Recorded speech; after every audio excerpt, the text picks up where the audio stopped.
advised,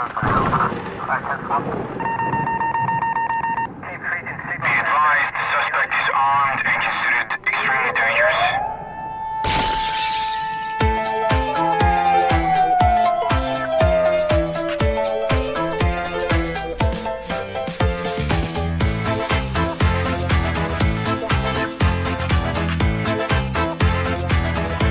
Welcome to the Safety Doc Podcast with author, radio host, and nationally recognized safety expert, Dr. 𝘊𝗵𝗵𝗺𝗏. Join us each week as we discuss the best and most bizarre practices in safety preparation and crisis response.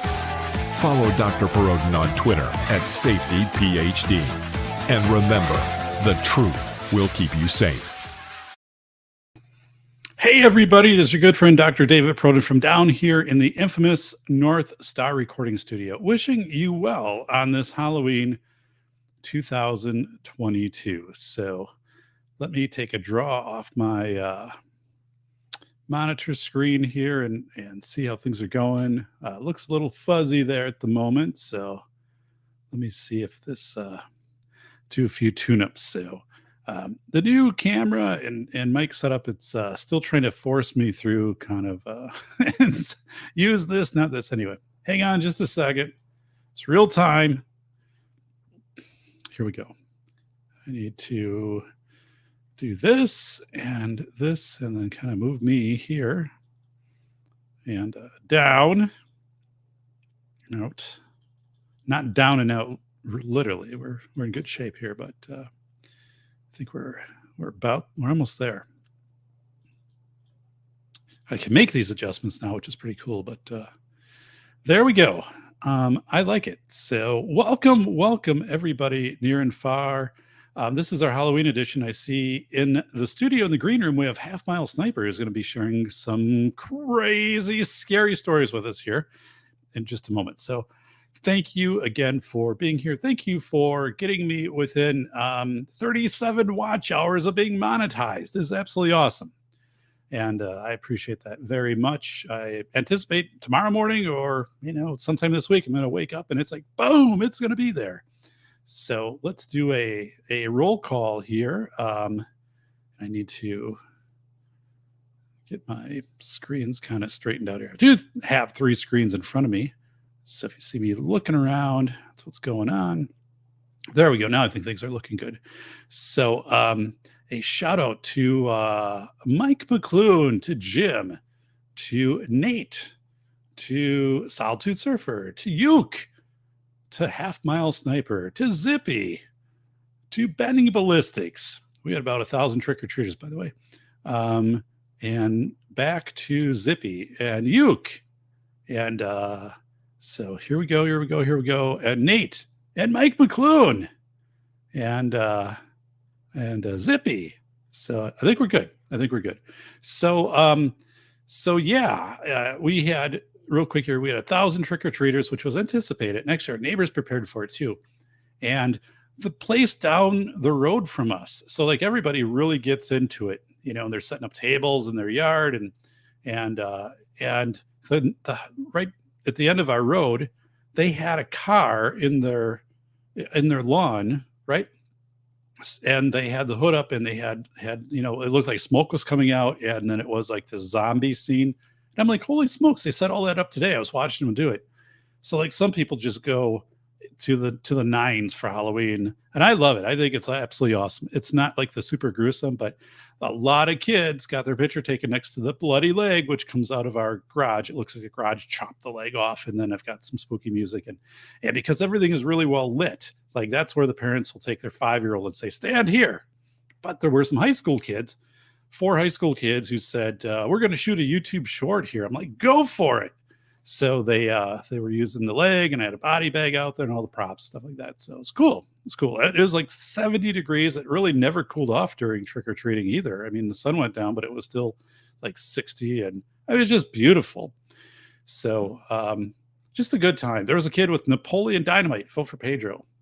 Did not see one politician this year. Not one. Kid dressed as a politician. A lot of Ghostbusters this year.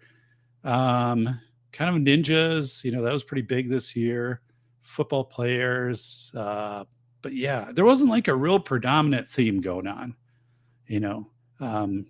So I don't know if that's good or bad, but the kids got into it, and I had a blast with it, right? So just, you know, right now we got everything kind of going outside. All the lights will, all my little strobe lights and stuff will be on until they die, like 3 days from now. But I'm going to bring into the chat 𝗵𝗻 Sniper, not really the chat, into the show. I'm going to bring 𝗵𝗻 Sniper, and he has a few stories to tell us about some eerie, quasi paranormal things happening at 𝘂𝗵𝗿𝗄𝗵𝗿, who had a paranormal encounter in a plane. He thought a ghost was hanging out with him in the plane. It actually turned out to be authentic. So it was a friendly ghost. And then, yeah, so it's kind of a Windsor, Ontario thing. So 𝘂𝗵𝗿𝗄𝗵𝗿 are good by you. 1,000 trick-or-treaters here. And man, it was wild crazy. Nate saying his daughter was Dorothy from the Wizard of Oz. That's cool, buddy. It's very cool. Toy Town. So I don't know if you know this guy. It's 𝗵𝗻 Sniper. Hey, y'all. How you doing, buddy? Doing good. How you doing today? I did see your video earlier about your setting up for Halloween. So that was, you know, it was in the moment, and I have a fun time doing that. It was beautiful. It was sunny and 73 years ago, 𝗵𝗻. Get this, it was 26 degrees in a snowstorm, a literal snowstorm. So it took my youngest daughter, who was still trick-or-treating at that time. We went out and, you know, snow boots, and this wind is blowing and, you know, going up to places, and it's crazy. But today, tomorrow will be 70, next day be 70. So I feel like I'm living in Florida, but I'm not. How are you doing? I'm doing fine, and I'm very familiar with where you live. I have a cousin lives down the road from you, and my old man, after my mom died, he moved to sold the house in Houston and moved to northern Wisconsin up by Rhinelander, and just to hunt and fish all year long. So absolutely. I've been through there a time or two. Absolutely. Know where that is. My brother lives in Tomahawk. So which is close to Rhinelander. Just south of Hazelhurst, where I may have used to have property. Look at this. So yeah, all good stuff, man. Feels like summer up here. So 𝗵𝗻, let's start out, and you have a couple, as you describe them, not necessarily ghost stories, but some eerie stuff, difficult to explain. Let's put it this way. Let me get centered up on my camera there. I don't believe in ghosts, but I cannot, for the life of me, explain some things. Before my and we'll go back in time a little bit. Before my grandmother died, my mom got her rocking chair, and it was in the family room in Houston. And shortly after my grandmother died, the rocking chair just started rocking. Holy smokes. 2 years later, my mom dies. Oh my God. 49 years old. Oh, wow. We come home from the hospital. We're sitting in the family room just shooting the shit. I was the oldest, 23 years old. All my little sisters were there. My dad was there. And that freaking rocking chair started rocking. Man, twice that happened. That's like the start of it. The start of it, man. This is more than just like a little bit of eerie stuff. So, okay, tell us more. Hey, maybe it was the wind. Who knows? Fast forward a few more years, I'm driving down to Corpus Christi, Texas, and I might be going a little bit over the posted speed limit at the time, which was 55 miles an hour. And 8-track, had that in my truck. The 8-track ejected out of the truck, which made me slow down to fish around for that cassette, which made my foot come off the gas, which made me slow down to about the speed limit just as I passed the black and white. I can't explain these things. Then, it's late 80s. I'm in Georgia teaching at the Border Patrol Academy. Yes. And the house I'm renting is on St. Simon's Island on the beach. Literally, the front door, across the street, you're on the beach. It's the ocean. Okay. This house had weird things happening. Go for a walk on the beach. When you leave and lock the door, the lights are off, the TV's off, whatnot. Go walk on the beach, dig up some sand dollars, come back, all the lights would be on, the TV would be on. Came back once, the furniture was rearranged. Chalked it up to the house is for sale.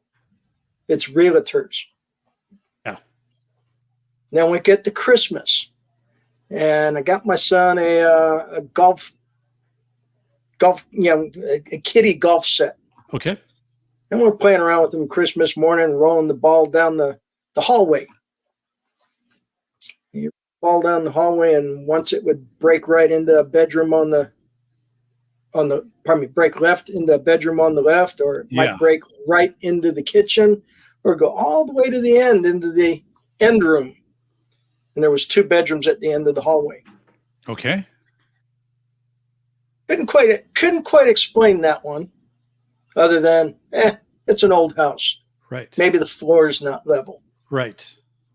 I have one of my buddies coming over for Christmas dinner and say, "Hey, roll this ball down the hallway." All right. He rolls it down the hallway and it breaks left. Go get it. Roll it down the hallway. It breaks right. Bring it back. Said, roll it one more time. It rolls all the way to the end of the hall and then breaks right into the room it hasn't been going into. All right. And then a moment later, it rolled back out. Oh my God. My buddy still refers to that incident every year. And he refers to me as the original Ghostbuster. It can't explain it.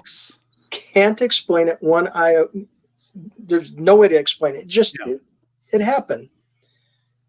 And then more recently, and I made mention of this, I think in the last chat about Gettysburg. So it's 2015. I'm spending like a month and a half at Harper's Ferry because I was doing some higher level preparation stuff at the facility at Harper's Ferry. So one weekend we went to Antietam. Next weekend we went to Gettysburg. Okay. And it's November. It's a cool morning, and I'm at Pickett's Fence looking out across the battlefield. And there's a little bit of low fog settled down in the battlefield. Holy smokes. And I shit you not, there were bodies, shadows moving around through the fog, back and forth, back and forth. It's creepy. And every time I talk to people about this story, it makes the hair on my arm stand up. Very, very strange. I don't know what it was I was seeing, but I was seeing shadows of people moving back and forth through the fog. So this is, let me bring this up. So I just did the Pickett's charge where this happened on the battlefield, so people get a visual of this. That is, I've heard that before from people who've said they've had experiences. Well, of course, at Gettysburg, and then also that their video equipment might malfunction. But okay, so this is the area of Pickett's. That looks like I'm looking from Pickett's Fence out into the battlefield. Okay, so would it have been like right around here is where you saw? Yeah, kind of down in that low section. Okay, kind of like here. Oh my God! Wow, So at that time, when was this? How long ago was that? 2015. Oh my God! Did you try to snap a video or anything? Or no, I didn't even think about that. I just stood there going, "What are those people doing? What are those people doing? Why would they be out there?" And the guy I was with, he didn't see anything, but I saw shadows moving through the fog. Oh my God! Okay. Wow. Oh goodness! And didn't you say you were going to be going to Gettysburg? Yes. Pretty soon too, huh? Yeah. Not in the right time frame. Could be next year. So yeah, I've never been to Gettysburg, and I have a number of friends out in Pennsylvania, and actually, they're of course very familiar with Gettysburg, and they said, "Come out and we'll give you a tour," right? So, and a place to stay, right? So I want to do that. I'm very interested in the battles, and but yeah, that is, oh man, that's freaky. So it's very, and I had one more incident of seeing something. Okay. And it's out at the ranch where we have our horses. Yeah. So I was out there early one morning, and I was feeding the horses. And again, it was kind of a low, foggy day, not socked in, but just that ground fog, kind of thin, wispy fog, right? Yes. And the horses were acting weird. Okay. And I turned to go to the next horse, and out of the corner of my eye, I could see a man and a woman walking through the plowed field. Now, this area where the ranch is, this is an area I patrolled when I was working. And I know that there's an Indian burial ground about a mile and a half down the road from where we're at, and another Indian burial ground about 2 miles due south of where we're at. And it was really strange because when I would see them out of the corner of my eye, I could see them pretty clear, and they looked like they were in mid-1800s garb. Oh my God. But when I would look directly at them to try to see who was in the field, there was nothing there. I could only see them out of the corner of my eye. And like I said, the horses were acting weird. And a little bit later on, the ranch manager or ranch foreman came down, and I said, "Hey, Mikey, has anybody asked you if the ranch is haunted?" That's all I said. Okay. He goes, "It is." Now, this guy grew up, living on the ranch. His dad had been the ranch foreman beforehand, and they lived in the back end of the ranch. He says, "Yeah, it's haunted. We would be sitting on the porch, and we would see a man and a woman come walking by outside the fence." Holy smokes. He described exactly what I saw. Now, the weirdest thing is, once I asked him about that, I never ever saw him again. Wow. So, don't know. But weird things have happened I can't explain. I can only say I don't believe in ghosts, but I have no earthly idea what the hell I saw. That sounds crazy. And what you just shared reminds me of. So I have a friend who lives at. Wait a second. So we had a question. I saw it in the chat. So Solitude Server was asking if those are burial mounds or were they also effigy mounds? Were they that you're talking about, the Indian mounds? There's no rack like you see in the movies. This is just old Indian burial grounds. Okay. Gotcha. So I don't know if they're ground buried, in the ground, on the ground, or on platforms. Okay. I just know that we had to use care in the area so as not to disturb anything. Wow. So we have a number of Indian burial mounds by us. Like where I live is the highest concentration for Wisconsin. If you draw a 30-mile radius around us, and actually University of Wisconsin-Madison, where I attended campus, is the most Indian effigy and Indian burial ground dense campus in the world. So I had a friend who lived out of town by, like 10 miles out of town, and said between their barn and their house, they would see an Indian run from the barn to the house, right? But there was no Indian, but this was just this image always of this Indian that was running from the barn to the house over and over again. And again, within a stone's throw of a burial mound. So that is, oh my God, man, that is. And when you talked about the house and then the furniture and stuff being rearranged, that is spooky. Mm-hmm. And then but I kept writing it off as it was the realtor because the house was for sale. Yeah. But here's a couple of weird things. If you go back and you look at the house I grew up in, look for it on Google Earth or something now. You don't see it. It's gone. It's just a dirt lot. If you go to look for the house I rented on St. Simon's Island, it doesn't exist either. It's gone. Man, that's weird. Oh my God. So, wow. Weird stuff. It is. And I appreciate you sharing those stories because I'm just flabbergasted. And now, of course, like, heading to Gettysburg, I'm like, oh my God, what am I going to be in store for? But I'm ready for anything. We have a slightly foggy morning. I'm ready for anything. Like I said, I think I'm one of the good guys, right? Half Mile Sniper, because when I worked as a guide at Fort Winnebago, which was 1828 to 1845, Jefferson Davis, for example, was stationed there. I was the handyman and doing good things at the fort. So if I do have any spirits confront me, now I heard kind of a common thing is that the people's batteries, like on their phones, are gone, or their cameras, like they'll be like fully charged, and then boom, there we go. Or they'll take footage and it'll come out all staticky.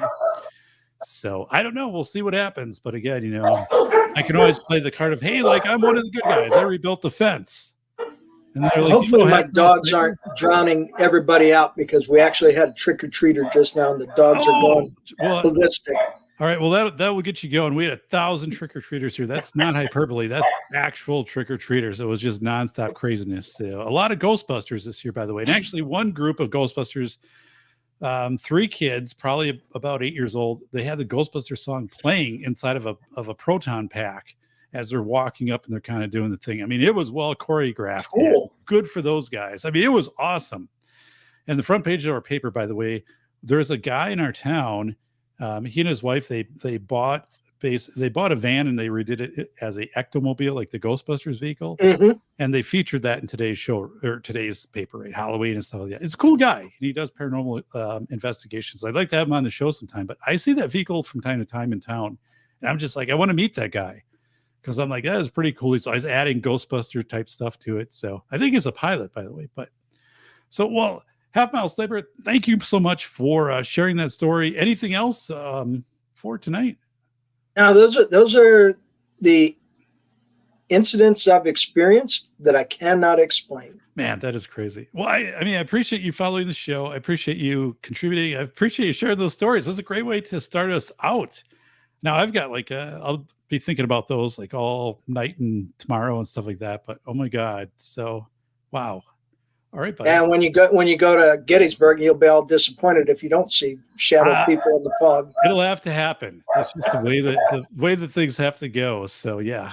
So all right, buddy. Well, I appreciate you for stopping in. And by the way, a week from today is my birthday. I'll be 51, and that will also be an open invite show. And then the following, on November 10th, we have the Legal Man, who has a huge following on Twitter. He's going to talk about citizen's arrest. And then we have a show after that, November 14th, Attorney Lisa Lenny, the law of necessity. If I have to trespass on Half Mile Sniper's property in order to save somebody, can I do that? Maybe not. So we got some great guests coming up. But man, buddy, thank you so much for contacting me and sharing this. This has been awesome.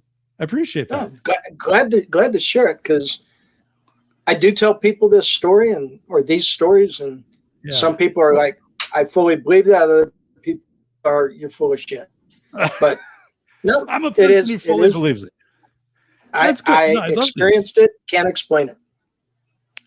Wow. All right. Well, I'm going to bring into our show Graham, who's in the back. So Half Mile Sniper, thank you so much for sharing those stories. I appreciate it, buddy. All righty, and I'll jump out, get back into the chat for a little bit, and then I got to burn dinner here. So, all right, we'll talk to y'all later. Appreciate it. Thanks, buddy. Have a good one. Thanks. You bet. Wow, Half Mile Sniper sharing Gettysburg, and then the paranormal furniture thing. Immediately, what am I thinking? I'm thinking about the movie Poltergeist, and that still freaks the hell out of me. That movie just that and I don't know what the hell else. The movie Amityville, the 2 originals just freaked me out. But Windsor, Ontario, in the back in the blue room, the green room, the blue screen, we have our good friend Graham Wilson, who's had a hell of a lot of paranormal experiences. Like the first thing, I'm like, Graham, will he be on the show? He's like, great, it's a paranormal show. I'm like, it's not really. He's like, can we make it paranormal? I'm like, I don't know about the first time, man. We kind of got a theme here with safety. And he's like, okay, but the second time we could definitely make it a paranormal show. I'm like, yes, 100%. But anyway, right now we have joining us from Windsor, Canada on this Halloween Eve. It is the infamous Graham Wilson of 𝘀𝗵𝗿𝗏. Oh my gosh. Graham, Hey, Doc. welcome, buddy. We had 1,000 trick-or-treaters tonight. None of them dressed as airline pilots, which surprised the hell out of me because I thought that'd be like every other kid. I'm like, every other kid coming here. We got a aviation emphasis in town. We had airport on one side, and I thought, I don't know what it was, but it was Ghostbusters and non-pilots. So Wow. how are you doing, buddy? Everything's great. We didn't. First of all, can you hear me? Okay. You sound great.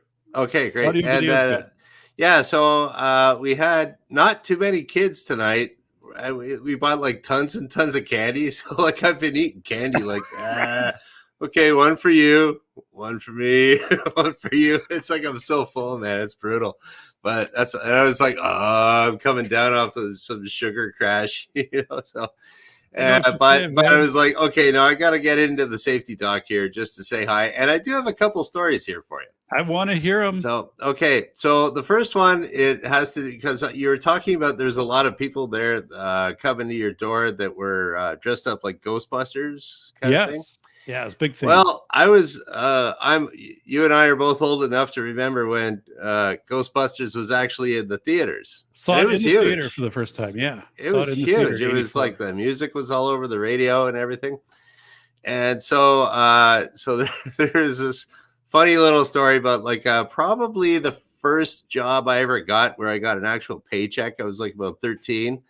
And I don't know, people in the Midwest in the United States or around here, there's a job you can do called corn detasseling. Yes. So what you do is you go out and you pick the little tassely part on the top. You pick all these off so that they don't pollinate the corn. You didn't know what you're doing at 13. They said you got to be 5 feet tall so you can reach. And it's like, okay, I'm 5 feet tall. All right, I get the job. So, and this was right around when Ghostbusters was out, right? And then, so it just, it was my first real kind of job. It was so funny that there is a Ghostbusters thing coming eventually, but I'll get to it. So my mom drops my brother and I off at this bus, and they take us out into the countryside, and they say, okay, this is what you got to do to pick this corn. So we only did this for a few days. It was right at the very end of the season. Okay. And so did it for a couple days, and then it was like everyone was like singing the Ghostbusters song in the bus on the way to go to do corn detasseling. And there was this one kid there that was really short. There's no way that this kid should have gotten hired because he was too short to do anything. And he was young too. But I think his brother was just taking care of him. Anyways, they were from Poland. And this little kid, the only thing that he could say was "suck shit." Oh my goodness! Hope you don't mind me saying that on your channel. We're good. But it was like, so it'd be like, "Oh, hey, what's your name? Suck shit." It's like, wow. Oh, where are you from? Suck shit, right? So everyone's like, and his older brother's like, yeah, that's the only thing he knows how to say. We're like, all right, whatever.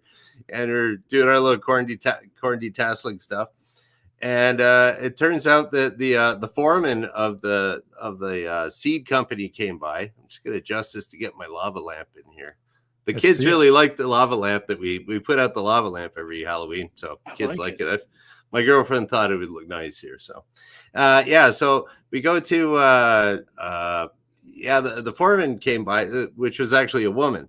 And the foreign woman came by, and she was like, she sees this little kid there, and it's like, oh, hi, how are you? And the kid says, suck shit. It's just like, she's like, you're fired, get back on the bus. So we had to sit on the bus for the rest of the day. No. And then you got fired, right? So there was this other guy. It was like later on in the day, but she came by to tell everybody that we're all getting fired. We're getting laid off, right?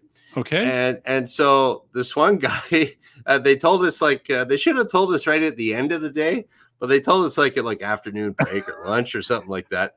Right. And then this one guy, I guess it got out. It was like this one guy says, like, he's like, hey, it just went around to everybody. It's like, we're all getting fired. This is our last day and stuff like that. So this one guy got all pissed off and he started like karate chopping all this corn. And so I'm sitting there kind of corn detasseling, still trying to do a good job. There you go. So I'm kind of corn detasseling, picking this stuff up. And I look over and I see all the corn just moving all over the place. And this guy's karate chopping all the corn. He's not even picking the tassels or nothing like that. He's just pissed off chopping the corn. And doing karate chops on it. And then everyone's like making fun of him. And it's like, hey, corn beater. And then the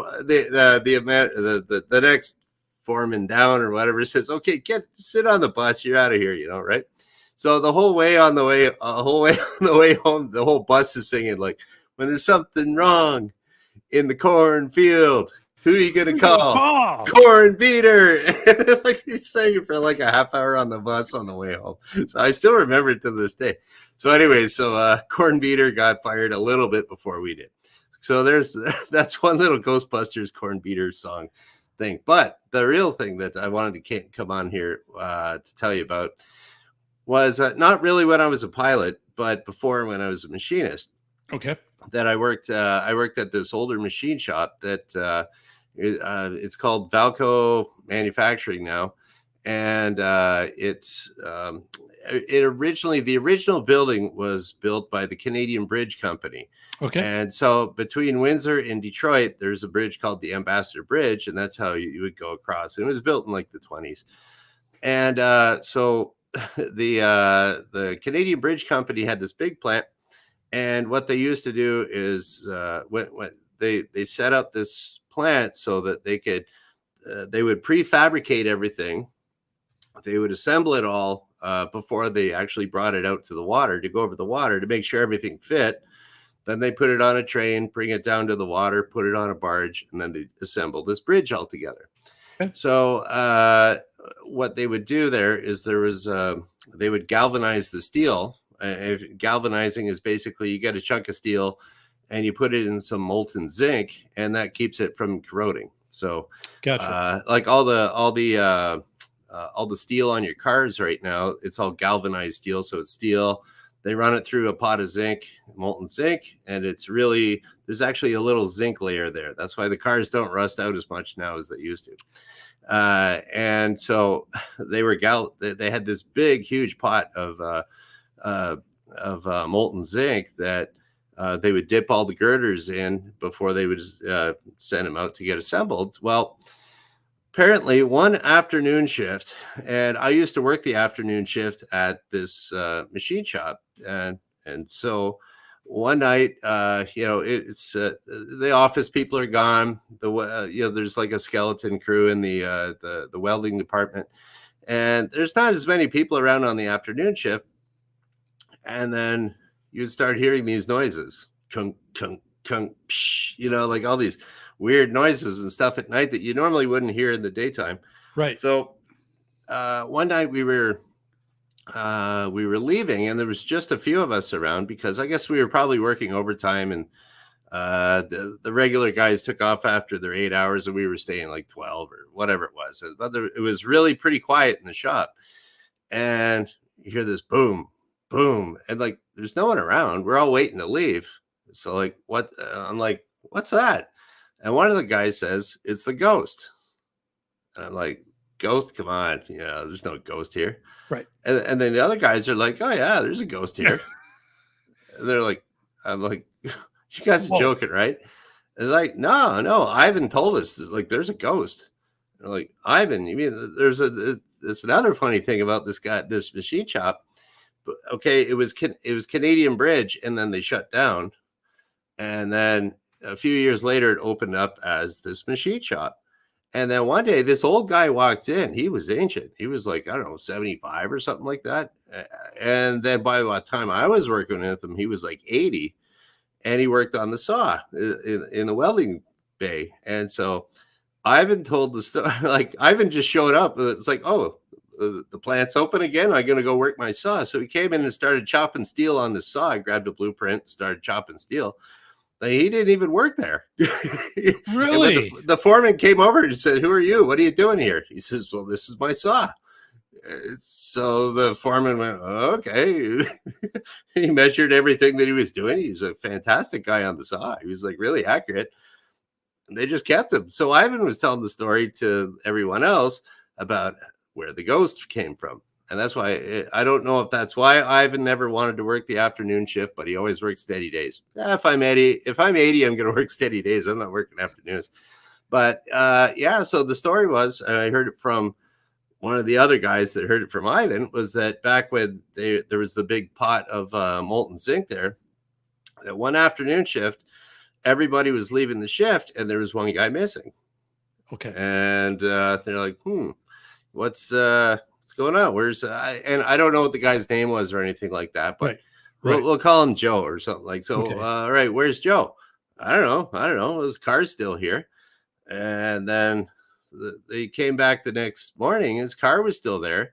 And Joe's wife called up and said, "Where's Joe?" Oh, no. He didn't make it home. And they're like, "Well, we don't know." And his car's here. He's not there. You know, he didn't go to the bar or anything. And it's just like the guy just never went home. And so he was kind of working off by the zinc pot.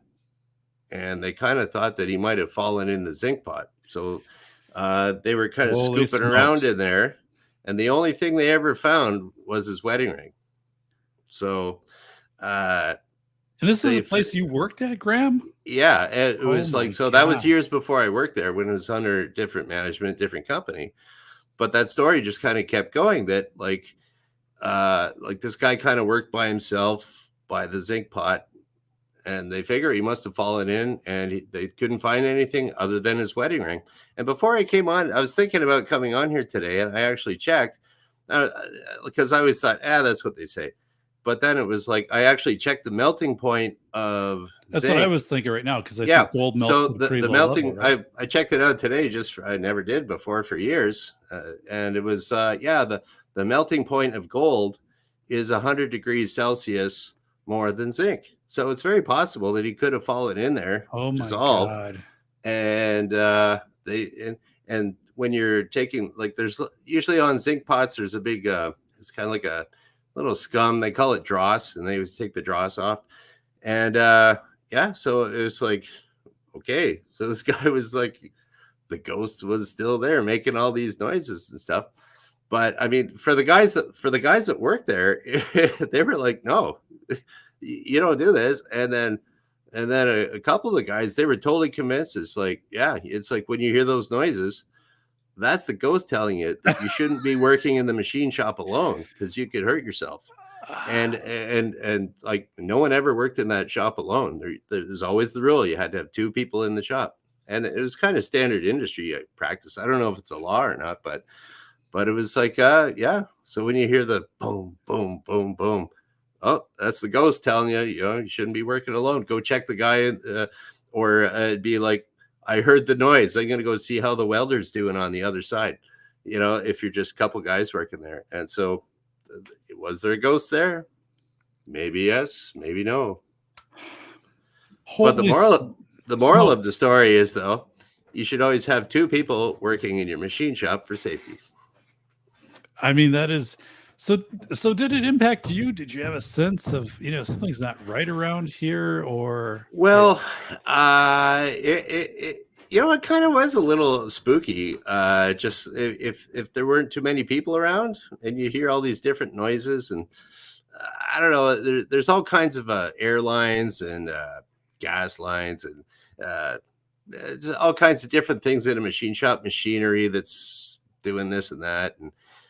So who knows what those noises were, but it does kind of, if you're by yourself, or you'll notice that even if you're in the middle of the forest at night, what was that?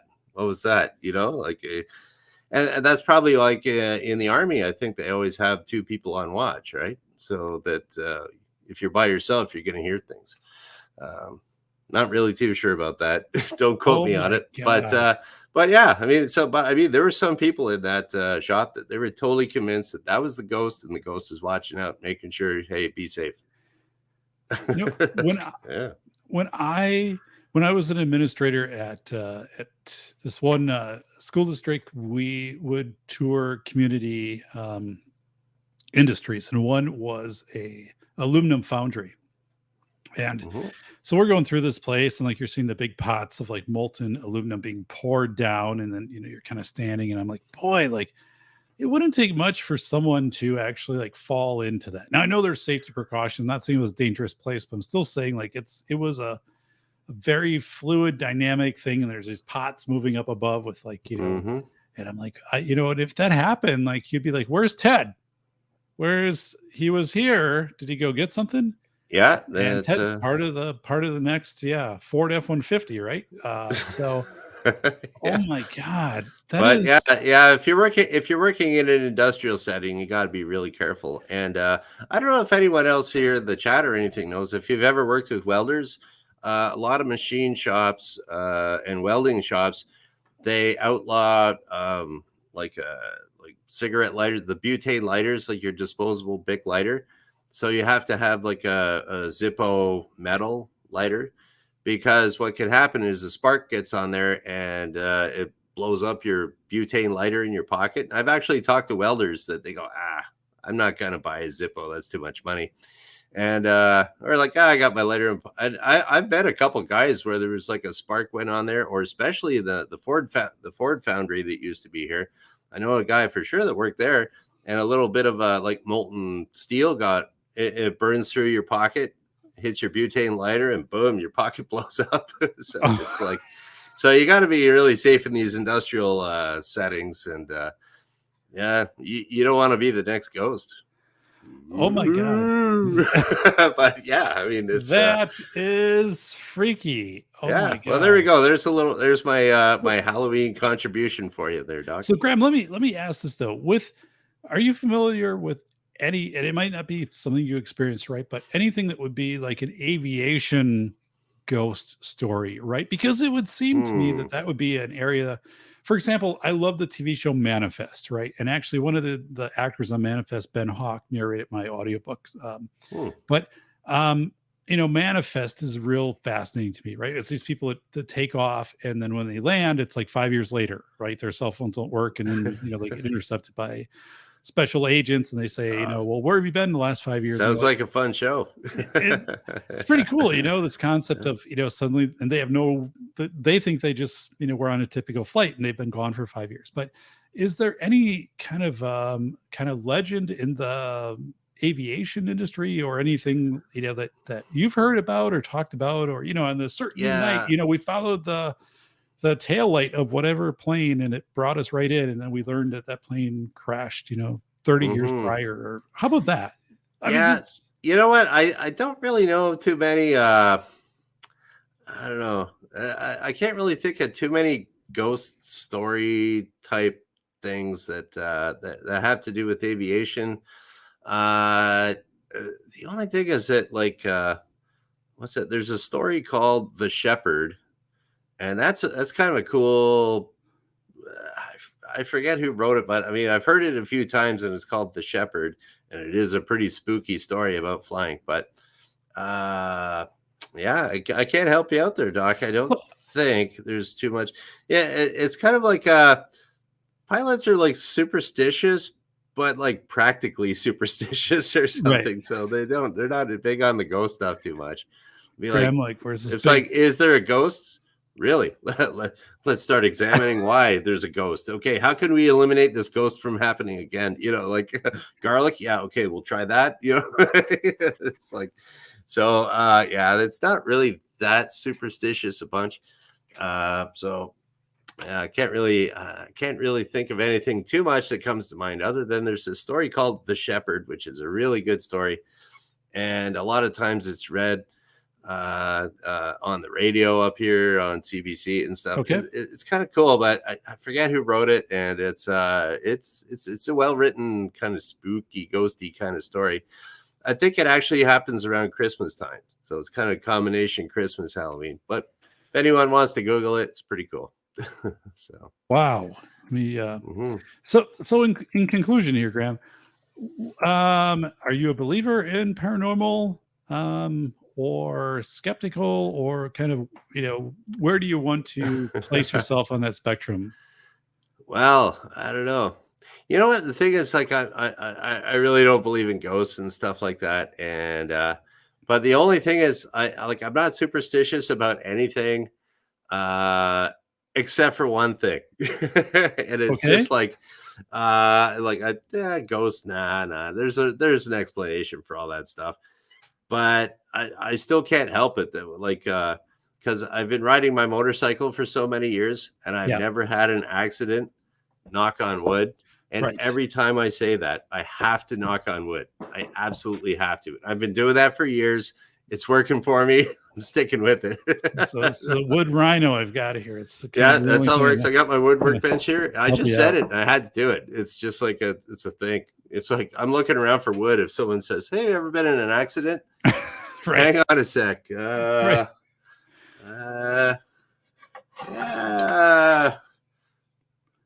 Yeah. Nope. So I swear I'll do that. Smokes, Yeah. man. But yeah, I'm not really big into the whole ghost thing too much. There's usually an explanation. Okay. But the thing about ghost stories too is just like I was talking about with that the ghost that worked in the shop. Yes. He was there to protect us. And I wonder if there's something within the human psyche that it's built right into there. I mean, it's like myth and ghosts. It's always been part of humanity. So maybe that's it's part of our brain that's out there to help us and teach us a lesson or something. In that respect, maybe ghosts do exist. Right. I worked at the school for the blind in Wisconsin, which was built in the 1840s. So one of the oldest buildings in still continuous schools actually in the U.S. The original buildings on campus were all raised in the 60s, and then they built on top of the foundations and so forth. But there were this weird tunnel system underneath. But I never felt a ghost presence there. But people would tell stories because there was one of the buildings burned down, and the students would live upstairs in the dorms. And the student and staff member perished, back 150 years ago. And people would come in and say things have been moved around. We had a huge early childhood center, huge, like 2,000 square foot. And the early childhood teacher said, she would come in and little things would be like activated, dolls and things that would be animated that would have AA batteries and be clapping, stuff like that. They would be, when she would get there in the morning. And so it was really, and the thing is, when they built this, they put in the display case in the front of the school all of the artifacts that they found, all the Native American artifacts. Oh, that'd be interesting. So that was this display also, if you're thinking about, this energy. Now, I never thought it was a negative thing. I never perceived it myself, but many people did. And the kids stayed there in dorms overnight. So they would share accounts and stories.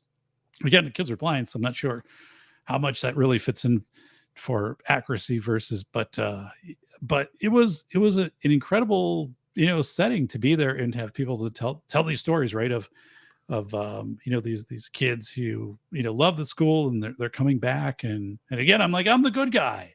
I'm Mr. P here. I'm making the cow sound of the dorm cow on my phone. So you can navigate from where you're at in the hallway down to me, right? You're a fourth grader, where, helping you navigate to the cow sound, the dorm cow, right? A cow that lives in the dorm. Not really. It's just kind of a thing. Well, the kids would know. Right? The kids know, and they love it. And by the way, Graham, so there was one kid, his name, Tom, at the time. Tom would always say, "Hey, Dr. P, is it okay if I stop in and grab a soda or snack before we meet in the staff vending lounge?" I say, "Yeah, that's fine." So he would get out his coins and he would say, "Can you look at the dates on the coins and just let me know if anything is precious?" So I'm like, "Yeah, fine." So I'm like, "Okay, like 1984." So what, you had like a 10-year-old silver bug? What I would do is I would be like, here's it says 1872 and there's like a cannon on the back of it. What? He's like, "Really?" Like, I'm like, "What do you want me to do with it?" And then I pretend like, I put it in the machine. He's like, "No, No, buddy, you didn't do that. I'm like, dude, it wasn't. Seriously, it was 1992. But this kid would bring metal detectors, and again, he's completely blind, and he would metal detect the hell out of things, and he would do this in his hometown and stuff too. And he would come up with all these amazing things that he would find metal detecting. I mean, it was amazing. But yeah, it was just kind of these running pranks, right? And he kind of knew. And one time he said, "Hey, can we stop in the dorms? And I need to get some change." And you had to be a staff member, right? And I was an administrator to be with the students so they could access the dorms during the day. I go in and the guy's got like a 5-gallon pail full of change on his dresser. I'm like, dude, you've got like $9,000 in saving for retirement early or something. I mean, what the hell's going on? Did you run slots in here? Is there a casino through the door in your closet? What's going on here? I'm like, this is too much money to have at school. And how did you even get this here? Like, we'd have to bring a Brinks truck to your house. But it was crazy because I'm like, dude, you got to take most of this home. Like, you do not need this amount of cash with you at school, right?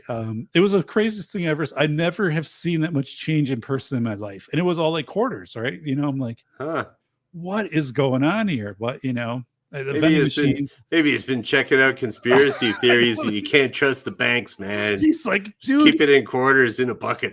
He's like, listen to your doc. He's like, you can't trust the banks. I'm telling you, this is a couple of years ago. I'm telling you, there's going to be this time. It's 2022. You're going to want your money out of banks. I'm doing it early.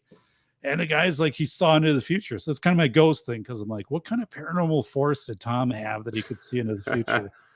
But I've never seen that amount of coins before. And I'm like, and I even, when he went home, because I communicated to his parents, I think he was 18 at the time. I'm like, he's going to start bringing his coins home. But I'm like, there was no way to do that in one fell swoop. I mean, to even manipulate that amount. So I don't know what we did. I think we let him keep so much, and then we kept the rest secure. And then his family came and picked it up or something. I'm like, how did you even get this here?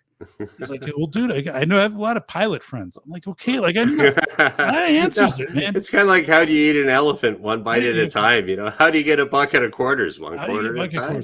And Graham, as I leave you, we had so students at the School for the Blind and Visually Impaired, a number of them were flown in to the school every week.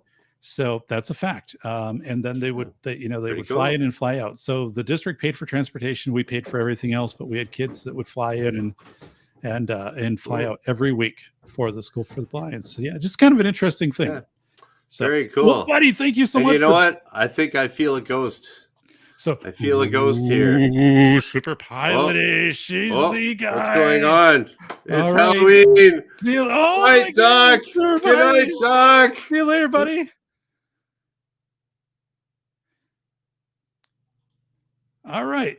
Phil Henry. If anybody else wants to come in here, Phil Henry says your device is not connected. Wait a second. Correctly. Anybody else wants to come in here, please do so. This is open mic here. It's Safety Doc. It says Halloween. We've had some great stories. We had Graham talking about the kind of the machinist ghost. Before that, we were talking about Gettysburg and things. So yeah, we are. So Phil Henry, if you're listening, so Phil, it says you have to connect your device before you can do that. So that's the notice I'm getting. It says so. Well, look at here, buddy. It's Phil Henry from Germany who's going to tell us a ghost story. Phil, by the way, just let me get this pumpkin off my head for a second. This is a little bit crazy. We had 1,000 trick-or-treaters tonight, by the way. And look at this. Here we got a devil and an angel coming around my head. And we also have this hat, which makes me look like a witch. But Phil, our good friend from Germany, he's into esports. He's in all things Germany. He talked about how lights in Germany stay on for 30 seconds and they go dark for 30 seconds. And God's sakes, he's always fighting ghosts every damn day. Our good friend of the show, Phil Henry. Phil, welcome. Welcome, Doug. Best show to watch after a Halloween party. So we're actually having some good friends over. Like, look what we got. We were to the cemetery and we got some Halloween treats for us. So this is what we do right here in old Europe. Old witch hunting is going on. So Samheim is having a night. So it's 3 a.m. here. And the best thing is to have you on the show, Doc. Holy Welcome. smokes. Well, and Phil is in Germany. So not in Germany, Pennsylvania, which is a small town of 3,000 people. This is Germany, as in Germany, Europe. So, oh my God. So, oh my goodness. Phil, I didn't do anything like that tonight at the cemetery. It was pretty tame, although we had 1,000 trick-or-treaters here. And I spent the whole day setting things up. And by the way, my youngest daughter was helping me. She was stabilizing the ladder. So I have like this tall ladder. I was putting like ghost skeletons in the tree and shit. And the ladder folded up on me.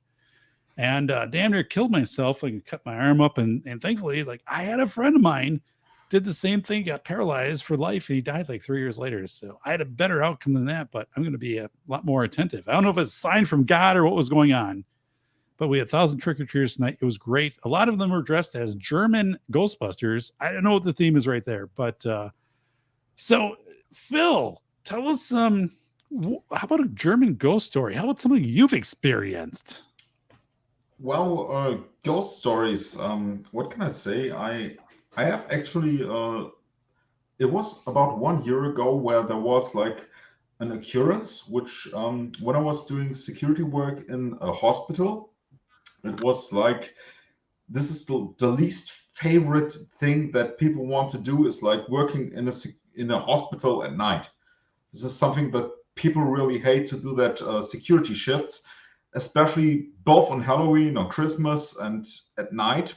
And there was like people are very superstitious there. So I said, well, I will take the night shift because the pay is very good at night. Okay. And there's only one key for the cathedral. So there's a little chapel they have at night.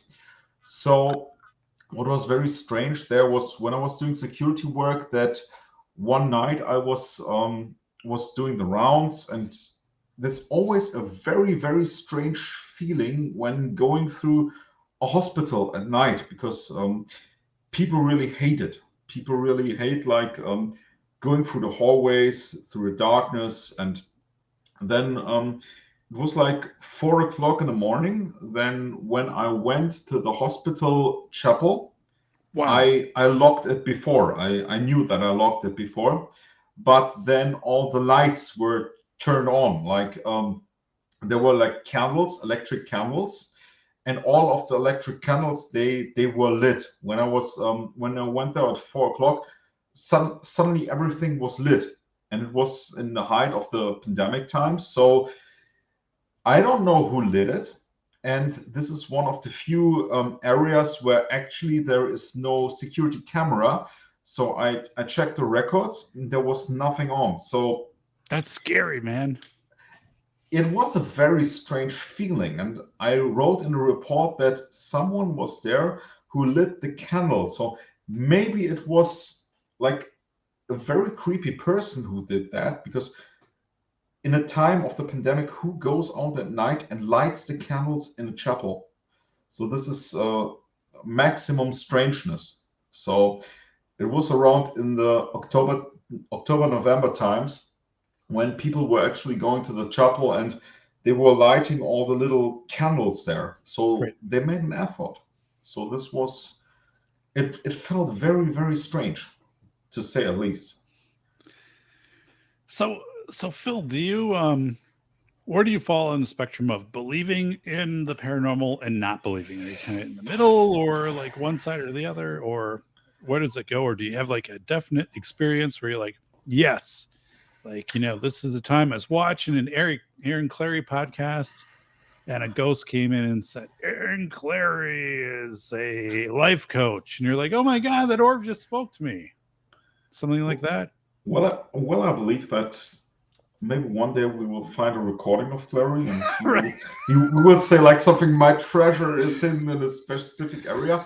Maybe that might happen, but I'm on the scientific side. So if there might be something with ghosts, I would say it's a psychological Jungian thing. Maybe the subconscious is doing tricks on us, or maybe it is something even like our brain or the collective consciousness does create some pictures in us, like some images. Maybe this is one of the things that happens, because many people see the same things, like looking at the recordings, like for example with aliens or with like the Man in Black phenomena or the Mothman, people Right. report the same thing. Maybe it's something subconscious. So okay, so it's something subconscious, and I think people, right? If people expect to see things, right? If I go to an area that has been allegedly haunted, right, and people have written about it, I will anticipate that I'm going to have some experience there. So there's some priming that's going on. Have you ever experienced anything where it's bad or something you can't explain? You're like, this is just too unusual for me. Something where you're like, this is, I don't know what it is, but like I said, I had my own experience. Well, I had a couple experiences, but I had the one when I was working out at Fort Winnebago, built in 1828, right? And I was doing maintenance on the fort, literally like working on the shutters and things. As I walk from my car to the fort. It was only me. There was nobody else there. My alarm went off in my car, flashing the lights of my car and beeping the horn. It never happened before. I walked back down to the car because I'm thinking, well, what's going on here? I'm the only one there. I can see the car clearly.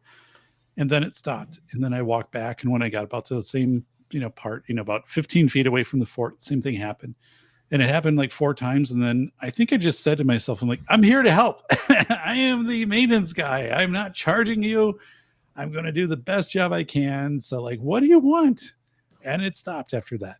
And to this day, I still believe I encountered some kind of like spiritual, paranormal, entity or entities there. And also I think the fact of declaring that, hey, listen, like I'm here, I'm not taking a dime for any of this. Like I'm bringing in my own wood and tools and I'm doing the best I can, which is pretty good, not great. And I'm one of the good guys. Right. So, but it was a weird experience. I'm like, this is, and I felt it when I was in the building too. I just felt that this is really off. Something's not right today. But anyway, maybe it's just me. I didn't come into that predisposed. I didn't come into that thinking this was going to be a haunting and ghost and all of that stuff. But how about you? Like, has there been any time there was anything you've encountered and you're like, this is, especially in, Germany, maybe, with World War II thickness and battlefields and things like that. Anything you're like, oh God, this is, I don't know. I just don't feel right. Or I feel something I can't explain. Well, actually, there were some circumstances, like especially when you're doing, for example, security work at night. Like there's the spaces where you usually don't go, like guarding a hospital, for example, or psychiatric ward. This is so spooky. Like if it's 2 a.m. in the morning and you're going through the halls, you see apparitions. You see something there, but you're primed to see something there because people have their stories. Like people say, oh, there's the lady in white. They always have their lore, their story, something they tell themselves. So going through a hospital at night, it hits different when you see like an apparition.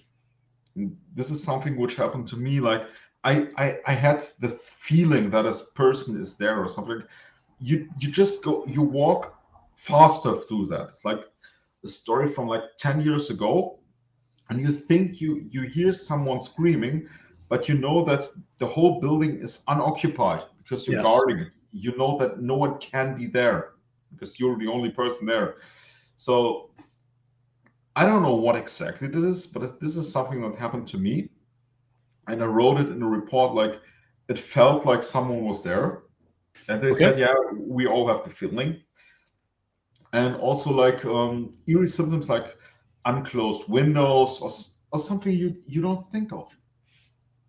I had like one time I was doing the guard shift on like a cemetery because we had a lot of people like stealing the flowers from the grave. That's crazy. So, okay. Yeah, because we had like the little vending machines. Like in the old town when I was doing my studies, there was like a modern graveyard. They have like this vending machines. They sell like candles. They sell flowers, and Wow. you always think that someone is standing at the grave, but you know that no one can be standing at the grave. So I had this friend of mine who was like into photography, and this is like, if you ever think back about it, it's a very crazy story. He made like this photographs, and what he was photographing was like, he was photographing the dust or something, and he said it's like orbs flying around.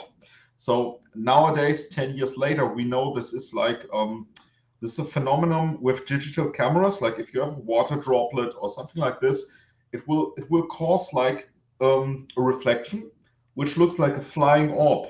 Right. So back in the day, I found it quite amusing to take him with my security shifts and to have him take photos. I didn't know what it cost. What was the cause of the things, but it was it felt strange. Like 10 years ago, 2009, 2010, being 20-year-old, you don't know what it is and what it cost. And now I can look back at it and it's quite funny. So he was like orb hunting. We were in this graveyard. I was doing my security shifts and I said, do it fast, do it quiet. So this is like a quite funny story, but it was eerie at the moment. That sounds eerie, man. So you didn't have any reaction to that where you thought that was something was wrong? Well, it was quite funny because back in the day, there's the game Call of Duty. There was like Call of Duty Modern Warfare 2, the old one from 2009. It came with night vision goggles, the special edition. He took like the night vision goggles. He had it on. I made a photograph, and he screamed because the flash fucked him up so much. Oh my God. And I was shocked because he screamed. So this is one of the childhood stories, which is it is so stupid that it's funny. So it was like in the Halloween time. So we have fond memories of that. So even when you were younger, do you remember anything paranormal-ish from your life or growing up, or any experience you had, or visiting, any battlefield or anything like that might have had some energy to it? Yeah, there are not so many battlefields here. They're more like old castles. We are like in the old castles when we had a lot of sleepovers in the old castles, and of course we were primed. So of course we were primed. Like when we were school children, like 10 years old, they always told us there were knights, and at night don't go out. They are still fighting there. So I remember a funny story. Like I had this cassette player. So for some reason, I thought I had turned the cassette, but I didn't turn the cassette. So it just repeated. It was like a technical error or something, like maybe an auto repeat. And so, but I would have to go through whole the room, and the head teacher said, maybe a ghost didn't like the side of the story or something, and this freaked out the whole class. So holy smokes, so funny. They always play tricks on us. So something like this. Oh my God. Wow. I would think not necessarily Germany, but in the greater European Union area, especially where you'd have, let's say, concentration camps, right? Camps from World War II. That those would be identified as highly Yes. Paranormal, right? Yes. And I don't know, right? But I mean, just I would assume like these would be areas people would go to and say they detect things on their meters or have experiences. So I don't know if you partake in any of that, or if they see a 𝗴𝗵 right? The people have pounded the nails into it in a museum, that they would have some reaction to that, saying, you know, I have some reaction to this. But any of that? Yeah, actually, we have in our city where I was doing the guard duties. That's like 2 cities away from here. We have like this World War II memorial grave. So on one of the gravestones, I was there some weeks ago. There's like a big gravestone, and there's like the rain has done a pattern on that, like on the gravestone, which is there like for 70 years. The rain did a pattern, and there's a public law. They say that the old officer, the face has this come on the gravestone. So if you take a photograph on that stone, it slightly looks like a face. So they say that the Wow. officer is still watching over the soldiers. And there was like a 1960s, 1970s news article where it says the officer's face is on the gravestone. He's like watching over his fallen soldiers. Wow. That is intense. Wow. Yikes. Yeah, but so where but do in you fact it's just a rain pattern. So I could never see the face, and it's just public law which people try to tell themselves. Yeah. You know, it's interesting. So I'll tell you a story. My mother, who was 84 years old, she was born in the house, which is about 100 feet west of the house she currently lives in, that her and my dad built in 1992. So she lives in this house, like just next door to her house she was born in. And she, for years, had shared the story of a man who would walk up the stairs and then lean over a dresser and then kind of disappear. And it's kind of weird. There wasn't much context, but the house she grew up in was one of the oldest in town. The town was settled in the 1840s, and it was originally a mortician's home, right? So it was a funeral parlor. And so just these weird things. And like my grandma would say, never talk about this to anybody, right? And there have been these subsequent events where people who lived there had taken their own lives in the home. But it's really a kind of a strange thing, right? Like this. So anyway, there got to be a point in time where my mom and her sisters and her brothers, they all were talking about like this apparition, because they never talked about it when they were younger.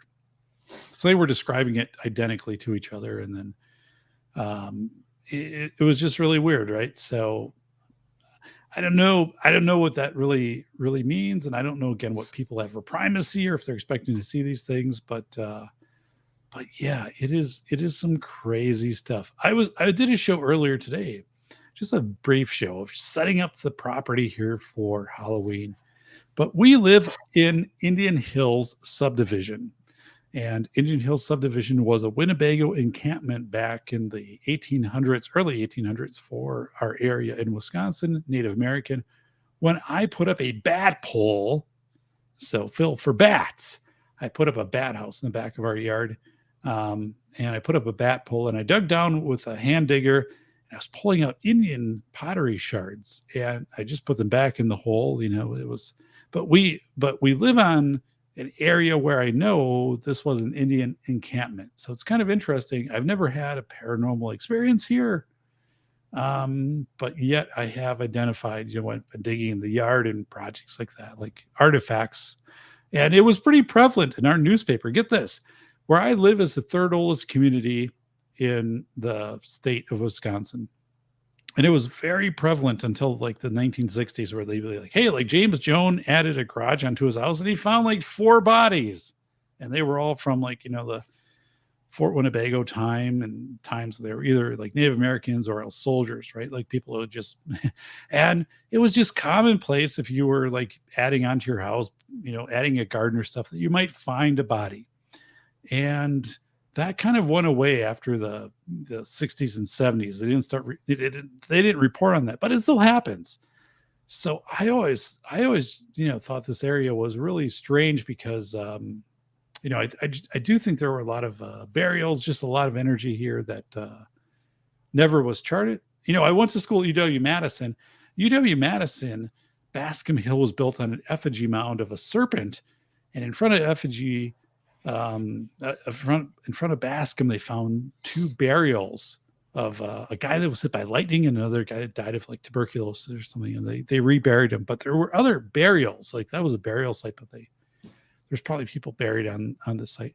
I live in a very unique area, Phil, because I live within 15 miles of the largest effigy mound of a man in the entire world. And I live, several effigy mounds are around me. Snakes, birds, stuff like that, burial mounds. It's very common where I'm at. It's actually the most dense area in the Midwest, within 30 miles of where I live.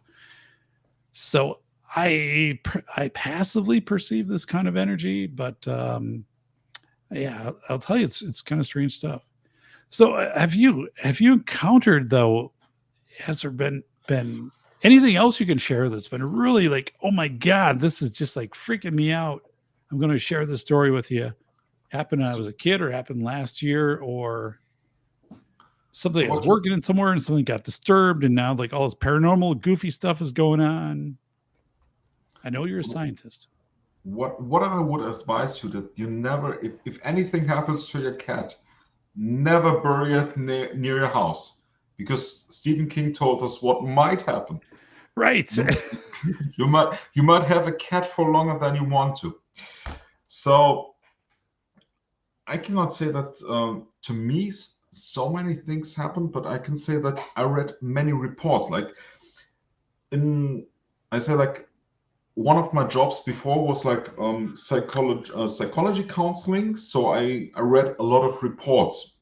So before I went into security, I was into psychology, and like it was like the real pathology, like something you don't want to deal your whole life with. And all the reports I read, it was like nearly the same thing. Like people saw something. Like the thing that freaked me out, I was reading this as a student, and later when I majored, I read the same thing. I read these things at night. So okay, I read about people having apparitions, people like seeing aliens, for example. People described it in detail what they saw. Like they saw demons, and they saw like this figure had this appearance and this figure had that appearance. Right. It was like very specifically. And like I was a student, I couldn't deal with it, but I had to archive these things. I had to archive, I had to read it, archive it, and write a little report on it. And people saw the same things. Like they saw the same figurine. Like when they were like hospitalized, they saw like a lady in white, for example. Yes. I never know when this started. It might have started as a rumor, like one of the nurses might have said it, or one of the persons might have said it, but it was like consistent over 10 years that people wrote the same thing. Like in the interviews they had with different psychologists, like 7 or 8 psychologists, they saw the same figurine at night, which was like it's hard to translate it, but we call it a night terror. People had a night terror standing before their beds, and this was one of the things they saw. And you must imagine reading this at this time, like it's 3 a.m. in the morning right now in Germany. So reading this at 3 a.m., having your last slice of pizza and reading, oh damn, it's that time then when they had this night terror of this demon, of this entity, like exactly the same thing where you are sitting right now, like in the same room where they saw that. So it's a strange feeling. So you try to approach it scientifically, you try to talk yourself into it. So what we did, like we were like the night, not the security guards, but we were like the night counselors, like the night psychologists there. Right. So we were the person who were freaked out by this, but we tried to, how can I say, distract ourselves. Like we had our electronic devices, we had us watching TVs, we did everything just to be distracted. And like I had 2 times in 10 years, I had it when people were screaming, they saw something. Oh my God. What do you want to do?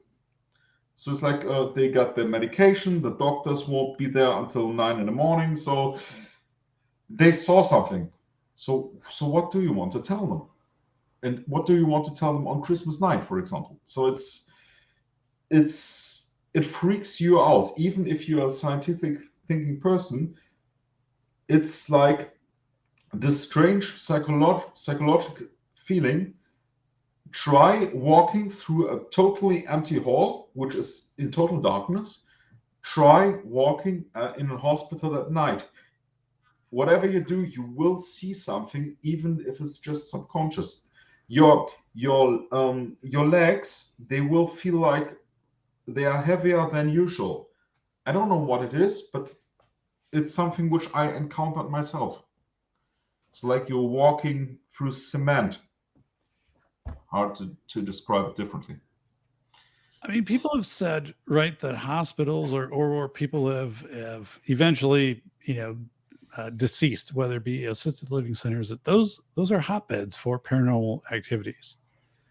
I worked at a assisted living center part-time when I got my first job as a speech language pathologist working in the hospital setting, and I did kind of feel this weirdness, right, of working in that setting. But as you said, Phil, it's like, how much are people trying to manifest that because they expect to see it, or how much are people authentically experiencing something? I don't, where I worked was actually, again, I mean, to bring it back, where I worked was literally within walking distance to an Indian burial ground. And, again, in my part of the state is people, I guess people aren't that familiar with this, but let's maybe try to bring this up here.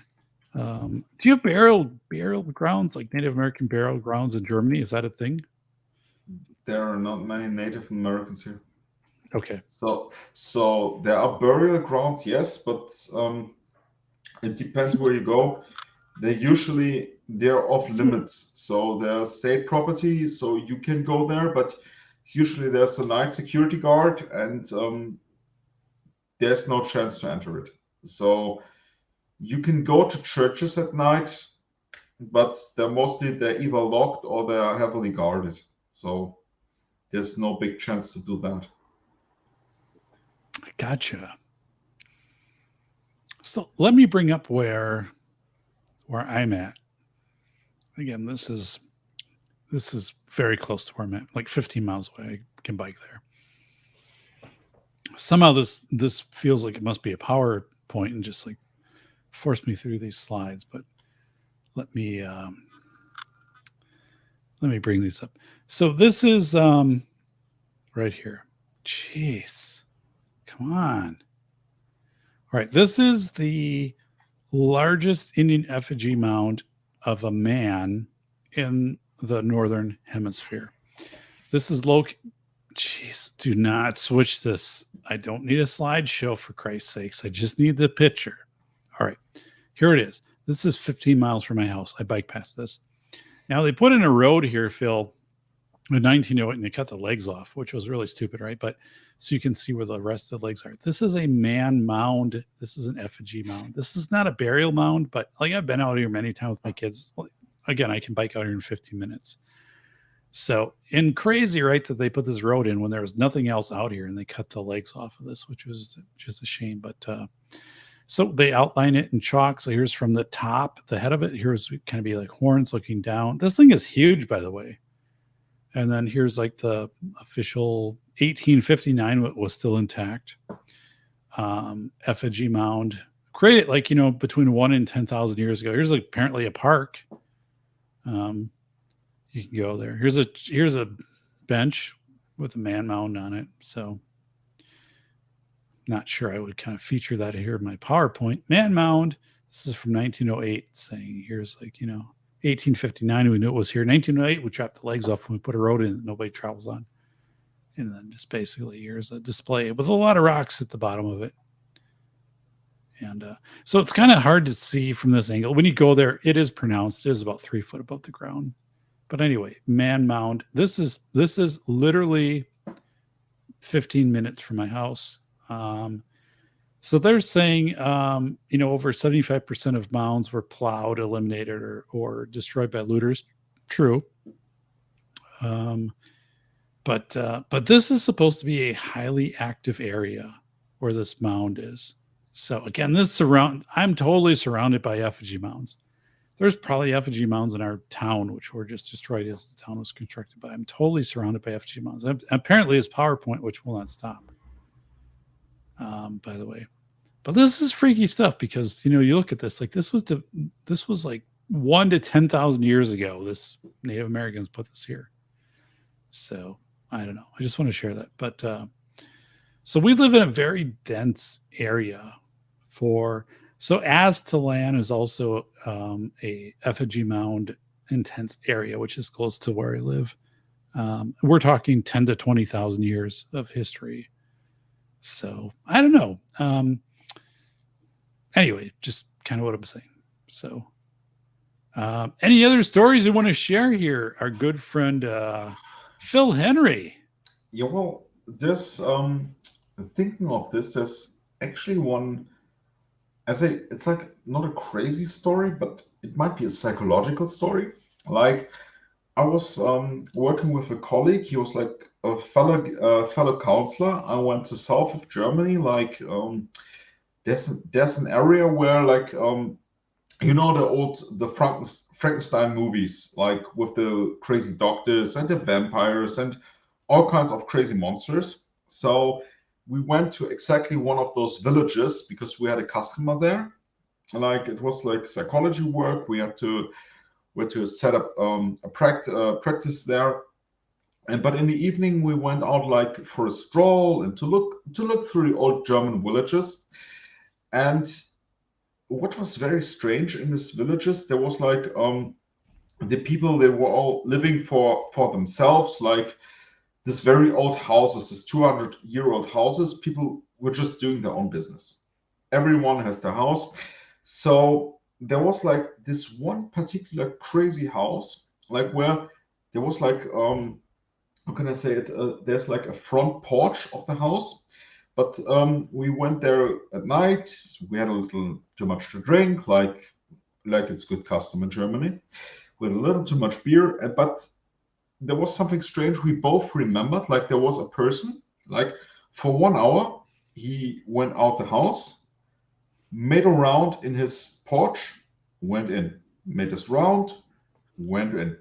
So we don't know if he was like a psychological crazy person, but I told a friend about this. I said, was I too drunk to notice? He said, no, it was the same with me, and he stayed sober. So it was like for 1 hour, there was a person, he made around. Like if he was not really there, like no lights, nothing. He just went out, made around, went out, made around. So wow, even if he was like an obsessed person, it would have been too straining for that. So this is like one of the stories.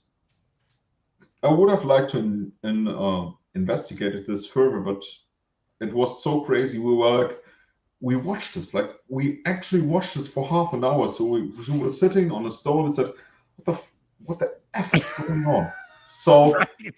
So it's like, you must imagine, it's like these 19th century Frankenstein villages, like a person, like a crazy doctor going out, making a round, like a zombie. So this is one of the stories which sticks with me because it was right in the middle of nowhere. We were like, there was a pub, went 30 minutes, and this house, and a crazy person was doing a round by himself. So I don't know if it's custom in that area or we're just witnessed some phenomena. So I thought I was going crazy, but the friend says, yeah, this happened.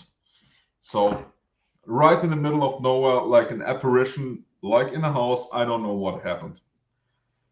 That is freaky, man. Yeah. I don't know. I don't know what to tell you. Wow. So, whoa. So Phil, we do have Ron Wayne here in the chat, Ron Wayne, and I do have a short 22-second video that we are going to play. You and I of Ron Wayne when he discovered a ghost in his house. First, I got to get rid of this chat here. Here we go.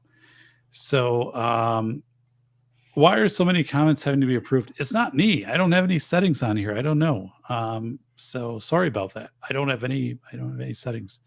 So this is Ron Wayne.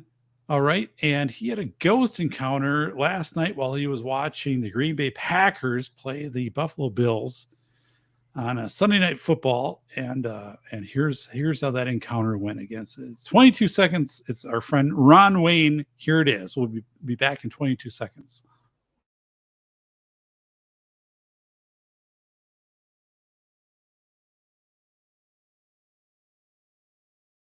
Holy shit, a ghost. Do you mind moving out of the way? You're blocking the TV. Oh, shit. Sorry, man. It's okay. Thank you. Wow, that was Ron Wayne. He encountered a ghost watching Sunday Night Football. Kind of casually just said, could you move out of the way? You're blocking the TV, and the ghost did comply. So again, it's Ron Wayne. Apparently, Phil, your device is not connected. Your microphone isn't there or your audio. So I'm not able to bring you in. Here it says device not connected. So please, Phil, try to do that. So in the time that Phil's trying to correct that, we will play that again. This is our good friend Ron Wayne. If you haven't seen Ron, you'll get to see him here. This is Ron Wayne, and a ghost showed up at his house while he was watching Sunday Night Football. Packers, who lost 27-17 to the Bills, and this is what happened.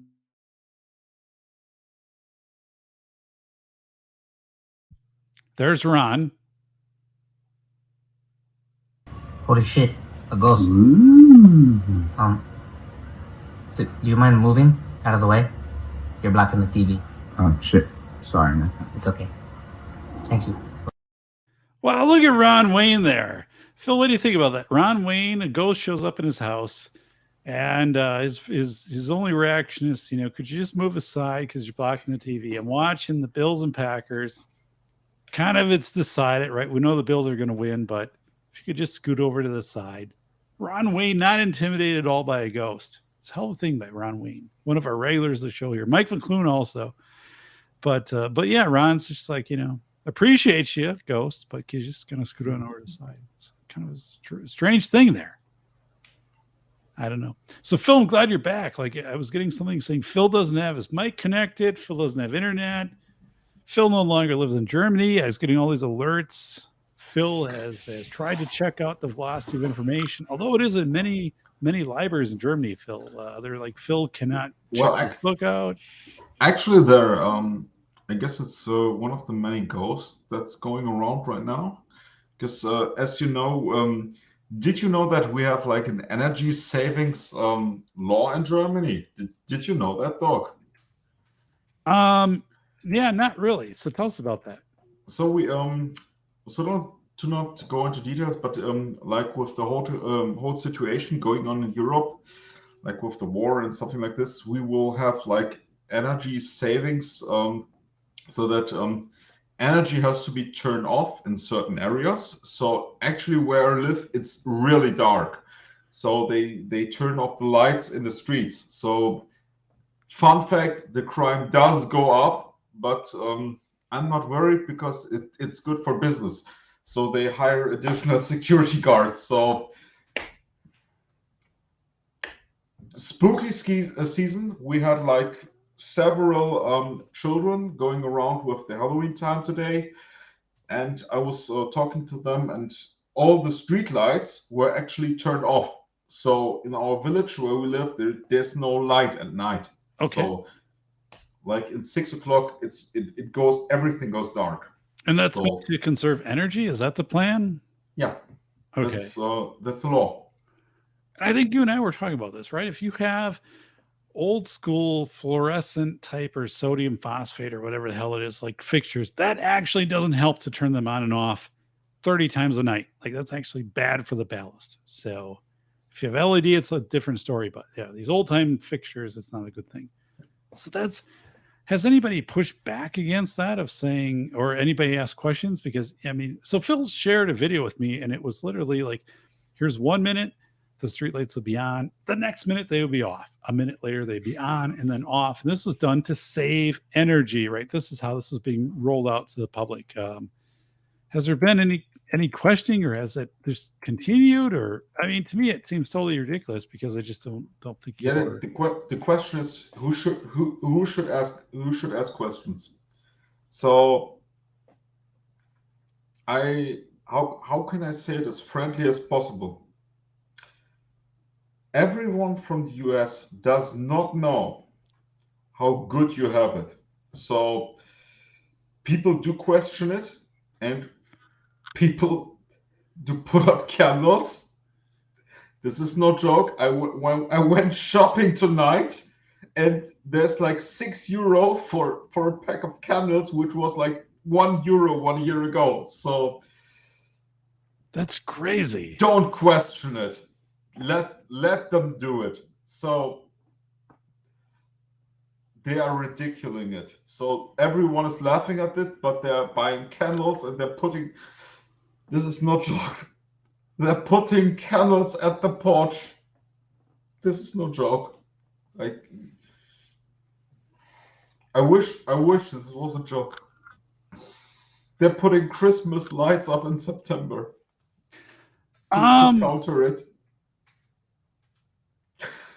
You know, that is, so when I wrote about that in my book, The Velocity of Information, right here, Phil, which is in libraries, by the way, in Germany.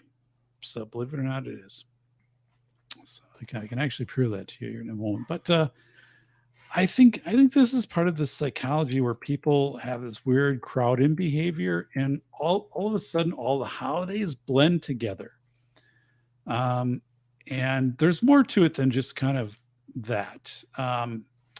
People are very afraid. They don't think the future is positive for them, right? So they're going to surround themselves with comfort items, and like Christmas decorations, lights, bright colored lights are kind of things that do that. So do you want to hear, Doc, do you want to hear a funny story? I absolutely do. And I'm over here trying to find libraries in Germany that have the book. So today we had a Halloween party. So the people left at 2 a.m. because that's what they do. And they are old. So we went to get some drinks for Halloween, some snacks for Halloween. And we were like the last people in the shops. Like the shops close at 10 p.m. in the evening. So we went like 9 p.m. in the evening to get the last things. And they were like packing away the Halloween stuff. Really? And putting off on the Christmas stuff. So it was like a very weird transition where we got the last Halloween decorations. We got like some Halloween themed alcohol. They put that away, and in the place exactly the same shelf they put the Halloween themed and then the Christmas themed alcohol. So this was it was a sight to behold. So it was like capitalism in its last breath. So Halloween out, Christmas in. The same second. It was awesome. All in one day. Oh my God. Like the shop closes at 10 p.m. It's like mandatory that they have to close. Right. And at 9 p.m. they put all the things out and put in a Christmas stuff. So like I cannot show you this, but I got like a Lego Star Wars like the Christmas calendar. I got one of this, and they put this in the shelf where the pumpkin was. Like it was like a rotation. So that's crazy, Phil. Yeah. This is capitalism in its last breath. So it's so awesome. So we have SASTA one too many in the chat, and just so you're aware of SASTA, you might know who this guy is. In the United States, he's pretty infamous for doing the Cannonball Run, driving about 175 miles an hour continuously across the United States from New York City to California. This is Sass one too many. He's done this several times. He's a celebrity in the United States of America. But he's stating 55% of businesses closed on Yelp have shut down for good. Another 15,742 closed last month. And I think he's right on to something here. You were sharing many videos with me, Phil, of you'd go around and say, like, here's a store that closes now early in the afternoon and they'll be open till the evening typically. Or here's like vacant, like, stores. There's nothing there. They're gone. They got their stimulus money from the government. They're shut down and they're gone for good. And I experienced that in my own city here, right? We lost the dry cleaners. We lost the window place, gone for good, like the window place that had been here for like 50 years, family window place. But I think we're on the cusp, kind of as an eerie thing, right? But I think we're on the cusp of this dying off of these family businesses. And I don't even know if we're on the cusp. I think it's happened. And it's really terrifying because I look at this and say the vibrancy of the community is gone. And we still have like a really nice family theater in town, which I'm just like crossing my fingers that holds out for a little longer. It's a great thing. Like, I have a couple daughters, right? So they can just go to the theater in town, which is a mile from our house. But I'm like, I don't know, man. This is, we kind of have this weird, like, ghostly memory of the past because a lot of these places that existed at one time don't exist anymore. And it's kind of like when I talk about Fort Winnebago, I'm like, there's the field where all of the fort buildings were, and on the right circumstances you might be able to see a foundation, but they don't open it up for you anymore. But I think this vibrance of communities is gone. I don't know, what do you see in Germany as far as like walking down the streets and saying like there's a place that closed for good and that had been in family business for 75 years? Like what do you see? Yeah, well, to see there's many layers of this. So like in Germany, I do not want to badmouth anyone, but we have the big problem of corruption, which is going rampant right now. Like companies just hiring companies of friends of friends of friends. So like all these layers. So everything that is traditional is just vanishing. So I made for my students, as you know, I am teaching as well some subjects. I made like a 1 hour long video of why businesses vanish from cities, why, like, for example, like carpenter is going away, why traditional business is going away. That's because they are going in favor of businesses that are too big to fail, like the nursing business, for example, in Germany. Like we have, you said I'm into esports. We have like this electronics workshops where I work at the weekends. It is closed because the government says like we do not prolong your contracts. We want a nursing home in that. So a random nursing company gets a business or like an office in that. So every business, if you go into a city, every business is the same. It's a branch of the same thing, or mom and pop shops are vanishing. So I think it's like a psychology, like like the 𝗶𝗵𝗹𝗵, like the snake who's biting in its own tail.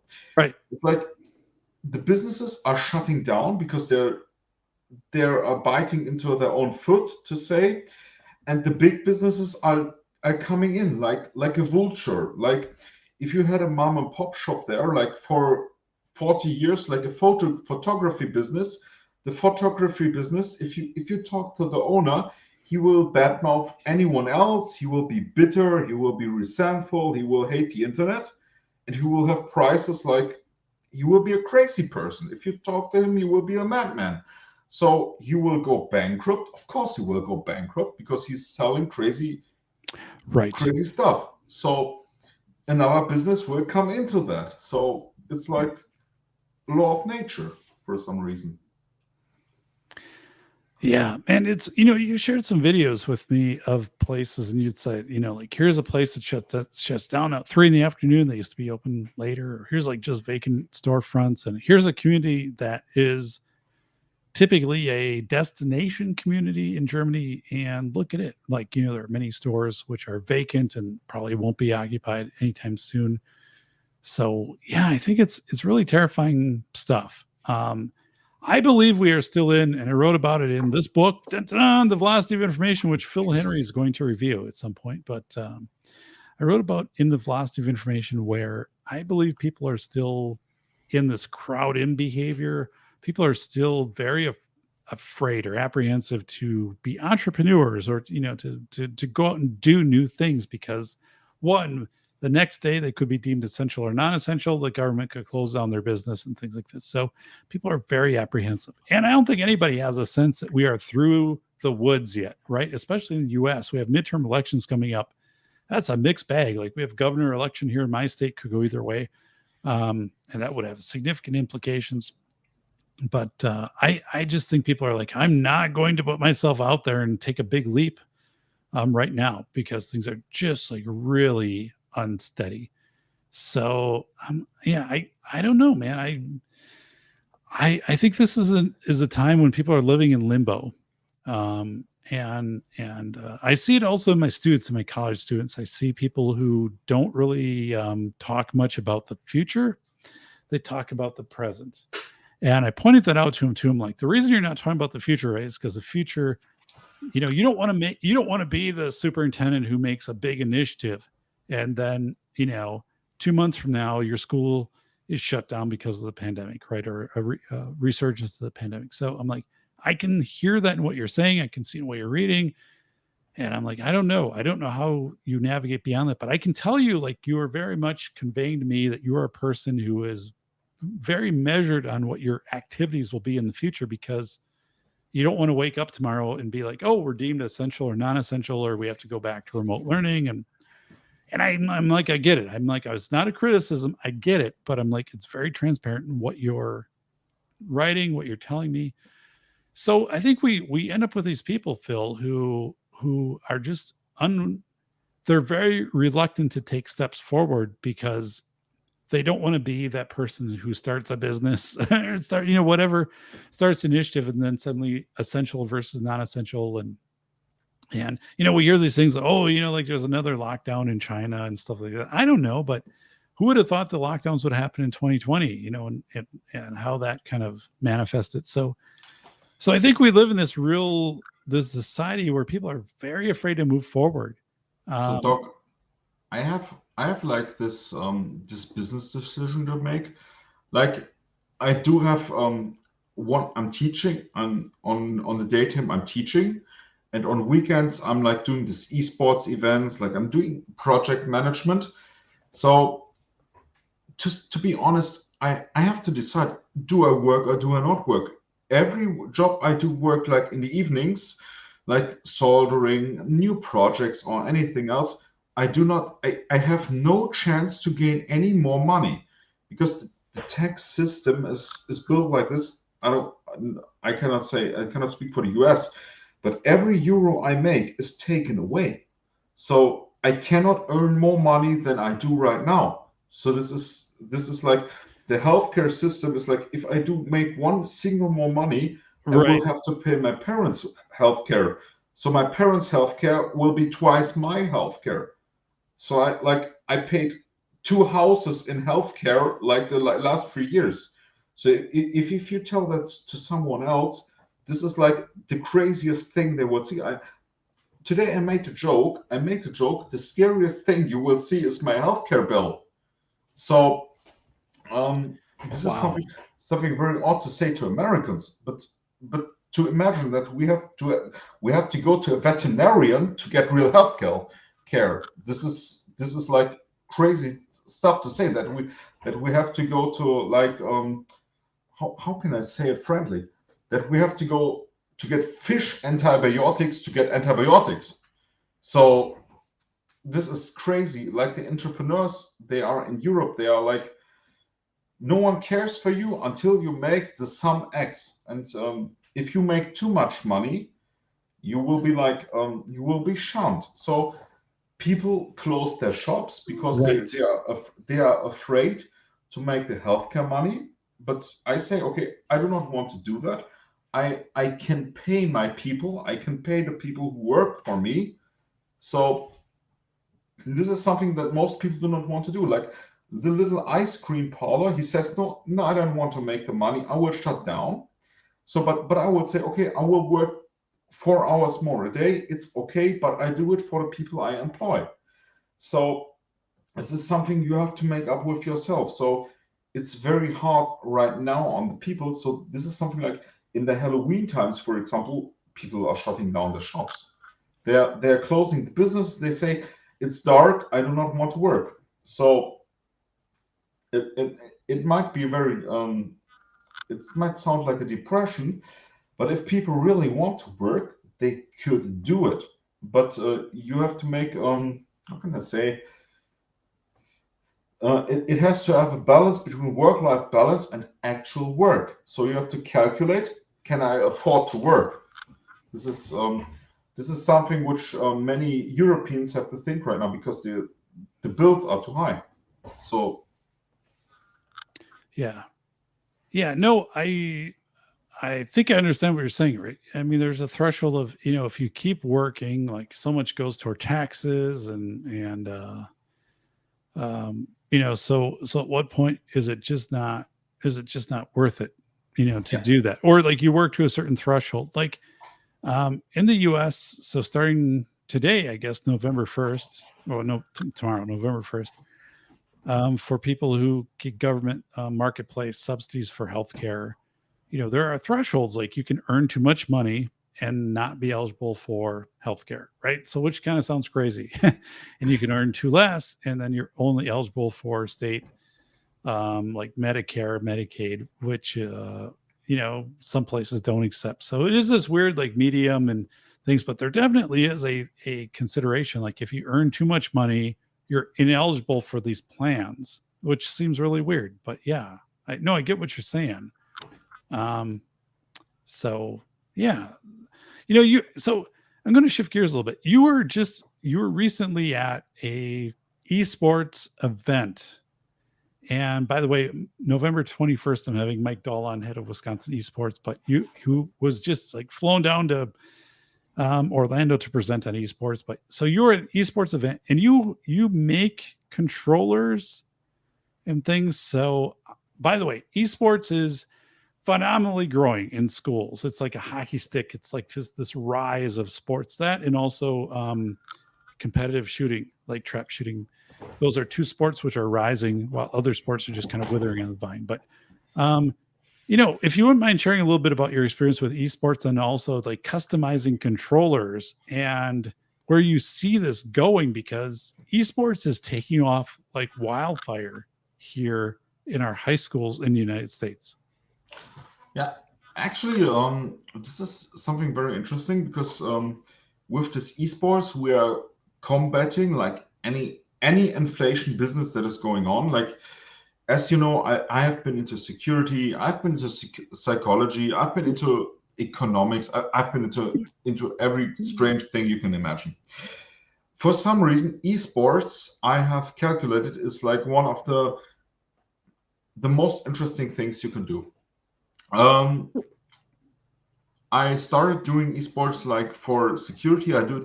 Started doing the security for these events, but then I set up an own company to doing own controllers and customizing for professional players. So what I saw, like in those, how can I say, very isolated moments, in this islands of people, it's like a total different community. It's like every problem you have vanishes.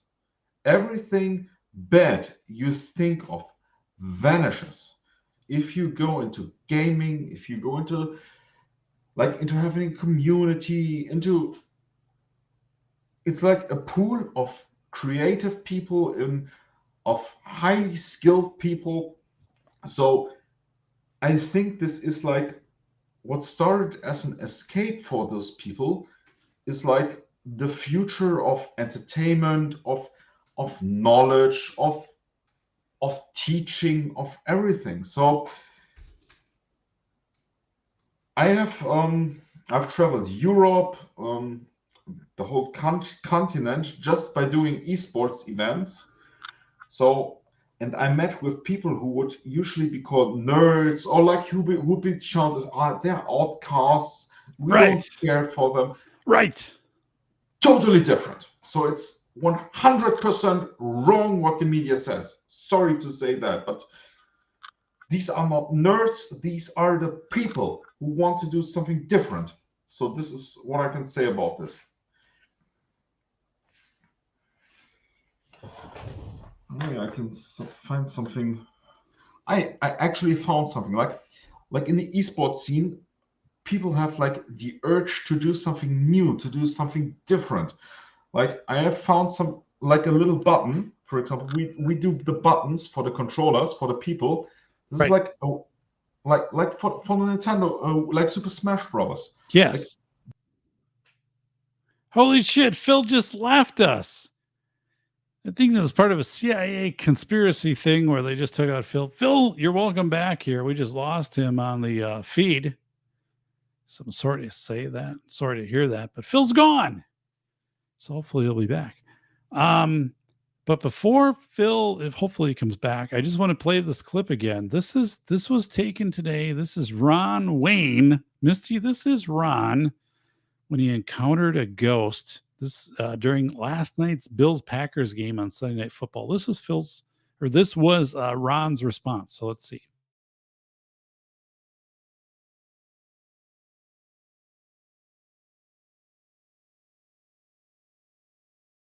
Holy shit, a ghost. Ooh. Do you mind moving out of the way? You're blocking the TV. Oh, shit. Sorry, man. It's okay. Thank you. Yeah. So anyway, Phil's back with us, but I don't know, Misty. You know, Ron is a great guy. There's no questioning that, but he seems kind of lackadaisical with the ghost that appeared in your house. He's like, hey, if you can just move over, I'm watching the game.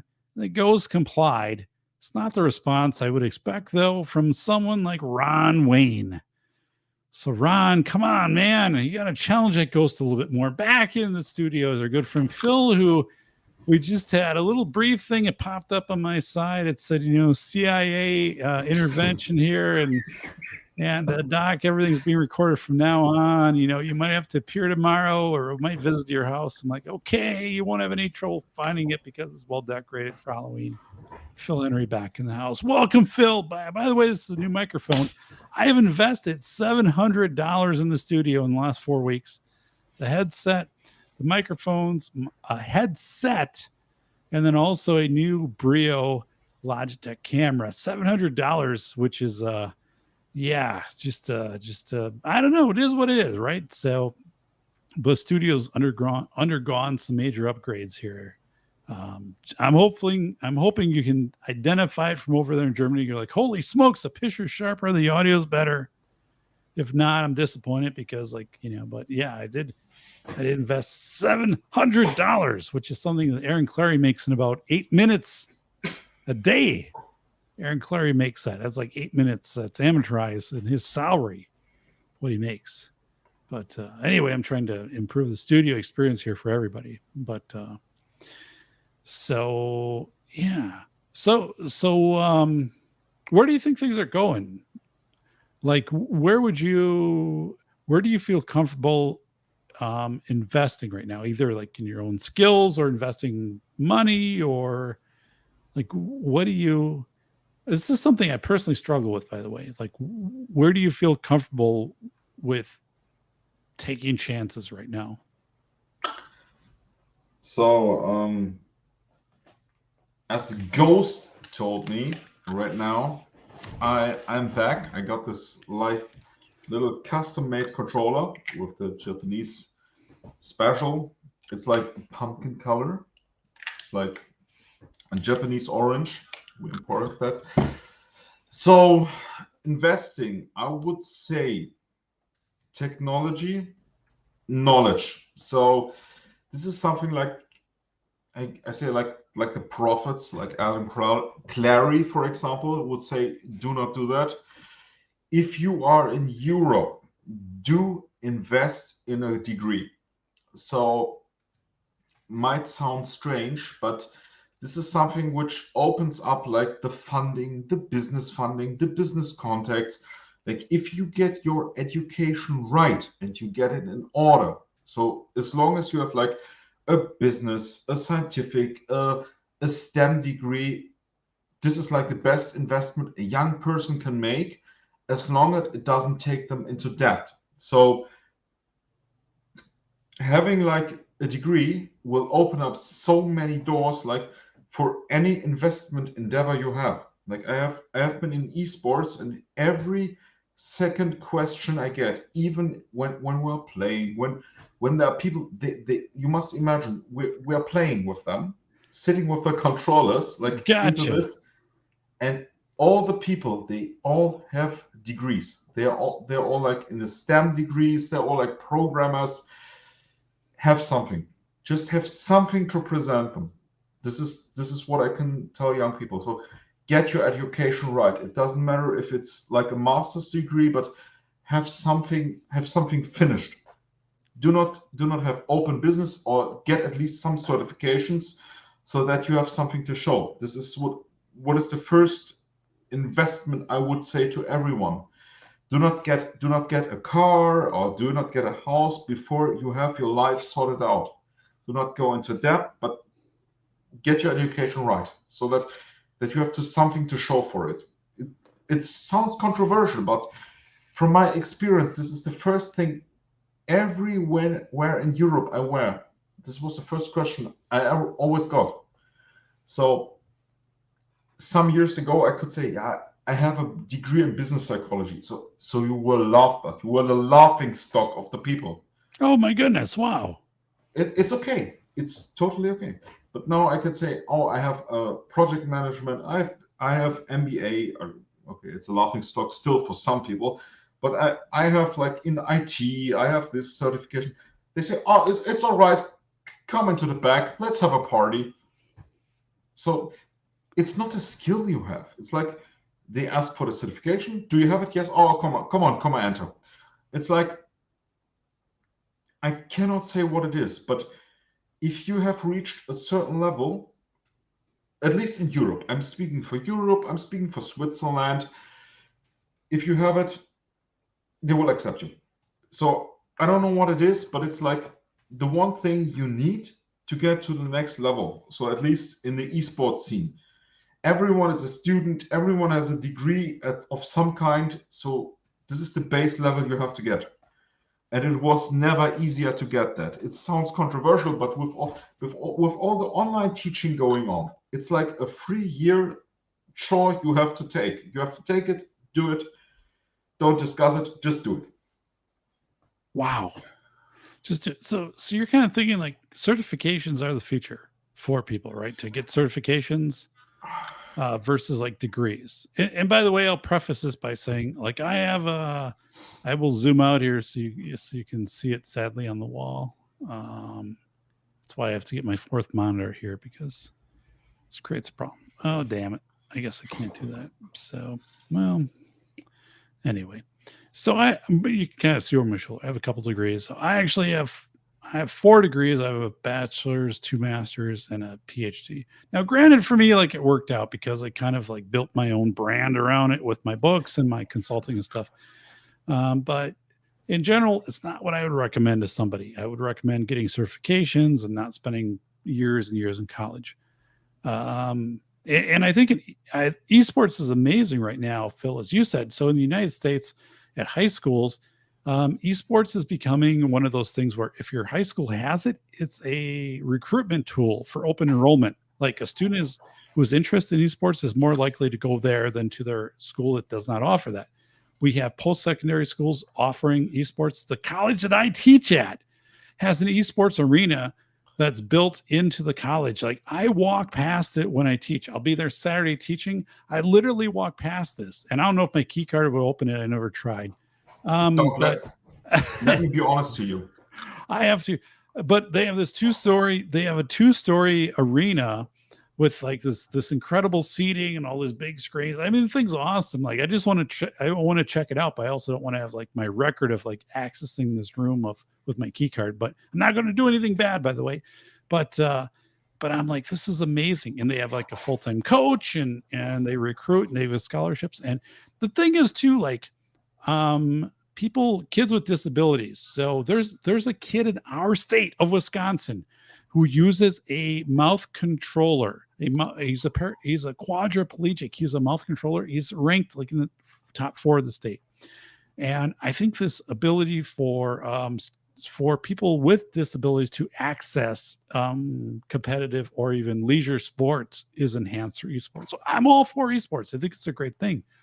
And as I was talking with my new superintendents in the class that I just got done teaching, about a third of them have esports, about a third are considering it, and a third don't. And the conclusion we came to is 5 years from now, everybody will have it. You will have it because if you don't, students will just enroll somewhere else. And I think these are great. I think esports, there's a misconception that esports are, just people logging in from their basement and playing. No, they're there as teams. They're playing their strategy. There's marketing. There's IT skills. There's strategy. Like you look and, you look at a game afterwards and like, what was the strategy deployed? And it was fascinating because we have the University of Mankato, Minnesota, not too far from us, right? And they recruit because they're big into marketing and telecommunications. They recruit people who have participated in high school esports because they said these people have it. They have the skills. They come in and they know how to narrate. They know how to cut video. They know how to get across a message and things like that. So I think it's awesome. Like, I think it's absolutely phenomenal. And this old school thinking of, these are just kids playing video games or whatever, like that's garbage. Like, this is so advanced. I'll tell you, Phil, when I was in college, I was damn near unbeatable on Madden football. This was back about 1992. I think I only lost one game. I was pretty much indestructible. We used to write on the wall in my apartment. We would write the scores of every game. Unfortunately, when we moved out, Phil, what did a poltergeist just throw something at you? So I can show you what you're talking about. I can read your mind. You're talking about this boy.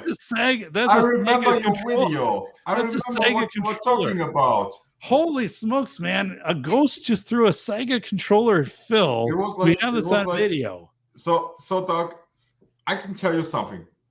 I have never been, and let's wrap it up with this esports. Let's talk about it later one day. I have never been with more millionaires or with more programmers or IT professionals than playing Super Smash Brothers, FIFA, or Call of Duty. So these people have one wish: getting drunk, getting their fix on anything. I won't say it on camera. Getting the fix and playing the game. They're sitting right next to you. I have been in Switzerland, in Luxembourg, in Austria, or every country which is Belgium. They are sitting next to you. They are like these millionaires, and they're just playing this esports game. And this is like a recruiting event. You could never imagine that. There is no like fruit basket you could give them, or home office you could give them. They just want to have one thing. They just want to have fun. They want to have a Halloween party. They just want to have something like playing an effing game. This is everything they want. So, man, that's amazing. And what do you think about? Do you think this is good? Do you think this is the future? Yeah, this is the future. No discussion. What do you want? Give the people what they want. This is the football of the future because it's more inclusive than everything you could ever imagine. Yeah. Give them what people were too shy to put into universities. So this is what I can say about that. So, jeez. All right, here we go. My typing is bad. Shit, I even spelled it wrong. But anyway, Phil, I think you're right on. And I think schools that I see and superintendents I talk to are going down this path really rapidly. And the ones that aren't, they're going to just get swept into it eventually. It is inclusive. There are a lot of skills like that you're acquiring through esports. Name, image, likeness is something in the United States, at least, where an esports athlete at the high school level can sell their name, image, or likeness, and they can start getting money for that. That's starting to happen. They get Twitch membership, Twitch subscribers that pay so much. And I think this is phenomenal. I would have loved to participate it back when I was playing in the day. That stuff wasn't around, but I think this is the future. I'm with you. And I don't think it's a negative future at all. I think this is very positive. So I'm excited. By the way, I talked to Mike Dahl, head of Wisconsin Esports, and one question I had was, if you have a disability, right, a physical disability, let's say, could you have a controller modified for you? He said, absolutely, Dave. This happens all over the world, but like in Milwaukee, there's a company you can go in and they'll adapt it if you have like mild cerebral palsy, whatever. But you can go on to Thingiverse. I didn't know this. I checked out Thingiverse, which is a 3D printing website, Phil. It's all around the world. And people would submit like, I need this type of controller, or here's something I did and it didn't quite work out. And like Sony and Mattel and these other companies, for Xbox, PlayStation, whatever, they'd be like, that's fine. You can customize whatever you need. We're not going to give you a problem with it. It's just, you can't like customize 40 of them and sell them to Germany to Phil to make $1,000 each on them.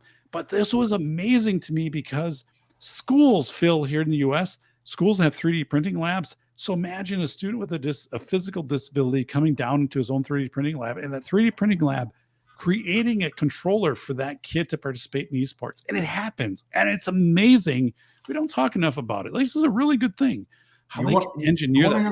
You want to hear something? Like, we have like since 2012, like getting back to the ghost stories and the supernatural, like 2012, we had like a controller back then, which is controlled by your brain waves. So people think, this is a scam, this doesn't work, but it does work. So it does work like a certain way, certain thinking, certain muscle contractions.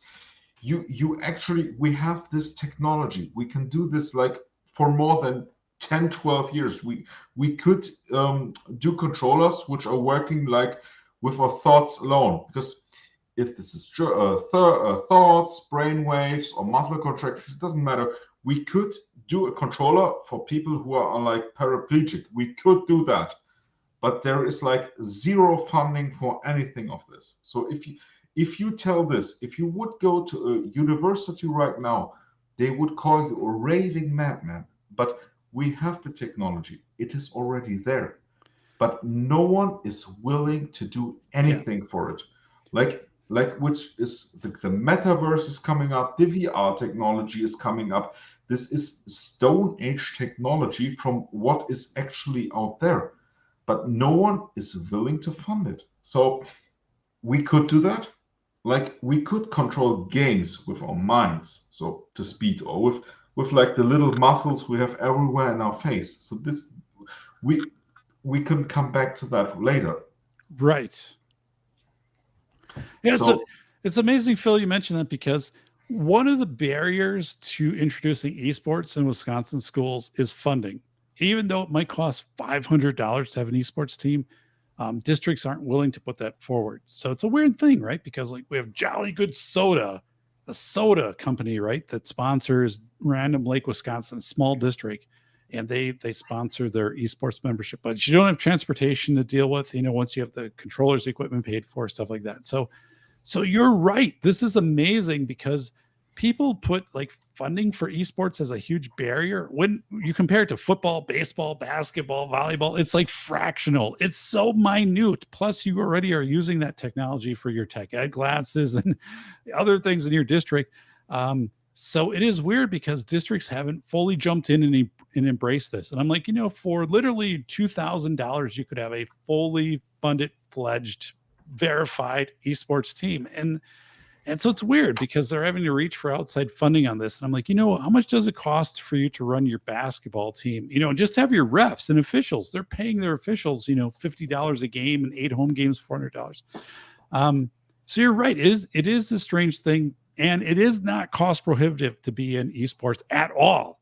And that's where people, it is, to me, it's baffling. I had one of my new soups, Phil, by the way, and he said to me, Dave, like, I'm having a hard time getting my board convinced that esports is something we should introduce in our district. I'm like, whoa, like, dude, really? I'm like, it's like $500 or $1,000 and you can get so many kids involved, right? And it's just a recruitment tool. This is kids attendance going up. This is academics going up. I'm like, and he's like, yeah, but they just still see it as like kids, they're playing video games in their basement. I'm like, I get it, but man, you've got to then bring them to random, like, you got to take them to Germany.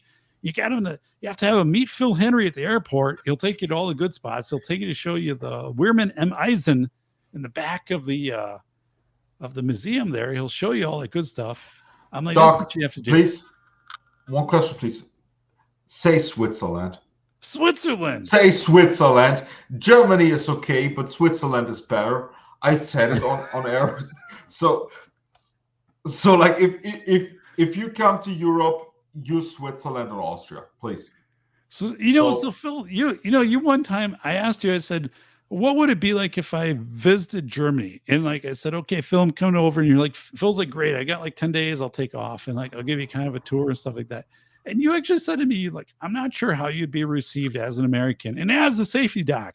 You kind of, Germany is like, kind of on the fence with the safety doc, but I'm like, holy smokes. Like, I didn't anticipate that if I came to Germany, it might not be a good experience. Like, where are you from? I'm like, I'm from Canada or something like that. Like, you were saying, it might not be a great experience for you being from the United States. Do you still stand by that point? Yeah. Okay. So I don't know, Phil, it's conflicted then, because I'd love to come over and hang out with you for a while, but I also don't want to have potatoes thrown at me. We will meet in the Netherlands or in Switzerland. This is the deal. So, jeez, I can't even go to Germany, for goodness sakes. Look at this here. The show kind of went like the doc is just prohibited from Germany right now. I cannot go to Germany. And even though my mother is her mother was from Germany, I'm not allowed to be there.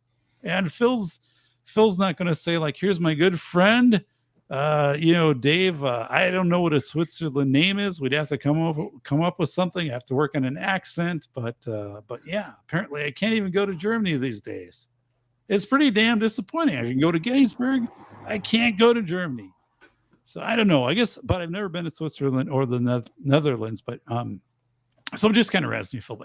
So Phil is a friend of the show. We've done a show in the past. You can find it here on the Safety Doc Podcast. By the way, Phil, coming into the show, we were literally less than 100 hours from this show being monetized, which is awesome. So good stuff happening here with the show in the United States. Good following here. We have Ron Wayne, Bending Ballistics, Half Mile Sniper, Mike McLuhan. So many people. I've enjoyed things. By the way, I'm teaching on Saturday at the university. It's my last class for the fall semester. Which is kind of neat. I teach in a building built in the 1880s. I don't know if it's haunted.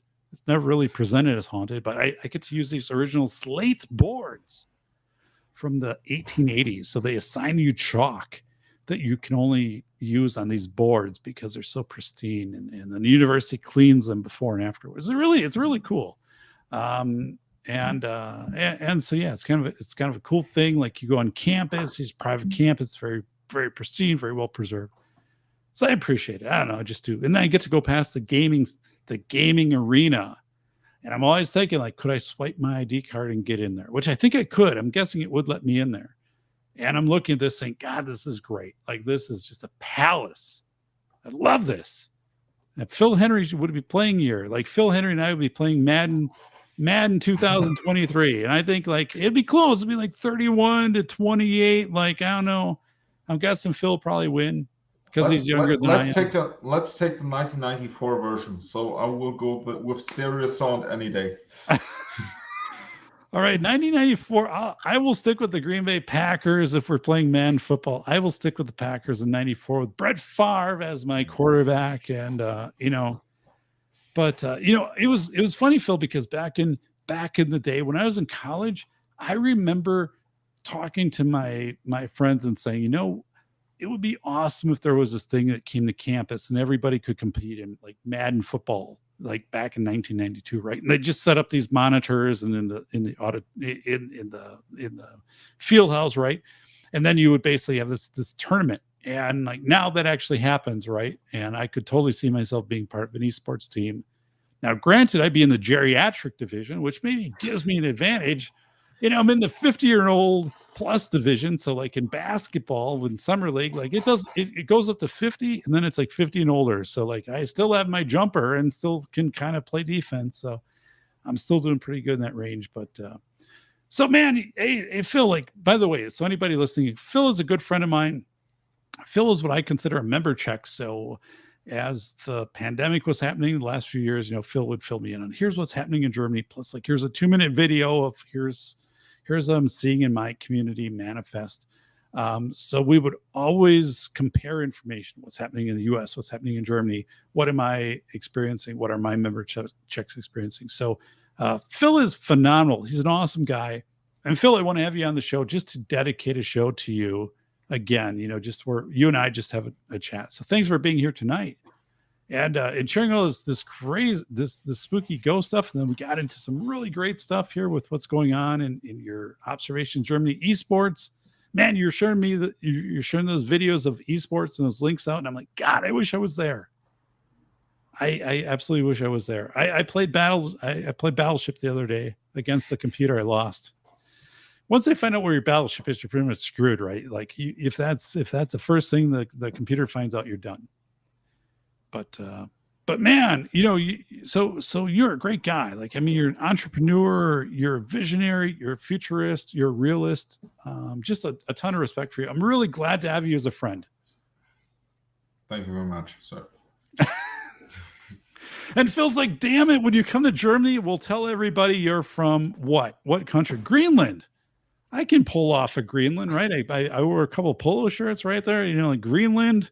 They're like, where's that guy from? Is he from the US? Feels like, look at his shirt. So you would be the perfect Scandinavian. So I can be Scandinavian, Phil. If you just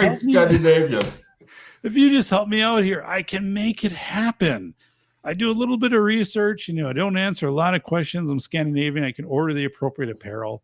Or you can come to Austria. You can come to Austria with me, and we will eat Wiener Schnitzel there. Oh God, man! So I love that. We will have that in the capital. We will arrange that. We will go to university, and then we will have Schnitzel the next day. So we can arrange that. So I don't want to be rude, dog, but I will have to go to bed in like 1 hour. It's like 5 o'clock in the morning. Yeah, no, I get it. Like 2 hours to sleep to the next job. By the way, there's a time zone thing here, right? Yes. And Phil's going to get up with 0 hours of sleep. So Phil, thank you so much for being here. We'll connect base. And it is one of my goals, right, to get over there and like hopefully I get off the plane and Phil's there waiting for me saying, hey, Doc, and then like, I can be Scandinavian for like a week and we can just make it work. I can be like I'd really love to do that. I'm not kidding, actually. I would really love to do that. So, Phil, thank you so much. We're going to have you back on the show. This is our good friend, Phil Henry from Germany, everybody. Our good friend, Phil Henry. Put it out there for Phil Henry. Ron Wayne, come on, buddy. Put it out there for him. Misty Mrs. Wayne again. This is my personal good friend, Phil Henry. He's been on the show before. But, Phil, thank you so much for jumping in here. Have a good show. We will see you. All right. Thanks, buddy. Thank you. All right, we just lost Phil. All right, does anybody and by the way, here's Misty Mrs. Phil's a great guy. Misty Mrs. Wayne, I just want to show this to you. Like, I'm not sure you're aware of this, but this is Ron Wayne when a ghost confronted him yesterday during a Sunday night football game between the Packers and the Bills. This was Ron Wayne. I have this video live here of Ron Wayne. It's 22 seconds. Let's check it out.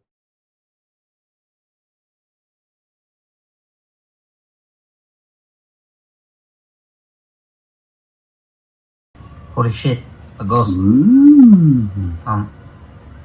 Do you mind moving out of the way? You're blocking the TV. Oh, shit. Sorry, man. It's okay. Thank you. Wow, a few things there in that observation. One is Ron is pretty composed when he's confronted with a ghost. So I'll give you that. So Misty, I mean, he's got it pretty much together. The second thing is, like, I don't know if I would just tell a ghost to move over if I was watching Sunday Night Football. I guess I'd probably be a little more inquisitive than that, but it's kind of the way that Ron is. He's just that way. So guys, by the way, like Phil Henry was a guest early on one of my podcasts. I stay in contact with him on a regular basis. And throughout the pandemic. For example, Phil lives in Germany. He is a professor in Germany, and I do want to go over to Germany and see Phil.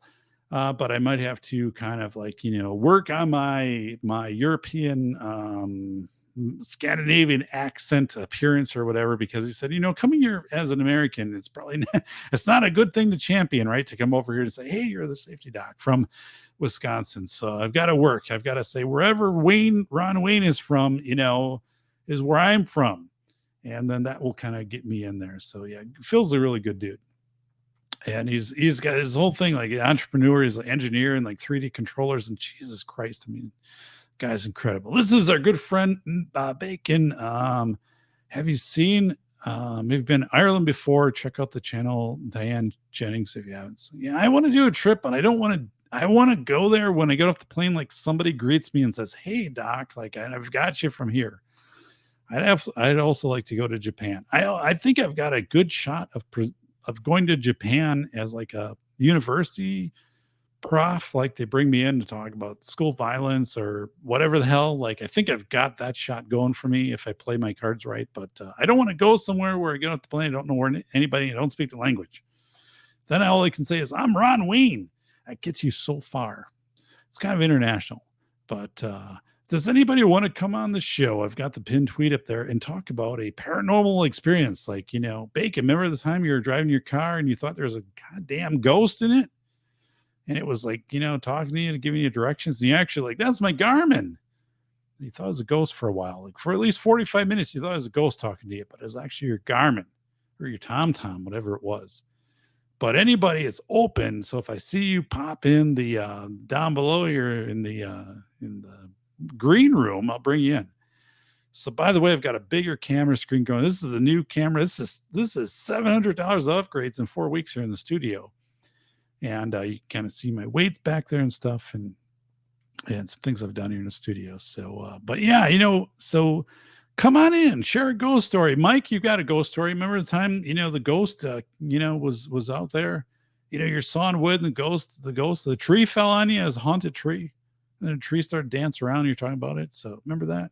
That was you. Misty, Mrs. Wayne. Remember that? You went to Thailand. Ron was there. A ghost was talking to him. And all that stuff. Like, he's like, what are you doing? He's like, Ron's like, I don't know. Ghost was talking to me. That's the whole trip for you guys. So like, talk about that. My grandmother used to beat pots and pans together to scare ghosts away. This is a good story here. Swimming with a mouse in a toilet. By the way, I hope you subscribed. Everyone in the neighborhood would get scared thinking it was an air raid. Air raid. It's a good story. Come on the show. It's the pinned chat. All you have to do is click there and you're in the show. Sassed one too many. Gosh damn it. You have a lot of stories. So remember the time you thought the ghost gave you jock itch, but it really wasn't. It was just high humidity in Florida. But a story like that kind of gets us started. Ghost stories, anything like paranormal. Yeah. So the time you were watching Ghost on TV and you thought Patrick Swayze was talking to you personally, Sass, let's talk about that. So it's 87 here today. 2-1 for Ghost. It was 70 and sunny here today, which is phenomenal for Wisconsin. One of the best Halloweens we've had as far as weather. And like the whole week, it's going to be like that 70. So like taking stuff down is not a big deal. I'm checking hold. Whoa, come on. We got a John Wayne in here. Somebody, Thailand. I literally don't have any ghosts. I don't believe that at all, Sassed. Come on, you're holding out. Remember the time you're doing the Campbell run, you thought like the Model T passed you doing 140 miles an hour. That's a ghost story. Half Mile had a lot of ghost stories to start us out here. So I've got an open line for you guys. It is the open line. It is the pinned tweet. Here it is again. Come in and share your ghost story with me. Your video of doing the setup sure looked like a summer after. It was good. Half Mile. This afternoon, I shared a video of me setting up some of the stuff for and actually it was a big time for the kids because it always happens. Kids be like, I remember, and one kid said, I remember his house when I was younger. I'm like, younger? What the hell? Like, I've been here 20 years. So you're like 10. Like, how young were you when you were here? Like 3? And families take pictures because it's well lit. And, it's the bloody leg that looks like it's cut off by the garage door and stuff like that in the body bag. And And, you know, like all of, like in like these high school kids did a YouTube short by our house. It's really cool. Got the skeletons. They still have strobe lights on them. The batteries will live for 3 days. Then I'll take them out of the tree. But putting it together, like it's so fun for me for kids to come back and to just hear them say, "Oh, I remember this from last year," or "I remember this from a couple of years ago," or like to have a mom or dad say like, "Oh, like, hey, like stand up there by like the garage door by the leg and the spider. We're going to get your picture because it's really well lit." And I'm like, gosh darn it. Like, that's why I put the time into this stuff, because I want people to have a good experience. Now, like down the road, like I said, they had a car that looked like it crashed into their $1 million house, and they had like smoke coming from it and like zombies, which was awesome. Like, I can't compete with that. But I do have like a very much a G-rated version of that. So if you have like a 3-year-old, they'll feel comfortable walking up to our stoop to get their, you know, Snickers bar, right? But yeah, I really like, actually the new concrete slab was cool because I was able to kind of push things out a little bit this year and put some new displays up that I couldn't do in the past. So this is Bolo, who has a hell of a lot of stories. Bolo said, "I saw a human skull in the middle of an intersection while riding my bike abroad years ago, but there was a story, but I just kept riding." Bolo, you know, ghosts are kind of your thing. Like, you're always thinking ghost all over the place. So if you want to tell us a story about when a ghost chased you, again, you can just use your avatar and just tell the narrative and be in and out. Just let me know. That's funny, Mike McLuhan. Gosh darn it, Mike McLuhan. He's the guy. Half sniper here in Florida. And remember, I'm just going to share this again here. This was Ron Wayne. This was Ron Wayne last night.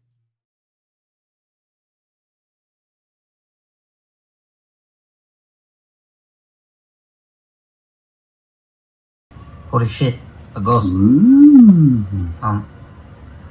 Do you mind moving out of the way? You're blocking the TV. Oh, shit. Sorry, man. It's okay. Thank you. So, yeah, I don't know what your thoughts on that are. Anybody in the chat? Ron's plays it really cool. At the same time, it seems like an underreaction to a ghost appearing in front of your TV. So I don't know where to go with that. I have mixed feelings. I think Ron's a great guy. I just think he should calibrate his response a little bit to the paranormal, because, you know, he's just saying, "Hey, like, could you just move away?" I'm watching the game. By the way, I've got $35,000 bet on the over under, and I haven't told Misty Mrs. Wayne about it, and I hope things go well. But it's Ron Wayne, by the way. So I'm trying to get Ron to tell. Yeah, no, you should.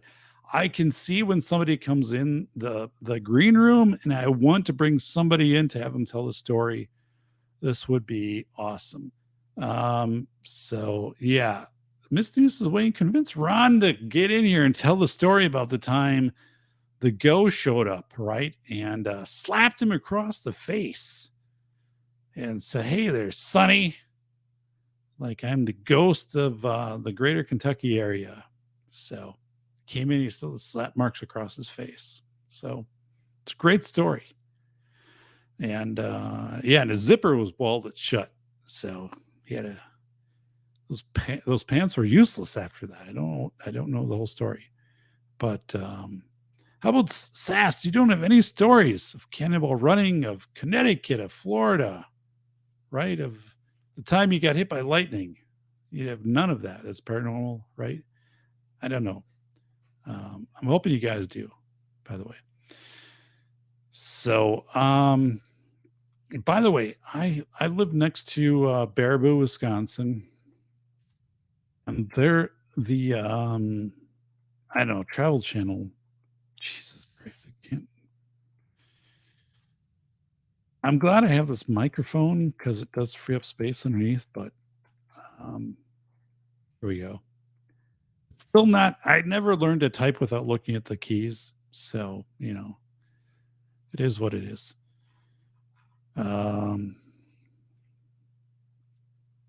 So there was an episode on the Travel Channel, Three Ring Terror, which was filmed next door to me in Baraboo, Wisconsin, which had the Ringling Brothers Circus. If you're not familiar with it, and they were saying that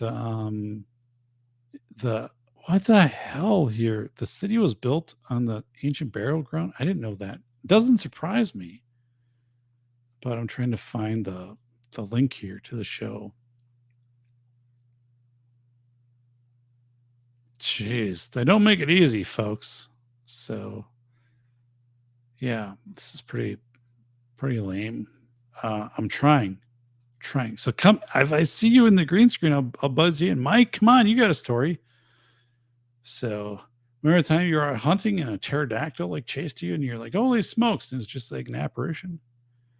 So, or, Jefferson Davis was talking to you, offered you a cigarette, and you're like, when you tried to grab it, there was nothing there. I spent the weekend at the Orlando Air Show. It was disappointing. I got a 12-hour tan, though. Yeah, as long as you got the tan, I'd say call it a win. So the Travel Channel is really... Anyway, I guess I'll have to tell a story because the links all suck here. Jeez. All right. Well, man, this sucks. So anyway, I live next to Baraboo, Wisconsin. By the way, somebody please come in the green room so I can buzz you in and get your story here on Halloween. But in Baraboo, Wisconsin, which is in the southern center of the state, close to where I live, the Ringling Brothers Circus, Al Ringling Brothers, you might be familiar with it. And they actually have a theater, the Al Ringling Theater, which was recently renovated. It's really cool. So, built 100+ years ago, but there's ghosts of elephants walking the streets because they had elephants and ghosts of, performers at the Three Ring Circus, back in the 1870s and 1880s. And there's also this Baraboo Inn, by the way, which is located right on what the campus would have been for, I'm going to show a picture of it, the Baraboo Circus. So this is the Baraboo Inn, which has been on the, I think, Zach Bagans and the Ghost Show and the Discovery Channel. And so this is 15 minutes away from me. And people working on this, doing construction, have said our tools have been missing. Like we go downstairs, we come back and they're missing. And so there's a long history. This is right in the center of that Baraboo Ringling Circus complex that kind of has been trimmed down today. But so circuses in the United States, really big back in the 1860s to kind of 1900s.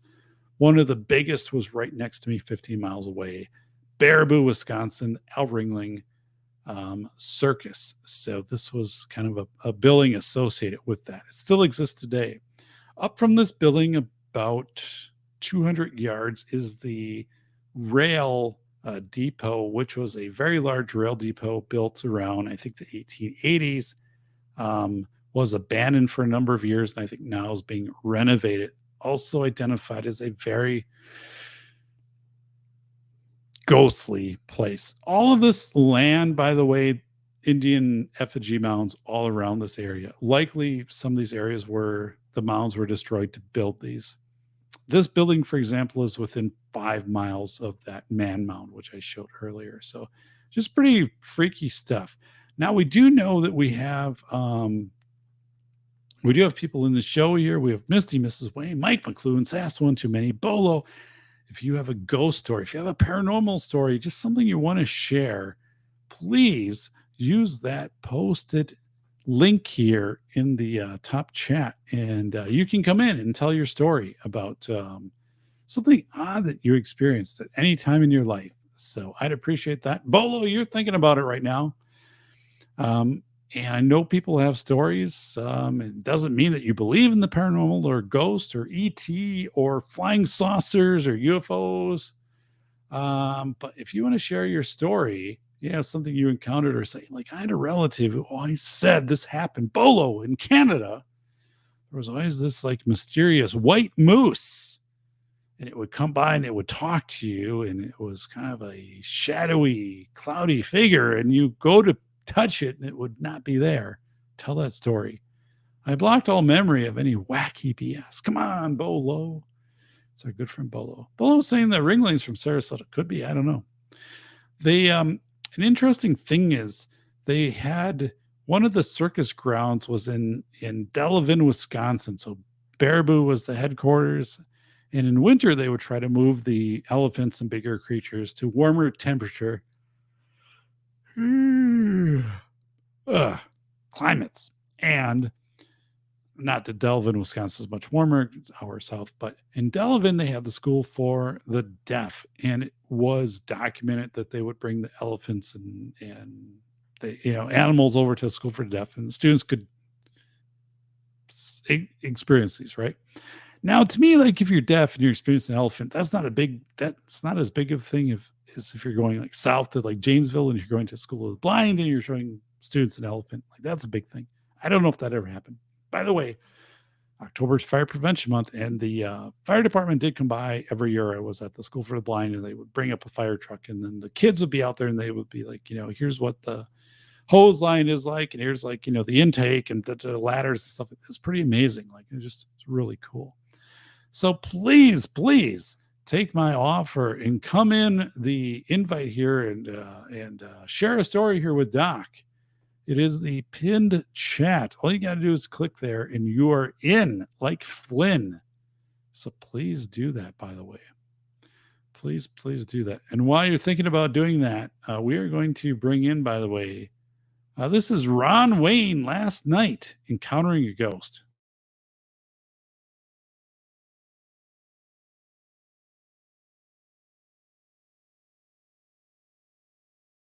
Holy shit, a ghost. Ooh. Do you mind moving out of the way? You're blocking the TV. Oh, shit. Sorry, man. It's okay. Thank you. Wow. So again, that was Ron Wayne encountering a ghost. I don't know what to think about that. I'd probably be a little more freaked out, but Ron Wayne's got it kind of together. He's a pretty calibrated dude. So it's that time of night for me to close up shop and get ready to head home. Thanks, Safety Doc, and everyone for participating. Have a good one and catch you later. So thank you, Mike. All right, so we're not going to get a story from Mike here, but Mike, thank you so much for subscribing, for following the show, for supporting the show. Next week is my birthday, 1 week from today.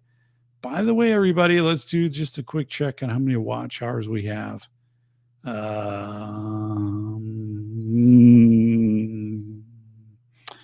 Jeez, that's not the button I wanted to hit.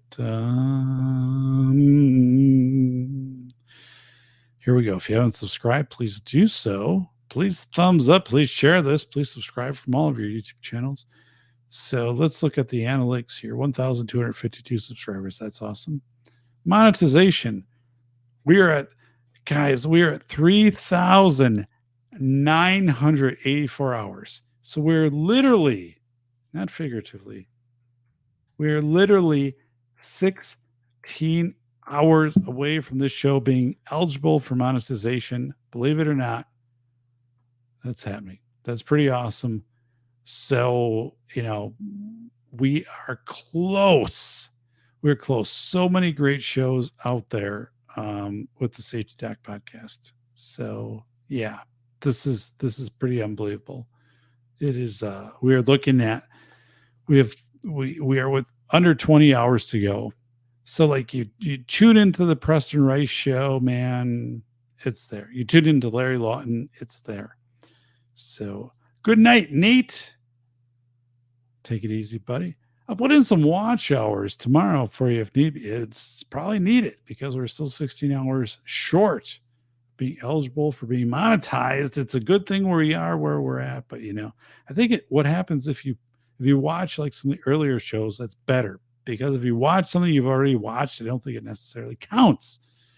But we have a lot of great shows. Those shows with Preston Rice, episodes 40 and 41, the drone shows, those are really awesome. Ron's emailing you a pic, Doc. Let me know when you get it. Jeez, Ron emailing these pics. Hopefully this is one I can display publicly. So Ron, let me see here. Ron, I didn't get it.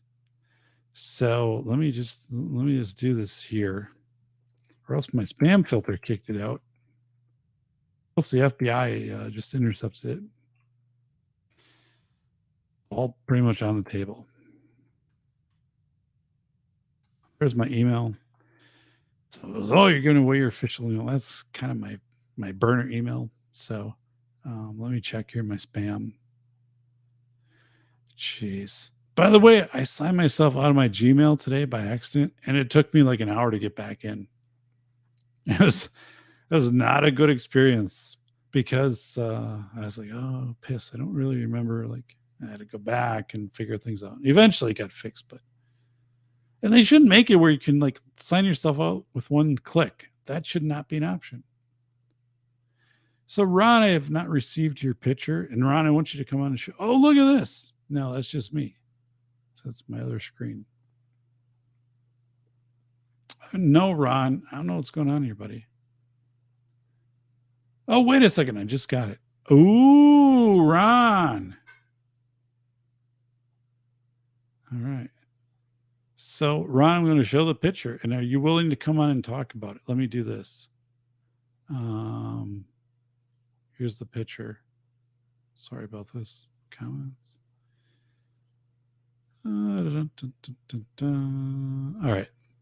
So this is a picture. So what are we looking at there, Ron? Describe the context to us. Like, what's going on here? What do you see in that image? What's going on?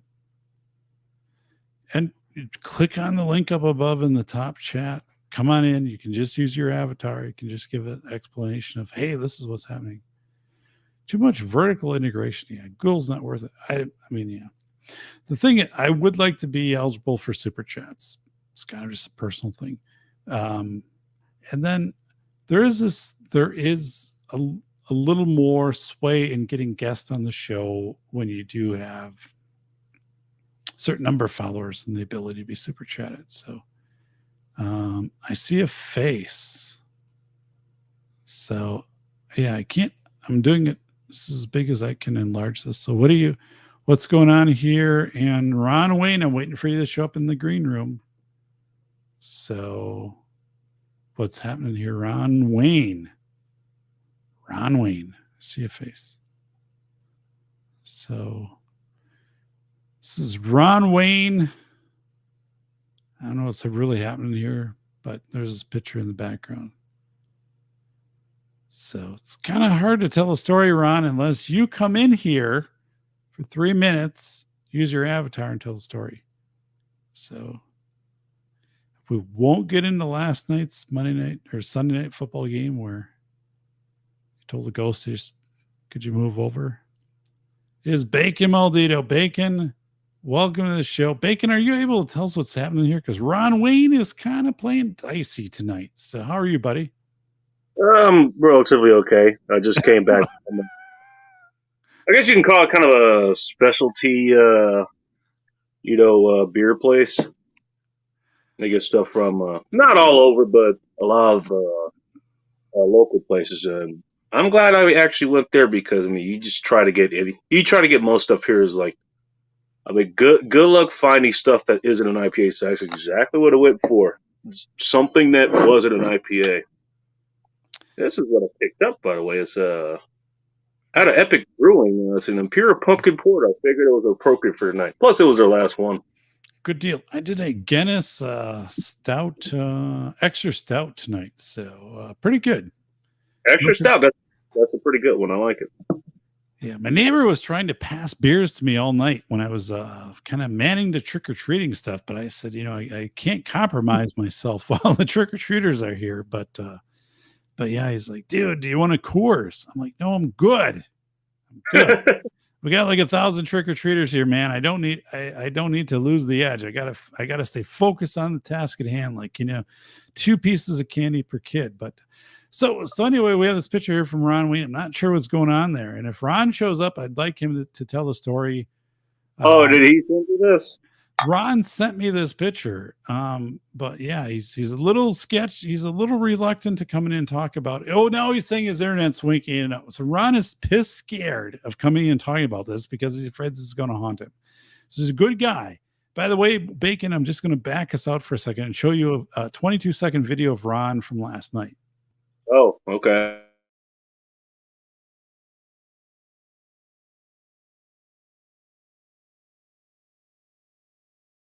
Holy shit, a ghost. Ooh. Do you mind moving out of the way? You're blocking the TV. Oh, shit. Sorry, man. It's okay. Thank you.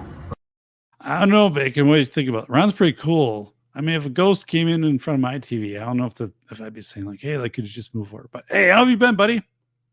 Been okay. By the way, I mean, I don't know if that happened. You know, It sounds like you're like, "Hey, man, my house burned down yesterday. Like, you know, and there's a drive-by shooting." Are you okay, buddy? Because you kind of seem like things aren't okay. It's funny you mentioned that. I'm glad I came back when I did because I heard what sounded like gunfire going off. Holy smokes! We might have a few ghosts moving in here. You know, Wow. So hopefully that's not the case. A quick preface here. One is a 𝘂𝗵𝗿𝗶𝗶, a good friend of mine. 𝘂𝗵𝗿𝗶𝗶 informed the book, The Velocity of Information, which is in libraries all over, possibly including Inglewood, although we haven't had that confirmed. But Bacon has an amazing show on Friday nights, and you know, he runs his show for kind of that marathon endurance capacity. You know, 1.3 plus thousand subscribers, a monetized. But just a good guy. And one thing I said about you, Bacon, I said this years ago, you're super intellectual. When I was reading your blog post, I'm like, God, this guy gets it. Like he's playing 4D chess. He really gets it. And I'm glad that you're a friend. During the pandemic, Bacon was one of my member checks, telling me kind of what was going on in this greater Seattle-ish type area, you know, sending pictures of saying like this road is like blocked off, and you know, here's some other stuff going on. So I appreciate that. So anyway, buddy, I'm glad to have you here on the show. So do you have any like kind of weird, it doesn't even have to be ghost. It could be UFO. It could be flying saucer, extraterrestrial, anything you want to share, like you've encountered, or you're like, I'm just like interested in, like, do you have a t-shirt that says like, I love Area 51, or 𝘂𝗵𝗿𝗏 was, you know, like taken away by aliens? Like, I don't know. I have 3 of those shirts. 𝘂𝗵𝗿𝗏 was taken away by aliens. 𝘂𝗵𝗿𝗏 very, very well may have been taken away by aliens because, I mean, I don't know if you've heard from him lately. He's pretty much dropped off a cliff anywhere. You know, so maybe he'll come back like Randy Quaid in Independence Day. Who knows? That will be 𝘂𝗵𝗿𝗏. He'll be flying his, like, you know, his F-14 or F-16 up there, and he'll have like his guitar next to him, and he'll be like, you know, remember me, and then like, yeah, that'll be like Independence Day. Yeah, 𝘂𝗵𝗿𝗏 vanished. Bacon and I were doing a show with 𝘂𝗵𝗿𝗏 a couple of years ago when the riots going on, stuff like that. They tried to kick down Nick's door to get a pizza and his guitar, and he fought him off with a spatula. That was a wild shit, man. Jesus, it was crazy.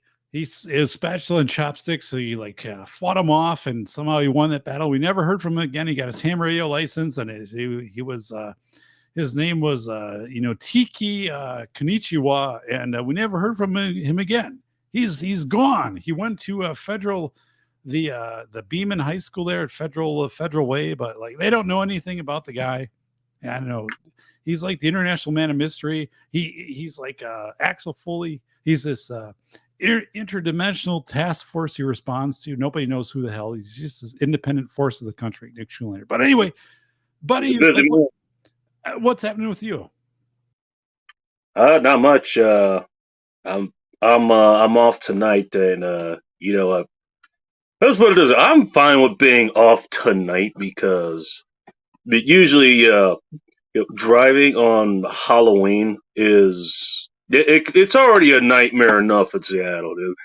And throwing Halloween on top of that, for the obvious reasons, like, okay, there's a bunch of kids crossing the street. You know, it's like, yeah, not worth it. Not worth it. You know, you will see also some decent costumes though, from people who actually do fit in said costumes. We had a kid show up as Napoleon Dynamite tonight. The only Napoleon Dynamite we had this year, and that kid was spot on, especially with the moon boots. Bacon, one thing we did not have this year, which I was very surprised, we had no political candidates. We didn't have a Joe Biden. We didn't have a Donald Trump. None of that. Or like a year ago or 2 years ago, that was pretty common. Like, God sakes, like 3 or 4 years ago, like every fourth kid was a Donald Trump. But Really? we didn't have any political candidates this year. The number one this year, believe it or not, was Ghostbusters. And there was a trio of kids, probably like 8 years old, and the dude had a proton pack, and he had a boombox in there, and he was playing Ghostbusters, and they walked up and they're doing a little like Ghostbusters thing, and I'm like, that is awesome! Like, you guys are incredible. So we had at least like 40 Ghostbusters, but there wasn't like a prevalent theme this year. Like there weren't ninjas, or there weren't cannonball runners or Nick Schulanders. Like one year we had like 80 kids who were all like, "I'm Nick Schulanders. I got my guitar. I'm Washington State." I'm like, "That's cool." I'm like, "But there's Nick Schulanders wasn't a costume."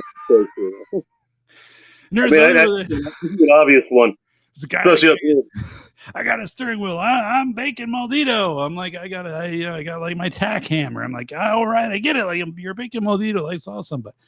But yeah, we didn't really have a theme that played out this year. Like, it was very individual, which was cool. Like, the kids were awesome. Like, I love Halloween, and the fact it was 70 and sunny here, and it never really cooled down after night. So that's good. I loved it. I absolutely, and Bacon, get this.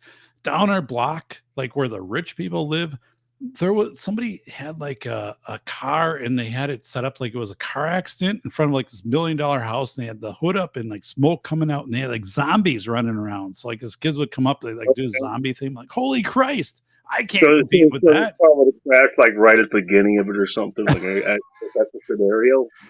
I'm like, I am the budget version of that up the road here. Like I am the budget version. I have the body bag from 20 years ago, and I have the bloody leg under the door, and and the ghost, which just kind of flies from the tree to the house. But the families of younger kids appreciate it because it doesn't freak out their 3-year-old. But like, I'm looking down the road, I'm like, holy God, like they were setting this thing up all day. Like they're staging this vehicle. It looks like it's crashed in their yard. And I'm like, Halloween horror, or is this real life horror?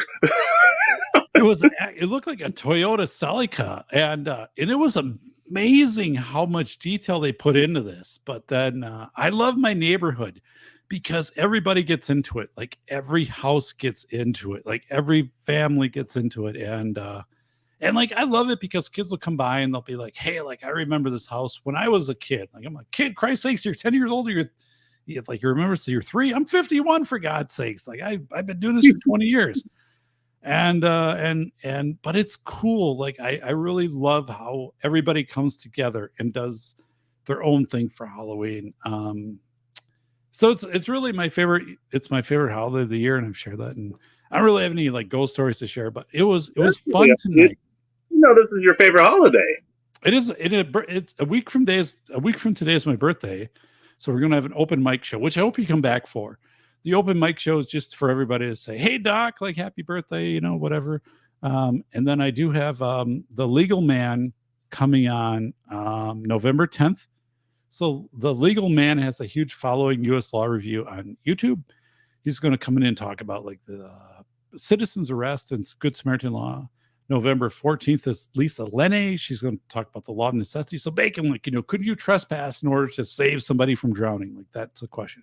And then November 21st, Mike Dahl, the head of Wisconsin esports growing like crazy. So I've got some great guests coming up, but yeah. So do you have any like fascinating story to tell about something like paranormal, or 𝗵𝗵𝗿𝗶 here? That guy's totally paranormal. Is a friggin' ghost. Doesn't even exist. What do you think? You have anything really weird that's happened, or something you just can't explain? You're like, I don't know, man. It seems like I time warp. Time warp. That kind of happens with me. Just drive itself. Like, my goodness, is it midnight yet? I feel like I've been here for the last 3 days. Oh wait, I'm just stuck behind this person who can't figure out the light. Right. I mean, I don't really have. I don't have really too many paranormal. The closest I have is like the place I live in now. This was something I had to get used to, like, or try to figure out. And so it actually has like it's like a 3/4 bathroom. So I'm not going to be doing any bubble baths in here because it doesn't have a bathtub. It just has a little shower in it, which I'm fine with. Yeah, but one of the things I know is like I'll be sitting there like getting home, grab a beer or something, and like scroll through a whole like going through my updates, emails, that kind of mundane stuff. Start hearing drip. Like, the hell? Really? And I'll look in and like, why is this dripping? I turned it off. Crank it a little bit more, okay, maybe I didn't turn it all the way. Keeps dripping. And in mind, this is one of those ones where even back then before I got the new head for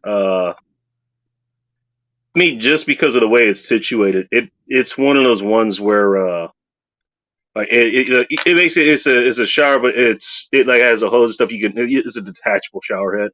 Right. So it's like, okay. After a couple nights, I was like, okay, I don't feel like dealing with this. I don't know if you know about this. Washington, kind of known for humidity. If you have a little bit too much in any specific area, you get this thing called mold. Yeah. Mold, Oh, no, I get it. Sorry, you're saying something? No, I understand. Like, too much humidity and bathroom and mold, and you bet. Yeah, that's something I was proactive with the moment I actually got a place out here. Like, okay, now I'm going to blow this out. Like, don't want standing water here. That could be problematic for other reasons. So what I started doing was like, okay, here's what I'm going to do. I'll take the shower head off, or take the line off of where the water comes from. And sometimes it'll drip from where the water's coming from. But then the others are like, I'm sitting there like in drip, like I'm looking like where the water should be coming from. It's not. It's still coming out of the shower head. It's like, that should be bone dry. Like, right. Is this haunted? What the hell? Right. No, I'm with you. I totally get what you're saying. Holy smokes. Yeah, because once the knob is down on the spigot coming out to fill up the tub, like, right, there shouldn't be anything able to go up to the shower head. Man. Yeah, it's called off. It's called off for a reason. Wow. So Bacon, I'm going to bring in our good friend Ron Wayne into the chat here. So we're going to split into thirds. We have our good friend Ron Wayne. And Ron, welcome, Ron. And by the way, before we start, we have a little preface here. This was a video taken of Ron last night. It's 20 seconds long. Here it is.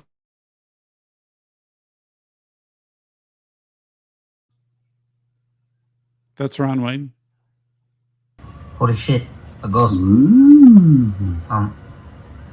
Do you mind moving out of the way? You're blocking the TV. Oh, shit. Sorry, man. It's okay. Thank you. So is Ron watching the Packers-Bills game. So Ron, you're welcome to the show. You have a ghost story to tell Bacon and me and everybody else? Well, first off, hey, Doc. Hey, Bacon. Hey, Ron. It's Ron Wayne. Look at Ron here. You saw a ghost last night. You're pretty casual about it. Yeah. Hey, Doc. Hey, Bacon. Hey, Misty. Thanks for your support of the channel. Oh, you're more than welcome. We enjoy it. Thanks. Quite a bit. Well, in regards to that picture, I don't know if you can pull it up there. I can. Give me just a second, but keep talking. Okay. We took a series of pictures that day after I got done with my work up there. As I cut grass for a living and landscape and stuff. But that one picture had something in it that just jumped out to everybody on the left side.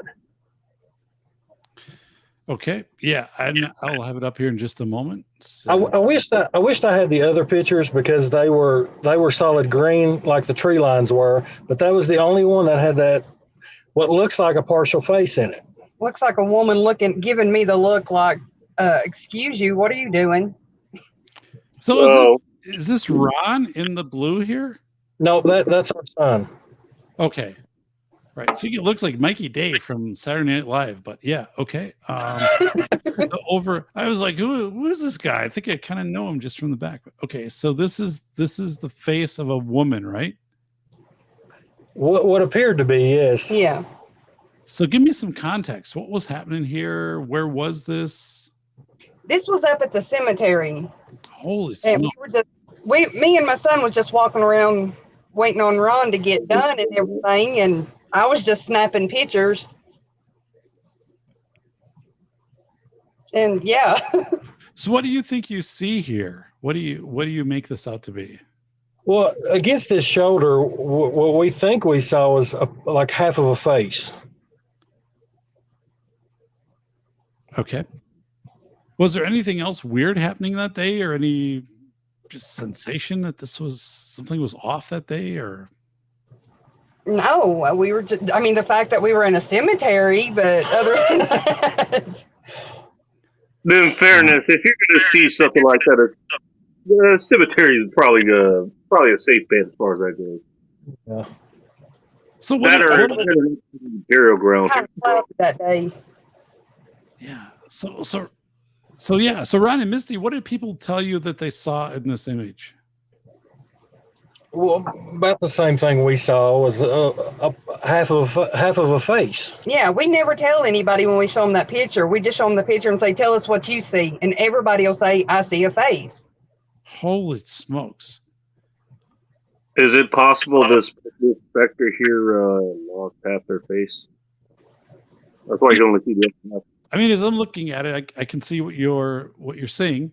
I can see that in this area right here, like a female face. Wow. When was this picture taken, by the way? That was about gosh, 4 or 5 years ago, wasn't it? Okay. Yeah. Holy. Was there? So how did you find it? Like when you were just going through the pictures, or in the moment you took it? The pictures, and I happened to see the. Well, actually, she took it on her phone and she showed it to me, and she showed me. I think there was about 4 or 5 images. Yeah. And you said, "Look at these and tell me if you see what you anything." see. And I went through them all, and that one was about number 3, and I spotted it. I saw it because it was out of place for. We know the area. There's nothing in those trees that should have caused that kind of anomaly. Wow, that is. I mean, this reminds me of when I was taking pictures at Fort Winnebago, which was a military fort from 1828 to 1845. And I had a picture in the doorway, and someone identified it immediately and said, "We can't use this photo, right? Because you have a picture of somebody standing in the doorway." And I'm right. Like, whoa, like there was nobody here. And then I went back to the photo, and it's kind of a weird thing because they actually said, like, don't share this photo, don't don't talk about this with Ron, Wayne, and Misty, and on a televised show, or you two specifically. So Bacon, do you see the image in this photo of the half face? You guys kind of make it out. Wouldn't know if it was. I don't think I might be able to pick out his gender, but I mean, Akashi looks sort of like a Phantom of the Opera style, like the mask. Seriously. That's exactly what we're seeing. It's clearly what I see. Oh my god. So you said this is your son in this picture right here? Yeah. Yeah. By the way, he looks from the back. He looks like Mikey Day from Saturday Night Live. So he probably gets confused a lot. He's walking down the road. They're like, "Hey, that's Mikey Day from Saturday Night," who I think is the best character right now, or best person on Saturday Night Live, by the way. But he probably gets that a lot, right? And no, not really. Oh, Ron, come on! Or they're probably like, "Hey, your dad, Ron. He was doing that thing where the ghost showed up on Sunday Night Football, and he kind of just blew it off and just said, 'Could you move to the side?'" He probably gets that a lot. Like, remember the time Ron just kind of acknowledged a ghost and said, "Just I know you're my here." house is haunted, so he's used to it. Holy smokes, man! I was going to ask how many autographs does he get asked to sign? This is crazy. So Ron, do you have a story you can share with us, or Misty, a ghost story, from any time in your life? here on our Halloween special here on the Safety Doc with this expensive Shure microphone, which wants to hear the story. I guess my headphones will hear the story, but I want to hear it. What do you guys think? What in the hell's going on here right now? Does something pop up here? Jesus.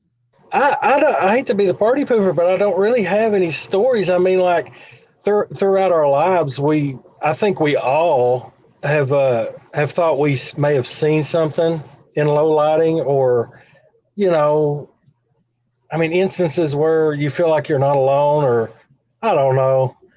I don't want to sound like a quack or a weirdo, but oh, honey, we all know you're already that. But I mean, I've had by the way. Yeah. No need to hide it. I'm not saying I believe every single thing I see either, but you know. But has there been anything really odd that's happened where you're like, I can't explain that, you know, like, or just something. Some only thing I can think of. I've got one. Okay. Really, I've got one. Okay. Now, seriously, this was about. This just popped in my head. This was about 4.5 years ago. My dad's brother had passed away, and I was up on my dad's front porch, and it was about, I want to say about 10 in the morning, and me and the old man was sitting out there, and right about, I'd say about 4 feet in front of us off the porch, we heard the single. This is gonna sound crazy. We heard the single clang of a bell. Okay. You know, like those decorative bells that you have out in your yard? Sure. Yep. It was as loud as life. And me and my dad just looked at each other, and at the same time said, "Did you hear that?" And I looked at him, I said, "How could you miss that?" Holy smokes. Oh my. And we don't, you know, he don't believe in anything like that. But he said this, and it floored me. He said, "Who's to say there wasn't a bell there that somebody loved years ago or something, and they'd ring it?" I mean, I don't, you know, how do you explain it? We both were just, it took our breath. But that was one of the weirdest things that I've ever experienced. Man, that is amazing. Wow. I mean, like one person could hear it, yeah, but two at the same time, that's a little odd. Right. Wow. I mean, that's an amazing story, right? Yeah. And we're not trying to dissect and apply science onto everything tonight. We're just, you know, it is Halloween night, at least for 20 minutes here in Wisconsin. And what the hell? I just had a virus protection notice come up on my Windows security. That is spooky as hell because I've never had it before. I'm turning it off. Bacon, what'd you do? You know, dangerously here with an unprotected Windows 10. Blame me for this. I take enough blame for enough things. So Ron, you share that. Misty, do you have anything? Do you remember, like, you know, do you have any account, or like, you know, when I was a kid, one time, like, boom, we did this and there was something really strange happening. We took a photo where there was like this. Anything you remember, Misty? Well, the weirdest thing that really happened to me was, and this is going to sound really crazy, it was probably Halloween show, I want to point out. I'm just saying. Well, she is crazy. Yeah, I am definitely crazy. But it was probably about 2 or 3 weeks after my dad had passed. I'm sitting in my living room watching TV, and I saw what I thought was Ron walk by the doorway going to like the front door. Well, about 3 seconds later, here come Ron walking the same direction, going that way. And I'm confused because I saw a person out of the corner of my eye, or at least I thought I did. Holy smokes. I mean, after I realized it wasn't Ron for a split second, I know it's going to sound weird, but I felt my dad. So, I mean, I can't put my hand down and swear that that's what it was, but to me, that was creepy. That is creepy, right? And I'm glad. I thank you for sharing that, because, you know, we're not trying to hyperanalyze anything with scientific, you know, tools right now. So that is, you know, I was in the room next to me a few days ago, and I was getting out Halloween decorations of course. And I said to my wife, I said, "Hey, one of the cats got in here, and so I'm going to have to try to smoke this cat out of here because they're probably hiding out in the room where I have all the firewood stuff." And she said, "All 3 cats are upstairs." And I said, "No way. Like, I saw this cat come in and I went over to where this cat was. And we have many cats as we've lived here, cats have passed on." And I said, what? She says, "All 3 cats are upstairs, in their cat beds." And I said, "This is crazy," because not only did I see this cat walk into this furnace room area, but then I actually went over to where this cat was. And I said, "I'm trying to scoot the cat out of there because, it's not where the cat's supposed to be." And she said, "No, all the cats are upstairs." So I'm like, I don't know what happened. I don't know. But, we had a question here from Half Mile Sniper, and that was to you, Ron. Did the bell ringing, did that align with the time your uncle died? Do you have any idea of that? I just caught that. That is really interesting. I'm not for sure. I'd have to ask my dad about that one. Okay. Interesting. Wow. That is crazy stuff. So yeah, Ron and Misty, thanks. Do you have anything else to share? Thanks for sharing the photo. We put that up and it scared the bejesus out of Bolo. He's in Canada. He just told me, he just sent me a message. He said, "Doc, I'm going to the Walgreens in Canada and I'm going to buy a lot of melatonin so I can sleep tonight." I'm hoping he can. I'm surprised he didn't have it on hand already. I know. I think Bolo is probably like a 3 milligram guy, but he's like, "Can I get 20 milligrams?" And it's in stock. 20 milligrams of melatonin. The CVS. He is high on melatonin. That's kind of his thing there, Bolo. Directly to him. Ron and Misty, thanks for following the show. Thanks for supporting the show. And thanks for sharing that story. That's really fascinating. Speaking of Ghostbusters. So what is going on? What is, by the way, I think I can match that. Nice shirt, by the way. So there's my 𝗵𝗵𝗵𝗺 to match your, I think, 𝗵𝗵𝗵𝗺, by the way. So yeah, I noticed we got the same ones right there. It's pretty crazy. So an empty beer bottle I purchased like 30 minutes ago. Wow, look at Bolo. Bolo, come on, man. Bolo. Bolo. What I want to know is how much melatonin is in the week. Bolo. Bolo once did the Canadian Cannonball Run, which is from Windsor to 𝘀𝗵𝗿, British Columbia, in 18 hours, driving 185 miles an hour. So it's kind of what Bolo's famous for. That's close to 300 kilometers per hour. It's used to be a big metric up there. Convert the metric system and all that stuff. It's not easy to do, so we're not quite sure that it actually happened. Make it sound a whole lot faster if you do it like that. My God. So Ron and Misty, we appreciate you coming on the show tonight. We appreciate you as followers. By the way, I think the latest update here, and let me check it for sure, because the computer lies to me, and as does YouTube and pretty much everybody that I know. But let me double check this for sure. I'm trying to go into the metrics here, which is damn near impossible, as you all know if you have a YouTube account. But I'm going to try it anyway. My analytics show that we are at, it's not showing anything right now.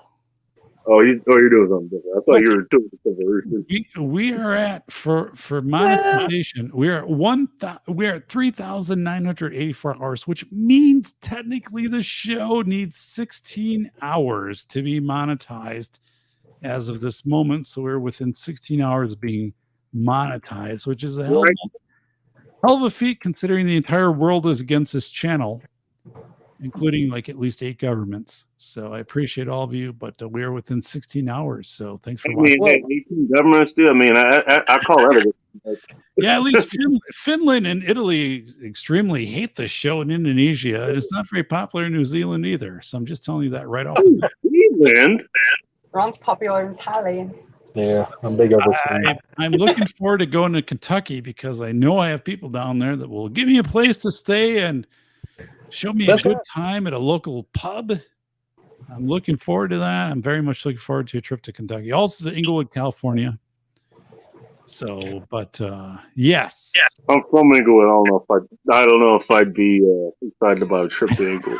I am. I'm telling you, Traveling Fools is here, and every other show they have is Inglewood, California. They have 400 shows. 200 are just on Inglewood, California. They haven't even touched the surface of the places you can go in Inglewood and have a hell of a good time. That's worth visiting. I'm just telling you, it's a great place to go. So Ron Wayne and Misty Wayne, keep me in mind when I make my trek to Kentucky. I need some place to stay. And I told you, come on. You're more than welcome. Thank you. I can put you on an air mattress or a couch, but I'm super easy on a couch. I'm a good guest. We can have a great conversation, a little bit of a bonfire. We will have a great time. I'm no gourmet chef, but I'll do the best I can. I'm good for a couple days to come down and crash.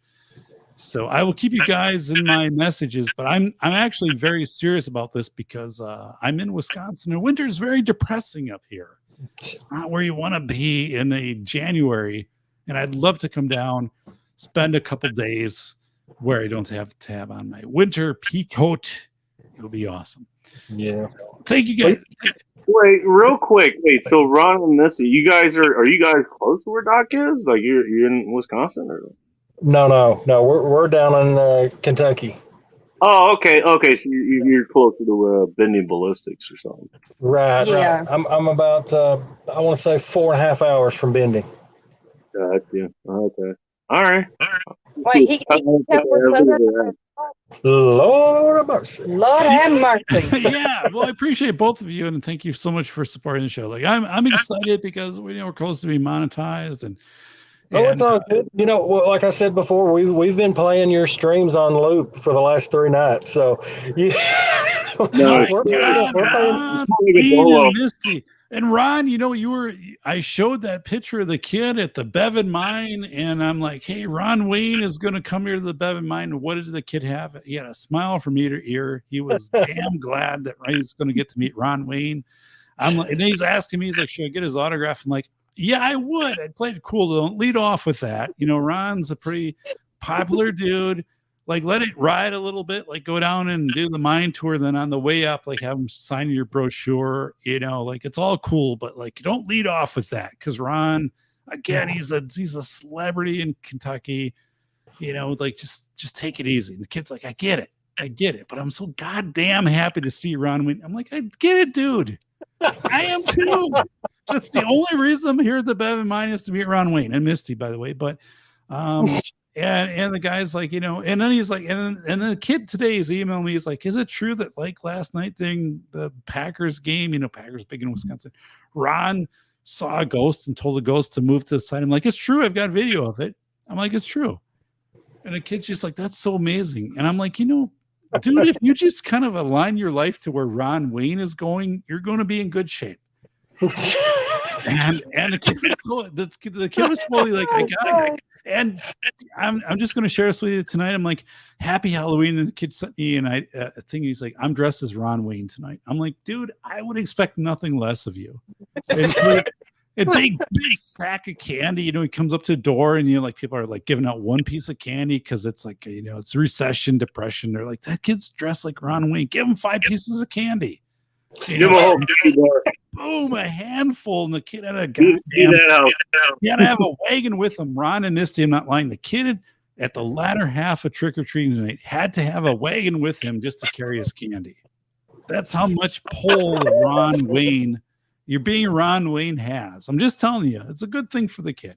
And before we go on, and before he had to order an Uber to get all the candy back there. The kid stopped and he's like, Christ, I'm not getting this candy home. It's falling out of the sack.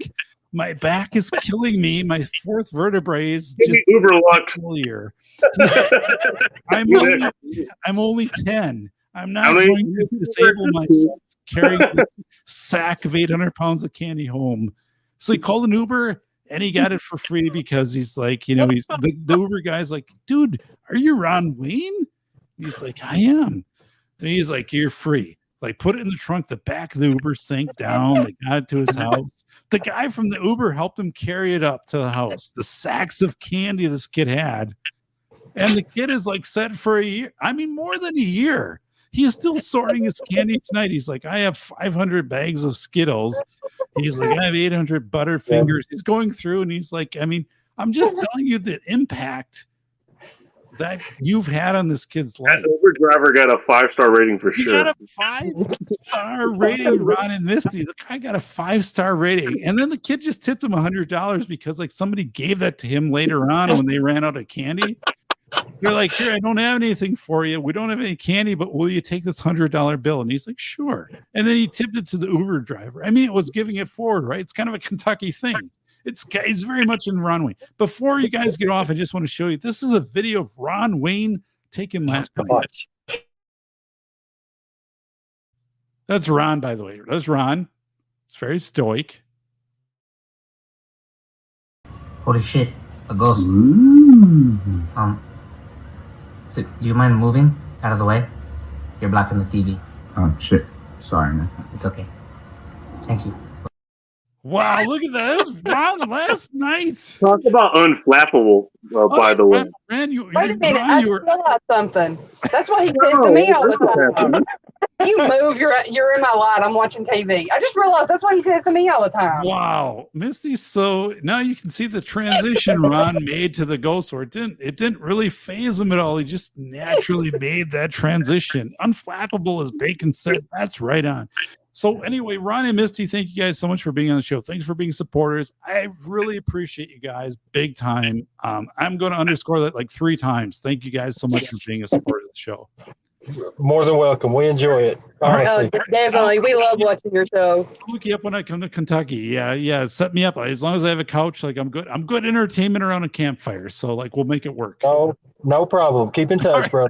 Thanks, buddies. All right, Bacon. We have in our show here Truth Finder, who's wanted to come on for a while. Bacon is kind of one of our pseudo moderators here. He knows martial arts. He knows jujitsu. By the way, Bacon's my right-hand man here. But Truth Finder, are you in here with us? Yeah, I'm here. Are you?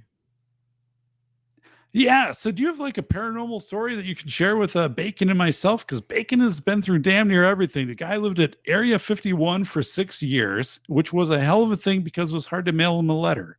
But here he is. Okay. He's our good friend from Inglewood. And here you are, Truth Finder. Tell us about some paranormal experience you've had. Yeah, 20 years back here, there was a man here that murdered someone. And he murdered his friend in a car, innit? And it's a true story, innit? It was it was Halloween that day. So he murdered him in his car, and he went to court and started laughing, like historically laughing, that just taking the piss out of the mother, innit? Like in the courtroom and everything. And he got handed 20 years in prison. And that person is Halloween Doc. It was you, and it's a true story. It really happened. And that was in Great Britain, you're saying? No, that was in America. That was done by you, and it's actually real. So I'm exposing you. Because I made articles about you, innit? Because literally, I found your channel yesterday, and I was like, oh no, that's the guy that killed someone. And literally, I made articles on my YouTube channel exposing you.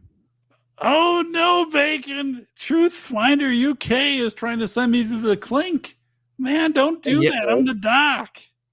Literally, if you Halloween Doc go to my channel, you can see your pictures in every single stream I done, and that's how big the case was.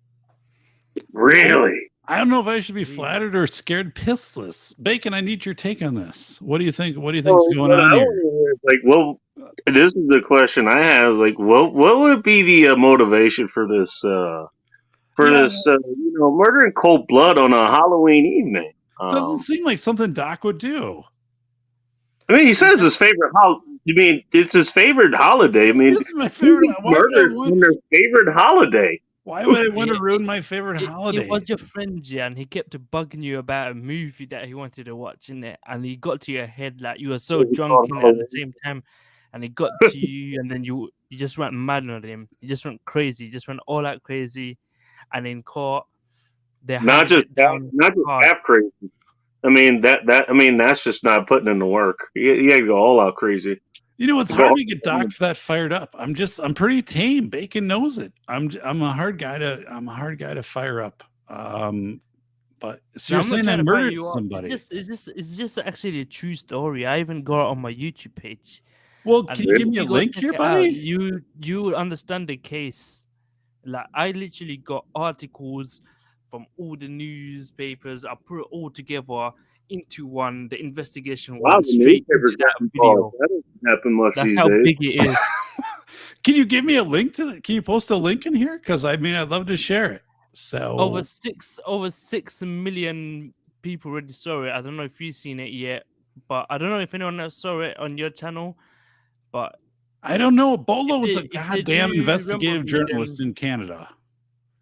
yeah, I'd post a link to you. You could check it before you post it. It would just say absolutely everything what I did. Can you give me a link What you though, did. buddy? Like I'm trying. Yeah, it's on private chat. I sent it to you on private chat. That's the video of it. Okay, so I got a private chat video here. Holy We smoke! have evidence. Oh my goodness, the plot thickens. This is not good. This guy is trying to undo the doc here. So At least he's being polite and telling you about it. he's being polite. Yeah, I mean, if I'm going to be Give taken full down, warning. I guess this is a good thing here. So holy smokes here. Yeah. You have Did your- you see the evidence?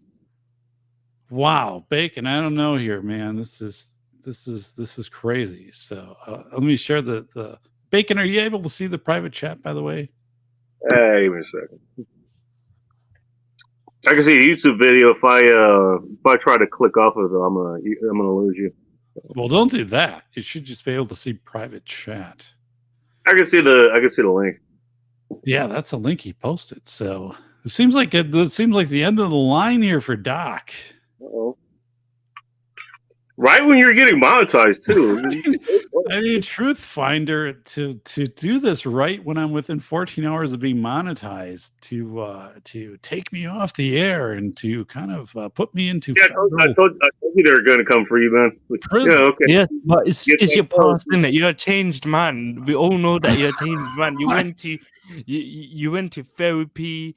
You started doing things better. You know what I mean? You made a change in life, and you told your story, but you want to keep it private. You want to keep it private now.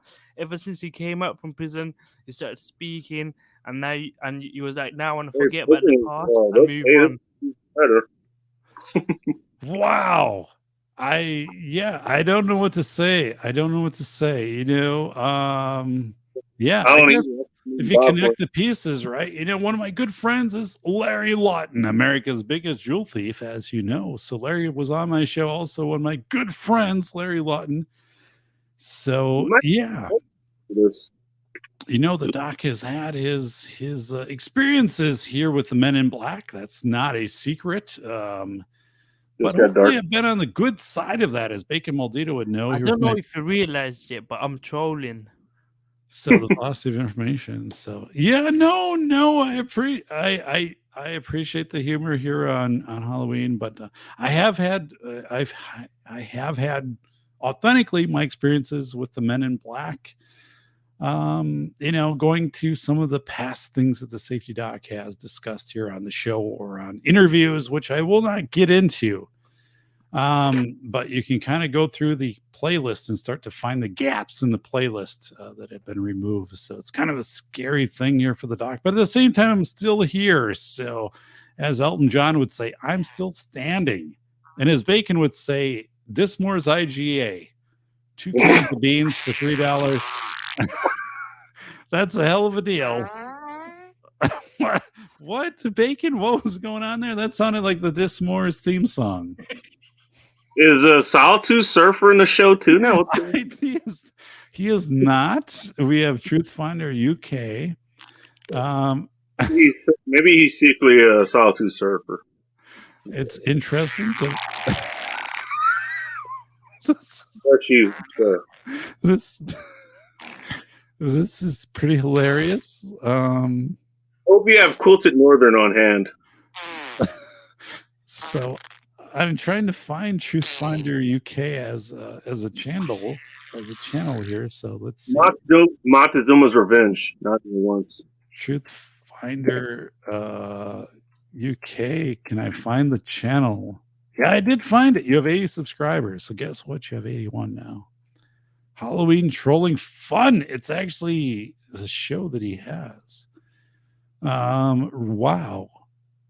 Here he is. Here's all the people I sent to jail with false testimony. Truth Finder with 80 subscribers. He's apparently sent here he is. He sent Jeffrey Dahmer to prison in 1986. I didn't know that. So yikes. Oh.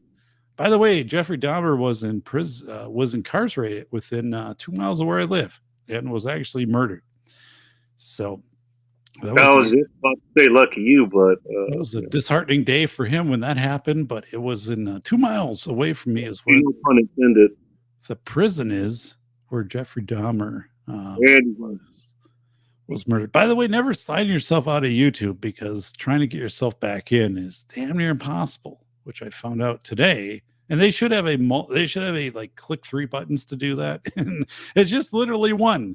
You click yourself out and then there you are trying to figure out what your password was from 10 years ago. And then you can't go into YouTube to kind of retrieve it. So then it's like, well, yeah, from 10 years ago, that could be problematic. You got to answer those questions, Bacon. Remember, like, who's your good friend from Inglewood? 𝗵𝗿𝗍𝗶. Boom, you pass that one. Who's the guy you never heard from Federal Way, Washington? Nick Schulander. Boom, you pass that one.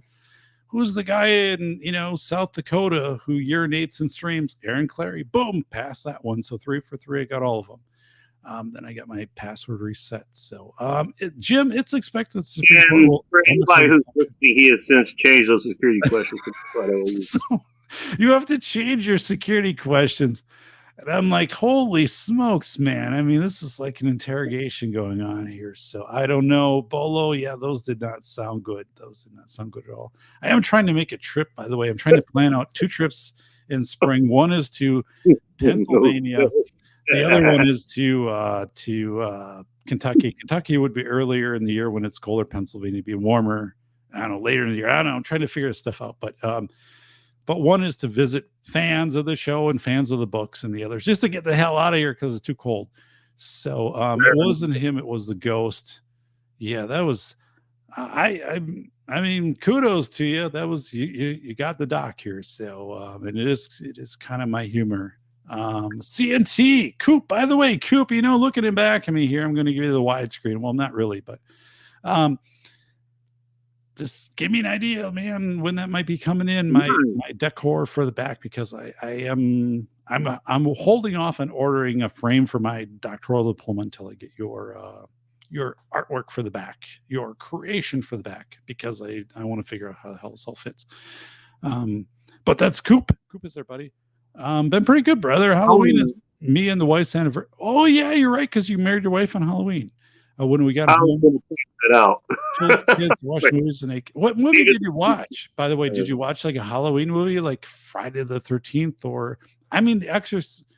The Exorcist. I don't know. The Exorcist freaks me out. I think my Amityville is my freakiest movie to watch. The original Amityville, not like the current one, but like the 70s Amityville. Like if you research that, like there is some basis, right? This was a Native American area and whatever. And I don't know. The original Amityville freaks me out. But then again, I can level off the Ghostbusters. Happy anniversary. Hey, Coop, happy anniversary to you and your wife here on this 31st of October. I think it'd be a great day to be married, by the way. I think Halloween would be a terrific day to be married. So, I kind of wonder what kind of attire they're wearing for this. It wasn't normal. I think I would, Bacon, like if you attended a wedding on Halloween, wouldn't you just kind of go in Halloween theme? Like a Ghostbuster or a Joker, or I would. I mean, come on. I'm trying to think of the worst outfit possible for a Halloween wedding. Give me a second. I'm pretty sure I'll think of one.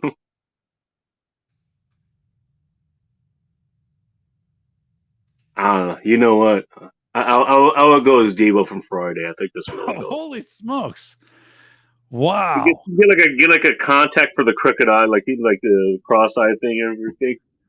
I see what you're saying here. So, Solitude Surfer said he would go as a Teletubby that pissed its pants. I'm not sure that really is a Halloween theme. I'm not surprised. That's kind of an everyday theme, so I think you got to rethink I that. guess the yellow one. Right? The yellow Teletubby, like you're kind of halfway there, but you're not all the way there. I'm probably gonna say you should be seeing a doctor about it. Right. Yeah. Rusty zippers aren't good. You know, that's kind of a so I don't know, buddy. Come back to us and see what you can come up with there. 9 years. Congratulations. CNT's been married 9 years. So, yeah, man, good. Congratulations. I know your wife appears in live streams from now and then. So, that's really cool. So I'm happy for you. Very happy for you. So, suddenly we have Bolo who's talking about bikinis and stormtroopers. It's hard to kind of transition to that. You try to say Leia bikini. Oh, yeah. Look at the K and the H. It's actually not even close on the keyboard. I don't know what you're doing there, buddy. It's hard to type with your left hand. But Bolo's saying Leia in a bikini and a stormtrooper. Yeah. Yeah. I'm with you, man. I don't know. Yeah. Princess Leia in her 70s prime. There's not much to argue about that. I would be Dark Helmet. Misty would be Princess Vespa. This is from the movie. What the hell was it? Not Stormtroopers. What was it? The one Spaceballs. Yeah, the spoof on Star Wars. Yeah, Spaceballs. John Candy was in that. Correct. That's what I thought it was. John Candy was in that movie, by the way. Speaking of real life horrors, autocorrect. Oh my goodness! Talk about something that corrects. You try to send a PG-13 to like a text like your mom or something, and it autocorrects to something that you normally would type. Actually, you probably wouldn't have to deal with this. I would. Yeah, my mom is 84, so I don't know how many texts I'm sending her or she's receiving, but she does send me an email now and then from her iPad. So okay. I sent her a picture tonight of like the kids dressed up for Halloween. So, oh, nice. Yeah, my youngest daughter had 3 of her friends over and they got together. It's kind of weird though, because this time of year it's hard to get a good picture outside because the angle of the sun is so low. Like unless you have people that standing in the exact correct spot, it throws these weird shadows I didn't accomplish that, by the way. And I kind of felt bad about it afterwards. I'm like, here's the best photo I have of you and your 3 friends for Halloween for 2022. I'm like, I don't know, man. The sun was like at the damn horizon line. Every shadow looks like everyone's fucking 50 foot long. So worst costume. This is Traveling Fools is a wedding would be a groom. Laugh out loud. Yeah. Whoa. I mean, yeah. By the way, I think you're wrong. I could score a used tuxedo for like $20. By the way, they're real cheap. Which would be a kind of a neat look to do the show in a tuxedo. They're really cheap. A used tuxedo is like dirt cheap. Coop is saying, "Yep, we are. She hasn't killed me yet." Ha ha ha. Coop. I like how hopeful he is. He puts in yet. Yeah, Coop is a dead man walking. Just so we know. He's got probably about 8 months left. He knows it. He knows, like he's writing his will out now, and I'm like, Coop, you gotta send me whatever the safety doc thing for the back because like your days are numbered. And that you know what? I gotta point this out. For a dead man walking, by his wife's handling, his wife is willing to get in a boat with him and go wrangle a gator out of the water at like 8 a.m. She's cool. I mean, if you're gonna have a wife if you're gonna be off by your wife, first of all, she's not doing it with antifreeze in your coffee, like over the next few months, dude. Like it's gonna be in style. Like God, but hey, I at least went out with a woman that she was ride or die, literally. I gotta say. Wow. Jesus. That is amazing. That is Hopefully, amazing. hopefully she didn't have too many, let's just say, costume malfunctions as the real Leia did. Oh my God. My God. When I was in college, like you always went out on Halloween because you knew like 1/4 of the people are going to dress in this overly provocative manner. So, and they would lose their judgment as the night went on. Not that there was any advantage taken by the doc, because there was not, because the doc's a classy guy. But I'm not. So I don't see the problem with this. By the way, you ever request to look backstage? Holy smokes, I do. I'm going to bring this guy in, by the way. It's our own Who's this? 𝘀𝗵. By God, 𝘀𝗵 is What is up, Doc? What's up, Bacon? Bacon and 𝘀𝗵 just got done putting the second acrylic coat on the graphic for the back. So I appreciate that, 𝘀𝗵. Yeah, I'm working on that. I got to sandblast the back plate, do the black coating on the back of it, and I got one thing to figure out on how I'm going to color the back side of it to make it more like the logo that you see in the corner. Okay. And then, of course, add the lighting. But I'm running a little slow right now. You said there's a remote control for the lighting. Yeah. Which fascinates me because it's a simple LED light. Of course, the plug goes into a wall outlet. And you've got a remote that'll change the color, change the color. It'll change to a couple of different colors. It'll change to a couple of different like pitches or settings for how it will change colors. If you see the like on my Instagram, if you see the cowboy or the Camp Life plasma cut that I did, or the End of the Trail Indian that have the lighting behind it and it changes color. That's the same lighting. Oh my God, that is awesome. That is like I said, I'm running a little bit slow right now. I'm having some more back issues, and that's got me running a little bit slow. Fun. So do you have a ghost story to share with us? Our good friend 𝘀𝗵. Not necessarily a ghost story, but I'll tell you a dream I had, and this was when I was 10 years old. Okay. And it was so real that I still remember it. We were living in Washington, or living on Fort Lewis in Washington State, and the quarters we were in were 2 stories. When you came up the stairs, I think my door was directly on the left, and my parents' door was. See, there's a bathroom, then my parents' door was down on the right. I had a dream one night that I came out of my room and there was a guy completely made of fire. Now think of like the Human Torch from, the comic books, only in a very insidious way. Not nice. And he was standing in between me and my parents' room. Now I'm 10 years old at the time. And I'm trying to scream. I'm trying to do anything, and I am frozen. Like I said, I had this when I was 10 years old. So you're talking to 45, and it was so intense and so real. I still remember that dream. And I'll tell you this. I can't remember how the dream ended. I think I just finally woke up screaming myself awake. Okay. But it was just a seriously very vivid, very intense dream, but it was wild because, like I said, I still remember that dream to this day. I can still, when I think about it, I can still see the way everything looked. It was a very wild dream. Man, that is weird. Yeah, it was definitely strange. Like I said, and I think I woke myself up basically screaming. But it was a very intense, very malevolent presence I walked into. Malevolent, yeah. That I walked into. Right.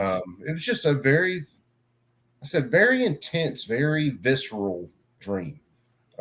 It's very rare that I've had a dream that I can remember like that. But yeah, even at 10 years old, I still remember that dream. I mean, like it happened just the other night. That is amazing. I'm not. I shouldn't say this. I was going to say I'm not much into dream analysis, but actually I am. Like when I wake up, I try to analyze my dreams, and usually my dreams, I'm getting my ass kicked at something, and it could be it could be physical, or it could be like it could be some like analytical thing, like I'm participating in, and I'm getting my ass kicked by people smarter than me. But that's kind of the theme of things. Like I usually come out like as the victor in any dreams that I participate in. Usually like when I go to bed, it's just like an 8-hour ass kicking, and then I wake up. But that is freaky. So have you had any like Jesus Christ, like I've got like bugs flying around here, which is really weird. There's probably paranormal going down here. People watch it be like, goddamn exorcism going on. This is like an exorcism. Dream. It's an exorcism, guys. I'm just telling you. Look at this. I bet you if I snap my fingers, my head will turn into a pumpkin. Yeah, Doc's going to be calling a priest here in a little bit, talking about Jesus. Look at this. I'm telling you, now my head's a pumpkin. Now I'm going to snap my fingers, my thumb, my head will be a sombrero. Jesus, I can call this like a mile ahead. Doc, that hat's just a little bit small for your head, though. I'm not saying it's perfect. I'm not saying it's perfect, guys. I can't get my sombrero. I'm just saying is what I've got going on here. Now he's done gone all scream on us. I'm just saying it's what I've. Should you call the Exorcist or should I? Dude, do you have the number of the Exorcist? I lost his number. Oh, yeah, my God. It's like the white privilege hotline. My white privilege has been broken forever. And I can't find the hotline number.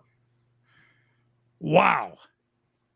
Holy smokes, guys. So there's some good stuff here. So there's greasy stuff going down here. It's like an exorcism. So, geez, I can stop this. Stop it.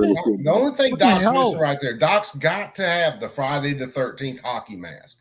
Come on, you got to have the hockey mask. I know it's technically not Halloween anymore. Look at this but here. It's still the night. It is here, so that's why I'm here to make it count. Yeah. Although in a couple of hours, I have to get somebody that's either in Alaska or Hawaii. I'm running a pretty limited skill set here, so just so you guys know, it's Bolo's back in the show. By the way, he's got dreams. He has a dream that he pissed himself, but he woke up and he actually pissed himself. Not really a dream, then, buddy. It's kind of just a reality. Technically, it's a dream. It just made things happen in real life. It's been a week at the Kitties, company. You will have nonstop math problems if you don't feed your dream. Just saying. Well, it's like, God, I just dreamed that I pissed myself. Then he woke up, he pissed himself. So, but you ever started a new job? And that first day, you dream about. You go to sleep after that first day, and you dream that you work all night long at that job. Yeah, and they tend to be nightmares. That effect. I've had job-related dreams. I have. Yeah. Yeah. So I don't know. I mean, most of them don't turn out well. They turn out where I've made some really bad mistake or people have turned against me, which is kind of like real life, but well, it's a bad dream.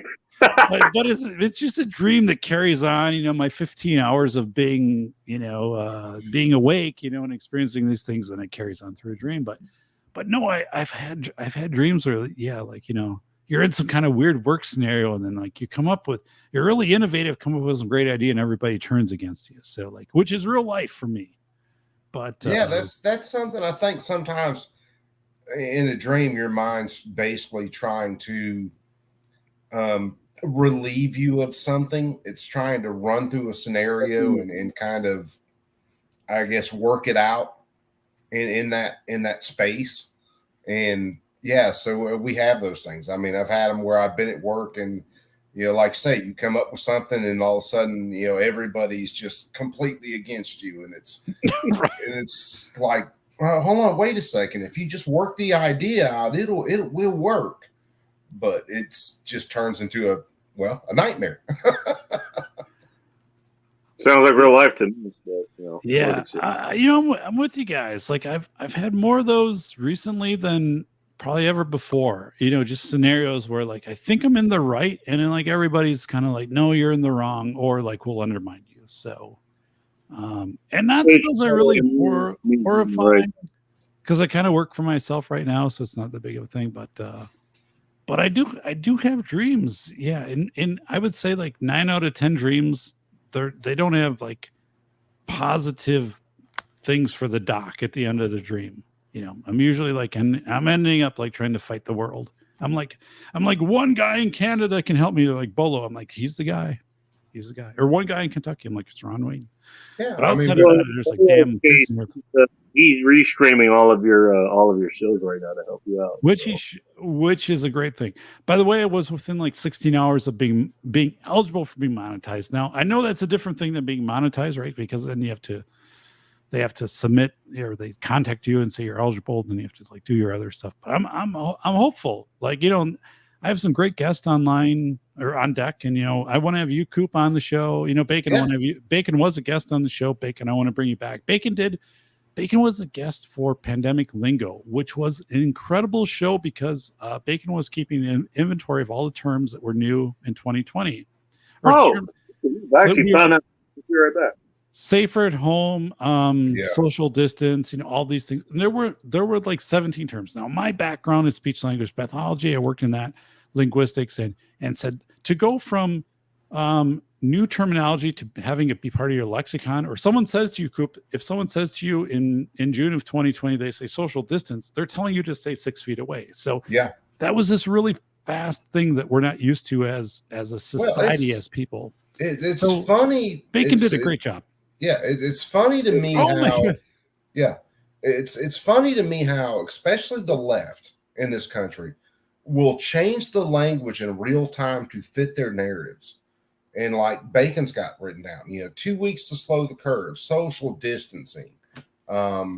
It got so crazy. Mask. Yeah, and it was all to fit a narrative. Now we look at, you know, well, those of us who said the jab was BS. Well, now we hear people who were actually manufacturing the stuff saying, well, no, it was never really tested to see whether it would slow transmission rates, or, you know, it's, and yeah, let's not even talk about the versus data that you can go look at. Hold on, what's the bottom one there? Temperature checks. Yeah, because that was a big thing. It was like, hey, you know, if you're running, what they would do is like they would take one of those. What do you call it? We had to get into our buildings. It looks kind of like an iPad, and you had to hold your head in a certain position, and it took your temperature. Right. And if your temp was, you know, under 100 or so, you could enter the building. Right on, Coop, right? And right, it's such an amazing thing that I wrote about in the Velocity of Information, which only has 24 reviews, by the way, and 2 of them from foreign countries where they gave me 2 and 3 stars. So I don't know who did that, but they didn't leave a comment. But anyway, so those of you listening, like, the book is out there, please consider it. It's also an audiobook, but you're getting through, so you know. So yeah, Bacon, by the way, audiobook, you've got it. So, but things, right? Like, yeah, I remember going in for a routine check with my doctor, and, you know, you get to the front door and then like do the little beam on your head, and they're like, oh, you're at 97.8, like you're fine. So yeah, that all of that stuff, right? And I think this whole thing of essential, non-essential, and I wrote about it in the Velocity of Information and 471 in those, but I'm like, that was some big stuff back in March 20th of 2020. All of us woke up to either be essential or non-essential. Yeah. And I'm having the legal man on my show who is an attorney of 30 years. He's going to be on the show November 10th. And we're going to talk about just what bullshit that was.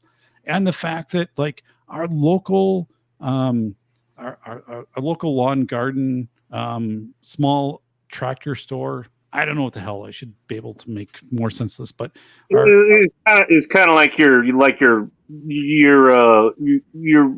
small town Ace Hardware. Exactly. They were forced to close down, yet they sold generators, and they, like, you know, did other things that were sold 30 miles away at the Lowe's and Home Depot, right? So they were almost forced into bankruptcy, but they survived. And all of these weird things, like what does it mean to be essential or non-essential, and how all of that happened. I mean, it's so strange. And one of the crazy things is they completely shut down small businesses who could have managed this whole social distancing thing very easily. You're right. But they left the big box stores open. You're right on. You're right on. I talked with our small business owner, who had bought everything. I'm here from Wisconsin, right? Like I got a snowblower, my Wisconsin snowblower. But he said, dude, Dave, we could have handled all of this. As you said, Coop, we could have done the social distancing. We had it all planned out, and they never gave us a chance. I'm like, you guys got so screwed over. Oh, absolutely. And it shut down. Many small businesses went under because of this. They did. They're still going under, even though it's essentially over. There's some that have fought forever to stay open, and you're right. They're eventually going under. Yes, and they weren't ones who were getting these the COVID money and going out and buying Mercedes Benzes and all this shit. They were actually doing things honestly, and see, that was a problem. They're getting screwed over. You should have just got the Mercedes. Did you know? Screw the cabin air filters in all our regular cars. Like our Toyotas or Nissans or Buicks and Dodge Case or whatever. But you get the Mercedes, that has a premium air filter. That specifically filters out, that specific disease that we should never mention, just like Baltimore.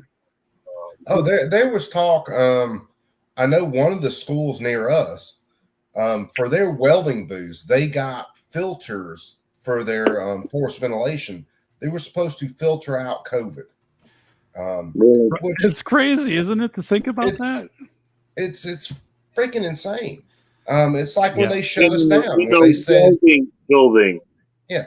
Well, when they said, look, we're going to shut you guys down, and we were in basically probably the first quarter of a semester, I think. And he was like, hold on, wait a second. Dude, there's no reason to shut us down. If someone is sick, they can stay home, and the rest of us can keep going with what we're doing. Right. By the way, if you're welding, you're totally not wearing a mask or anything. No, most of the time you're not. There are some times where you are, depending on your position, what ventilation's like, and stuff like that. You could be wearing a full forced ventilation, or not forced ventilation, positive pressure. You could be wearing anything from a simple dust mask to a full SCBA unit. I was depending thinking on where you're at. That helps protect your eyes from the light there. But then again, I'm a light sensitive person, so I'm not. Dude, I'm getting more and more light sensitive in my little fat age. But yeah, welcome to the club. But it was stupid to go in and shut schools down in the first place, especially. You're talking, high school, middle school, elementary, kids that were in no fucking danger from suffering ill effects from this illness. I mean, the flu kills more people or kills more young people every year. But there was just huge freak out. And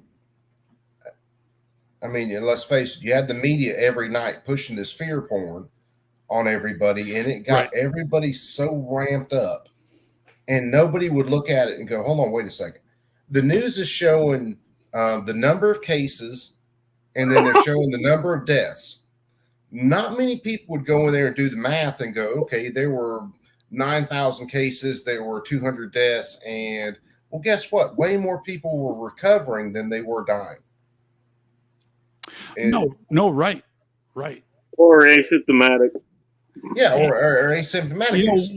One of the things, so I would watch on the news, right, as they said, oh, there's a testing center at whatever outside of, the edge of town, and people wait for 7 hours in their cars to drive and have a nasal swab. And then they'd be notified 24 hours later, 48 hours later. I'm like, but the problem there is, right, if you're not notified immediately, then in that 24 to 48 hours, you've probably gone to the store, you've contacted other people. So like that test isn't valid. And then like, what are you supposed to do? Like you're supposed to stay home or not go to, I mean, it never made sense to me to see like, oh, we're doing these testing sites and, you know, this county fairground in New Jersey. And you know, there's like 10 hours of speaking of Walmart, in the Walmart parking lot, drive through, get a test, get a jab. And I'd be like, okay, but the thing is like, so if you test positive, then what, right? Or if you get notified 48 hours later, then what? Because maybe between then and now you've been in contact, or like it never made sense to me. And I would watch. So my daughter was big into high school, you know, sports at the time. So we'd go to watch like the girls basketball, and they'd be playing, and you know they have a mask on, but they, of course they, whoa, Jesus, I almost wiped this mic out. It's a $270 mic. If I wipe this thing out, I'm broke.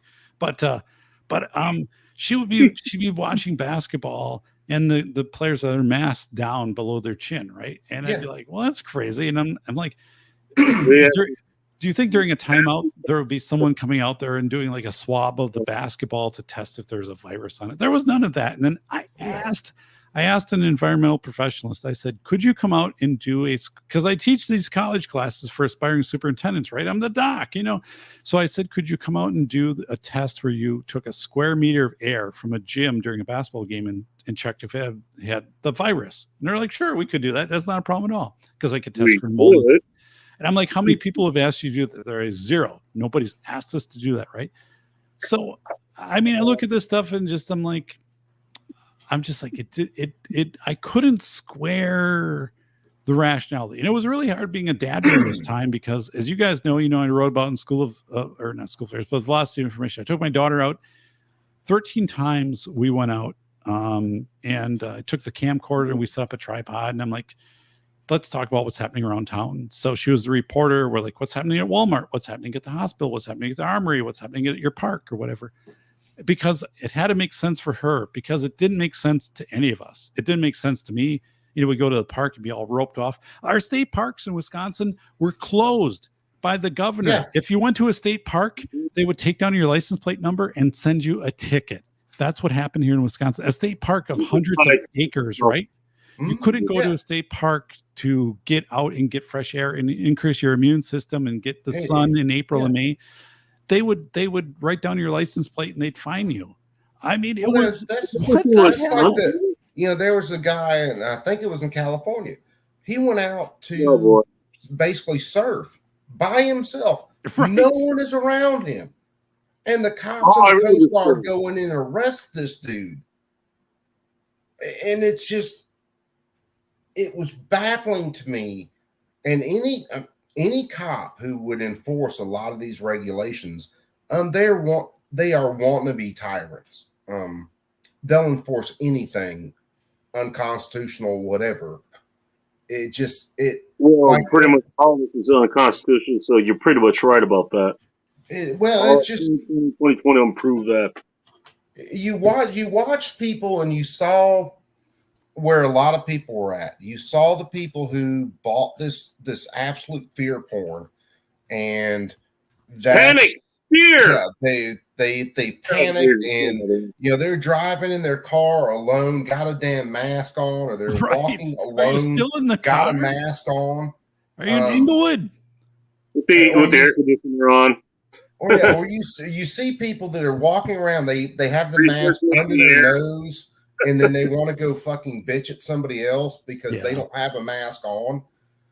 It's It's what, dude. You want to piss me off, remind me of those times, man.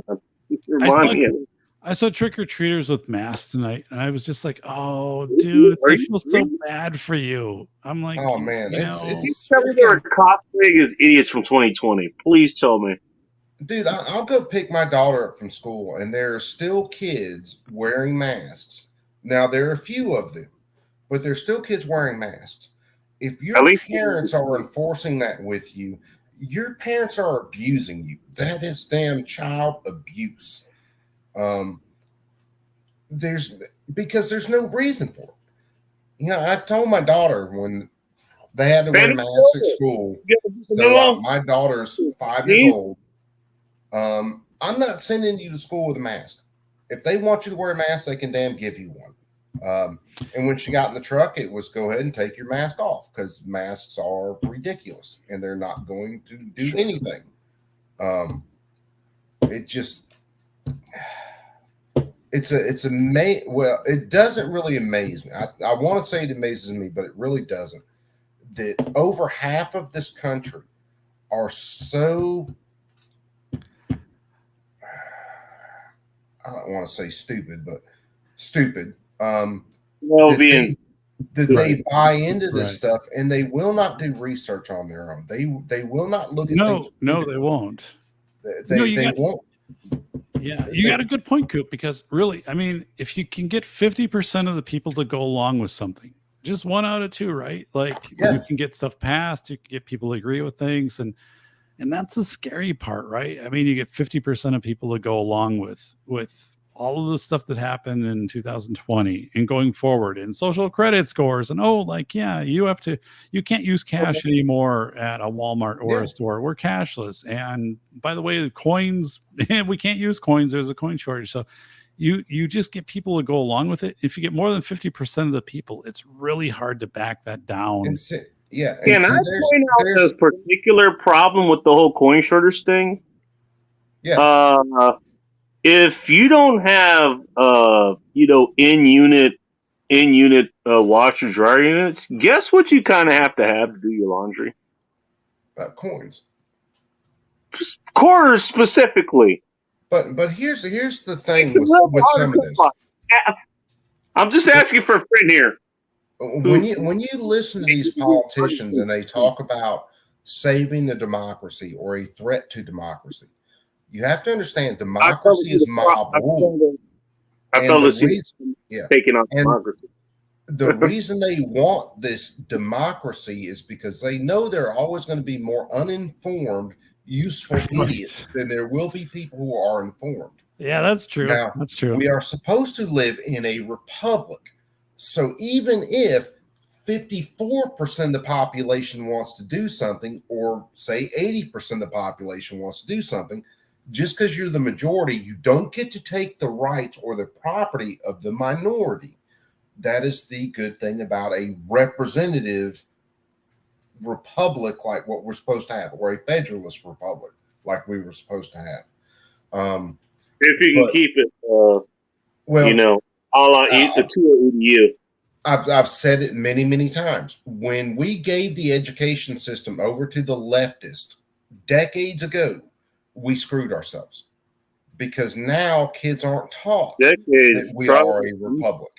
Kids aren't taught that, you need to, when you see something come up, you need to study it critically from both sides and then make up your mind about where that question lies. They are taught what to think, not how to think. That pretty much describes education these days. Yeah, well, it's happened for decades that way. But that's the reason you end up with all these kids, these people. Some of them aren't kids anymore. We've gone far enough where they're running around screaming about our democracy, and they don't understand that we're a republic. We have a democratic form of government, but we have checks and balances for that so that the mob just can't rule over the minority. That is the big thing about our form of government. When you hear these politicians say, oh, well, we're a threat against democracy, that's because they want the democracy. They want the more heavily weighted, useful idiots. Yeah, so that they can rule over the minority. It's in their favor. Yeah, exactly. Now, that's why it drives me crazy when I like the fact that we have basically taken this. We've actually transitioned to actual real life horrors. Well, if you look at this, these idiots wanted you to not even be able to go to work unless you got this jab. They wanted you stuck in your home where you couldn't even go shopping for essentials unless you got this jab. that Or was you have to say the majority opinion. you know, like somebody from Uber Eats or Instacart or DoorDash or GoPuff or the hell to go get it for you. By the way, you had to wear a mask to go. You're supposed to, at least you wear a mask to you interact with that person as well. Ask me how I know. Like that actually was the real thing. It was like, oh, you have to wear a mask to get your groceries from this person. They can refuse services, even though they actually literally went and go shop. They did your grocery shopping for you. Right. They they went and sat in a line at Wendy's for you. They're literally or by the way, here's another one. This is one that I take personal. I'm actually it's kind of vindication as far as I'm concerned because there's certain assholes in Seattle. Sorry, Doc. So okay, you can order cocktails to go. You can order actual full bottles of booze, wine, beer, that kind of stuff. That got opened up real quick when the retardemic actually caught on. When it really started going, way past when like April, May, June, that kind of stuff. Like when restaurants are basically fighting for their very existence, they start opening the cellars. By the way, I'm not gonna lie, I did get quite a few bottles from some of the restaurants who were like, okay, sure, you can buy this, help keep us alive. I went ahead and bought it from the vendors that I actually liked, and some of them are still alive. But like, okay, they had that option. You have to wear a mask to go get your order. I mean, even then, you're throwing those politics in there as well, right? Where it should be like, okay, it should be, up to the individual. It really should be, and it always should have been, anyways. It should have been, when we live in a free society, we live in a naturally dangerous society. That's just the way that works. As freedom increases, the danger increases because you're always going to have people doing retarded stuff. That's the nature of people. Okay. The government should not have the power to force you to take a medical procedure, to wear a mask, to lock you in your home, to shut down your business. But sure, people, that to be in society, really. Yeah, but there were a lot of people who agreed to all of that, and that it blows my mind how many people agreed to that. Right. And that's one of these crazy things, right? You only have to kind of get a majority to go with you. And that's on so many things, right? You only have to get a majority, 50% more than 50% of the people. And that's 50%. Yeah, working in school safety, I would see that a lot. Like people would go with crazy things that had nothing to do with school safety because like 51% of people go,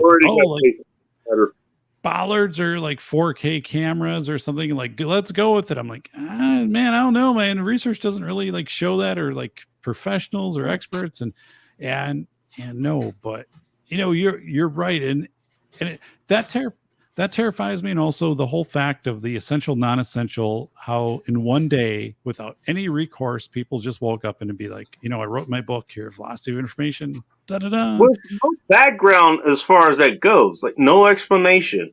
No explanation, no ability to argue it. You just woke up, and if you nothing. It was like, okay, fine. I'll be honest, like I was okay. Not only was I essential, like I was real essential because I was actually getting things to people who couldn't leave their homes for reasons that they should have been reasons in the first place. Thank goodness I was in the position I was in. How about other people who weren't? That's one of the things. Right. You shut down, or the government shut down gyms. Now, they did. Gyms didn't make any sense. Yeah. Right, Coop? Right. Didn't make any sense. No, gyms are places you go to get healthy. Now, there was a blip on something I saw today, and I didn't read it, and it was something about the vaccine is more effective if you exercise. And I just completely, yeah. I just, dude, I saw that. It was like, I don't know, 10 o'clock this morning. I saw it and I just blew past it. I was like, I cannot handle that fucking thought. Sorry, Doc. This early in the morning. Because the exercise without the vaccine was doing you better than anything else. You know, I wrote it, and again, you know, shameless plug here, but I wrote about that in a chapter called Fitness and Fortitude here, which, Christ, if I can find it, I don't know if I can, but there's a slim chance I can find it. Yeah, I mean, Doc, which I still have to leave a review for Velocity Information. Yeah, damn right you do, buddy. Yeah, I do. Which I got to do a lot of stuff. But yeah, you're just... Christ, I had a lot of sub chapters in here. I have no worries. The way, especially these days, the way information will travel. What's the saying? A lie will travel around the world before the truth can put its pants on. Now, part of that is Reagan's because not wearing pants. Come on. Yeah, Yes. well, you know. But part of that is because the truth gets shut down on social media, which is one of our main forms of, you know, spreading information these days. The truth gets shut down, and the BS, well, they get a free pass and they get set to the front of the line. They get the fast pass at a Disney World. Yeah. Well, you had doctors. There was a doctor, and they tried just completely destroying this woman early on in the pandemic that said, look, if we do these things, I haven't not lost a single patient to this disease. Whether they were overweight, diabetic, had heart condition, you name it, she had not lost a single patient. Hang on. No one could go in and actually refute her premise because she had medical records there to show what she was doing. Right. So social media just shut her down. They just Okay. Well, here's what I want to point out. Okay, let me point this out because this was a big thing back in 2020. Who were the people who were dying of this? They all had metabolic issues. They were overweight for various reasons. They had, you know, the insulin resistance. You know, they might have diabetes, obesity. Like, all the chronic illnesses that we've had for the last 60 going on 70 years now, those are the people who were the majority of people who were passing from this. Yeah, elderly or at least was not another one. really ill. Now you're talking about this lady here who hadn't lost anybody who came in with. I'm just gonna say they came in with a positive case. We don't even know if they had COVID or not. We don't know. This lady, that's Dr. Patient confidentiality. So her stuff, and one of the reasons that I 100% believe her is one, when she came out, of course, all of her patients, you have medical records there for her patients. Sure. And when she talked about these things, she laid out the treatments for it. She laid out how they were doing them.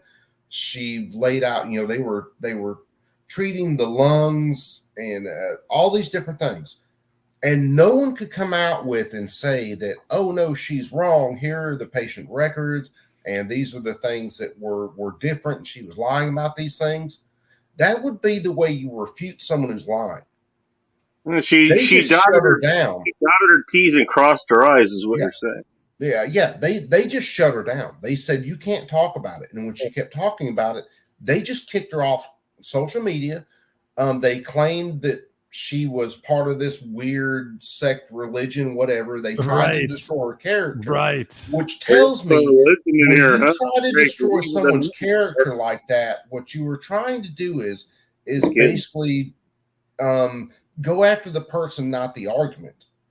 Oh, that's classic. That's classic. Yeah, that's very much classic. Now we're actually seeing it on a wide scope. I mean, now it's not just, let's say me and you, Coop, we kind of, disagreed, and let's say that I was like kind of a sophist or whatever. In case you don't know what a sophist is, basically it's the opposite of a philosopher.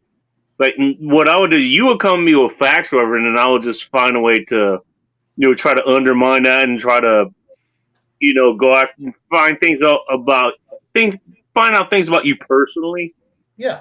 Maybe motivating you to go after that. Which, in fairness, I mean that could be relevant, but it's not relevant for the argument itself. You know. And that's basically what they're doing. What we're now seeing is we're seeing that literally in mainstream. Well, it's literally out there. And the problem that I have with that is what no one's reacting to it. And the reason no one's reacting to it is because nobody knows how to do that kind of analysis. No one does. If you have someone making a valid factual argument, and you can't disprove the facts, what you have to do is discredit the person making the argument. Yeah, exactly. And that's what they've done with Alex Jones. That's what they've done with a bunch of different people. By the way, never mind the fact for you having a channel now that Mr. Jones was mentioned. I'll see you on your next channel. Yeah, pretty much. But that it should be in any logical progression, any logical society. If you have an argument that differs from mine, I should be able to meet your argument with facts. You should be able to meet my argument with what you call facts, and then the facts will sort themselves out. If you see someone go into a personal attack on the other person, going around the factual statements they're making, you automatically know that they are more than likely, well, let's just say it, full of shit.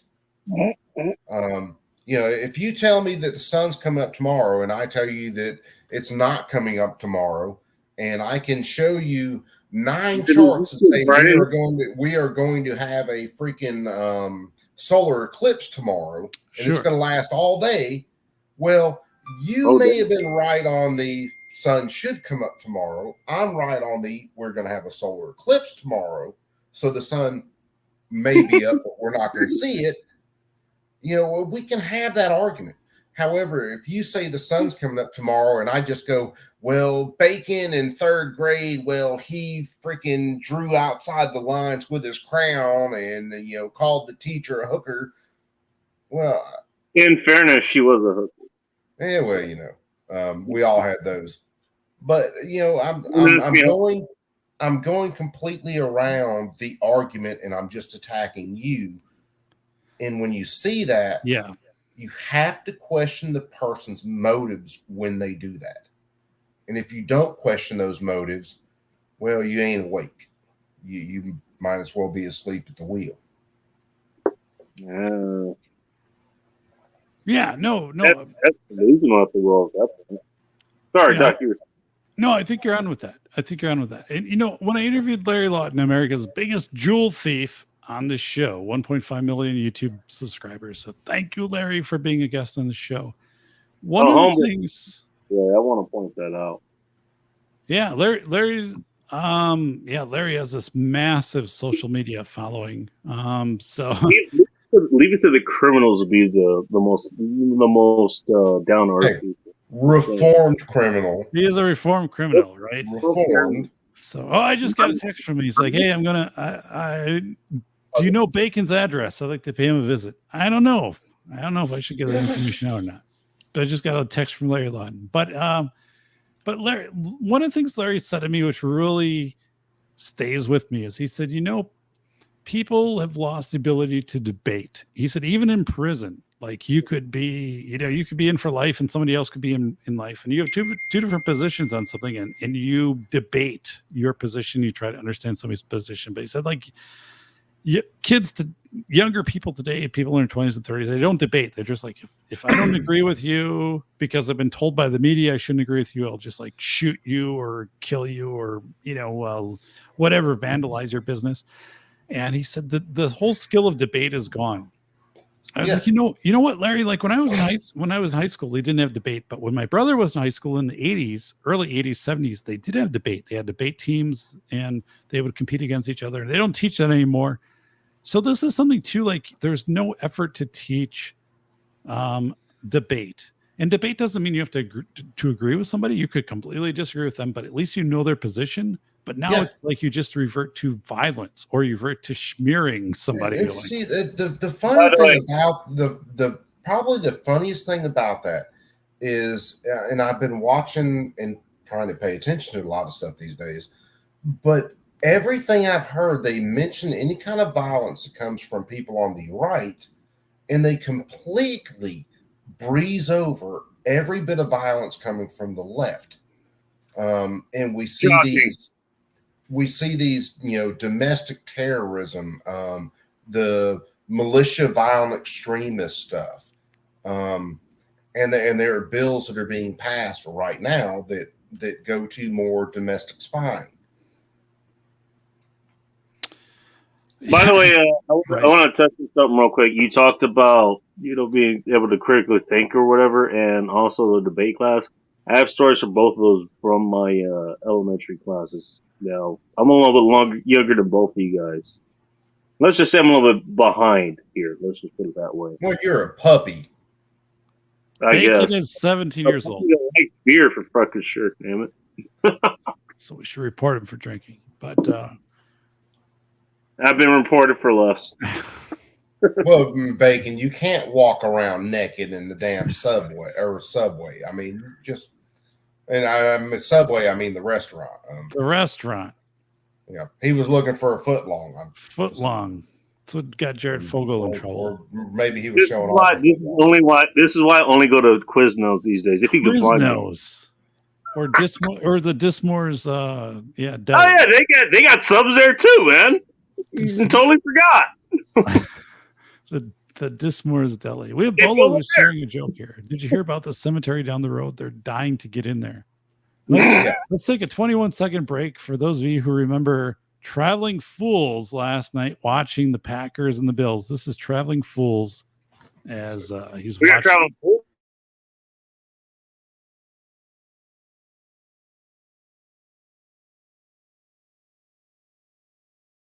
Holy shit, a ghost. Ooh. Do you mind moving out of the way? You're blocking the TV. Oh, shit. Sorry, man. It's okay. Thank you. All right, that was Traveling Fools. Apparently, Coop, his microphone, his video cam has gone out here on his solar charger. He's got to pedal the bike a little faster. I don't know what's going on here, Coop. He was doing a solid 746 watts. The pheasant gave out, the 4-speed pheasant. He had to feed the pheasant more corn. He hasn't. The 4-speed pheasant has hit the deck. So now he's like, oh my goodness. Maybe he ran out of corn. He was using the corn for whiskey. Who knows? The corn has been used for whiskey. The pheasant was malnourished. A lot of us knew that. We're very concerned. We brought it up to Coop. I mean, everybody knows this. Feed the pheasant. That was kind of a campaign, feedthepheasant.com. It was a GoFundMe thing for Coop there, Feed the Pheasant. But here he is now. The pheasant has been fed. We're concerned about the welfare of the pheasant. I'm not going to lie about that. We are. And Coop is back. The pheasant has been fed. Not holding the pheasant wing. Right? The pheasant has been I could probably go find a pheasant wing. Maybe. It's been fed a taco. That's going to be a different. That's going to be a different problem based on some of the streams I've heard lately. There's been no interruptions from the roosters. Oh yeah, there's well, let's put it this way. When I went shooting roosters last time, there were some of my chickens that decided they were leaving, and apparently they packed their bags and they were gone. Then I had a hawk. Yeah. Well, then I had a hawk come by, and he decided he wanted more chickens, and apparently he wrecked a few of them too. So I'm down to 4 hens and 1 rooster right now.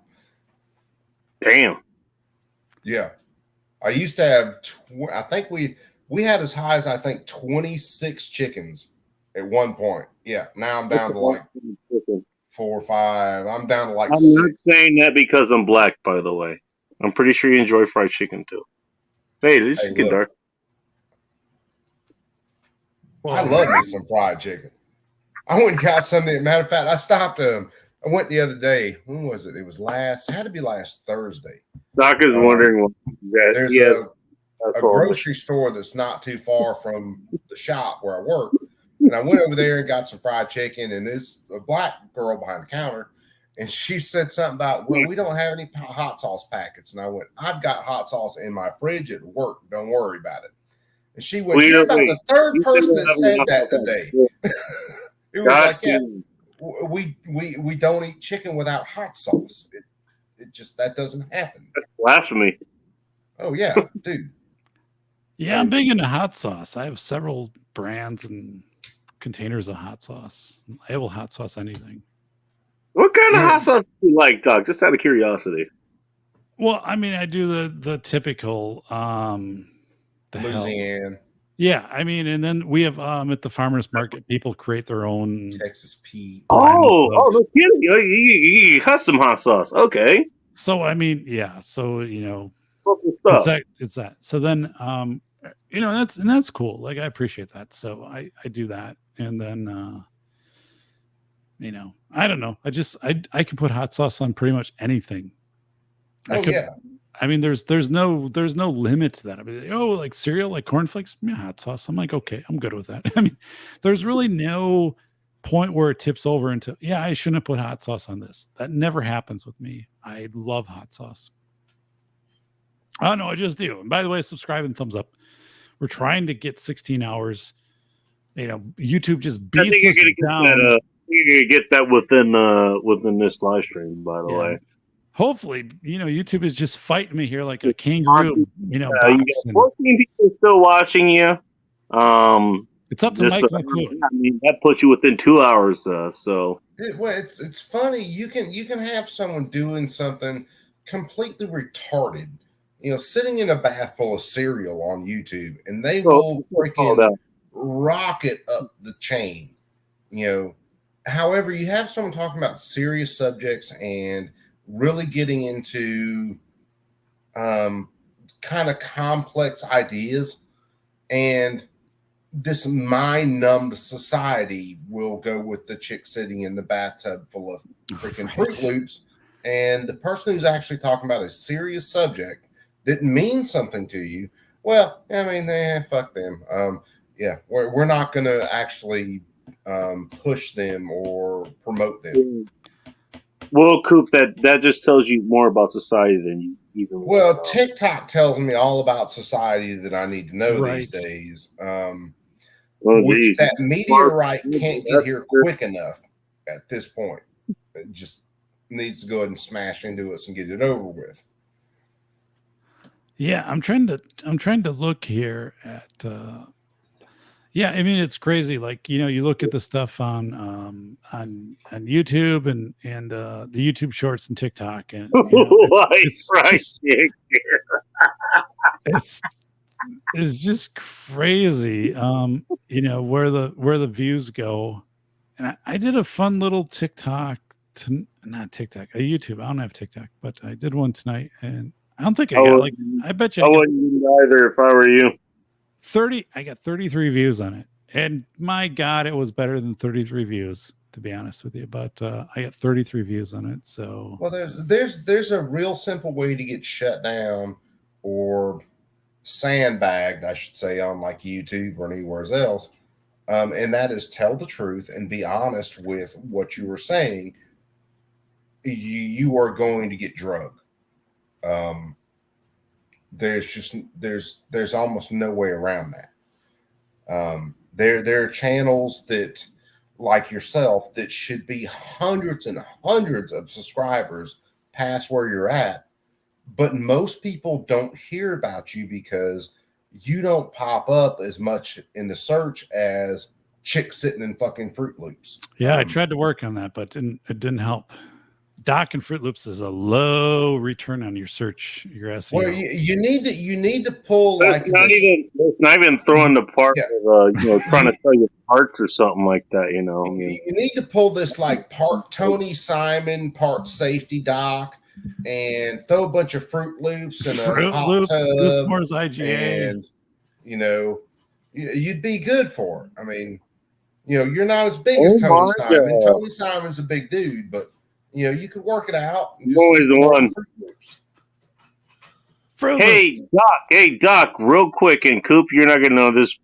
We were just talking about this person about an hour ago. Look who just showed up at the job. Oh my God. It is Nick 𝘁𝗵𝗿𝗶. He's back from the aliens. Did he get kidnapped and butt swabbed? This guy is amazing. Who knows?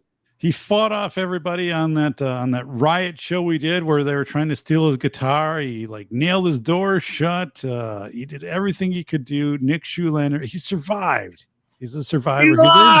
He learned ham radio to communicate with the aliens. Nick They might 𝘁𝗵𝗿𝗋. be using the ham radio right now. Who knows? I don't know what kind of technique he's using right now. He may have had speech to text in those ham radios. Who knows? Speech to text, and he also knows how to communicate. Yeah, with kind of like a semaphore or with flags to the aliens.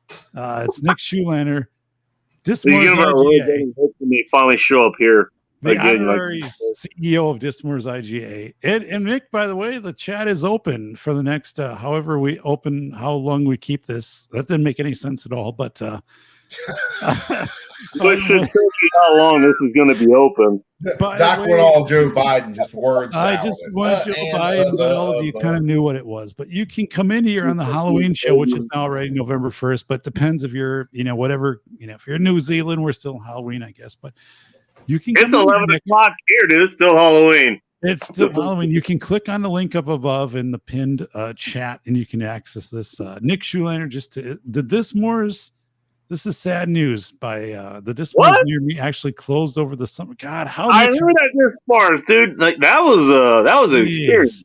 That is. I know what you're talking about. That's over in Pullman. That's in Pullman. That's a kick in the nuts, man. I know nothing about that. So just so you know, 𝘊𝗺's IGA is like the best grocery store in the world. Nick has the privilege of having one of those close to them. I really missed their their sliced meats and shit. It's really good. And unfortunately, 𝘊𝗺's IGA took it square in the balls in Pullman. Right in the nuts. I'm glad I got my shot glass from there. He did. He got Bacon got it. And there was a line drive to the third baseman. The third baseman at the 𝘊𝗺's in Pullman took it right in the nuts. The end of the career for that third baseman. But once you saw it on replay, you're like, that guy's done. There's no rehab. The career is done. It's an injury settlement. Good luck. And that's what happened right here. Unfortunately, guys, it's bad. Nick is saying, or Ron is saying it's going on 2 a.m. here. So just to send Ron out, we're going to do this little video of Ron. That's Ron Wayne.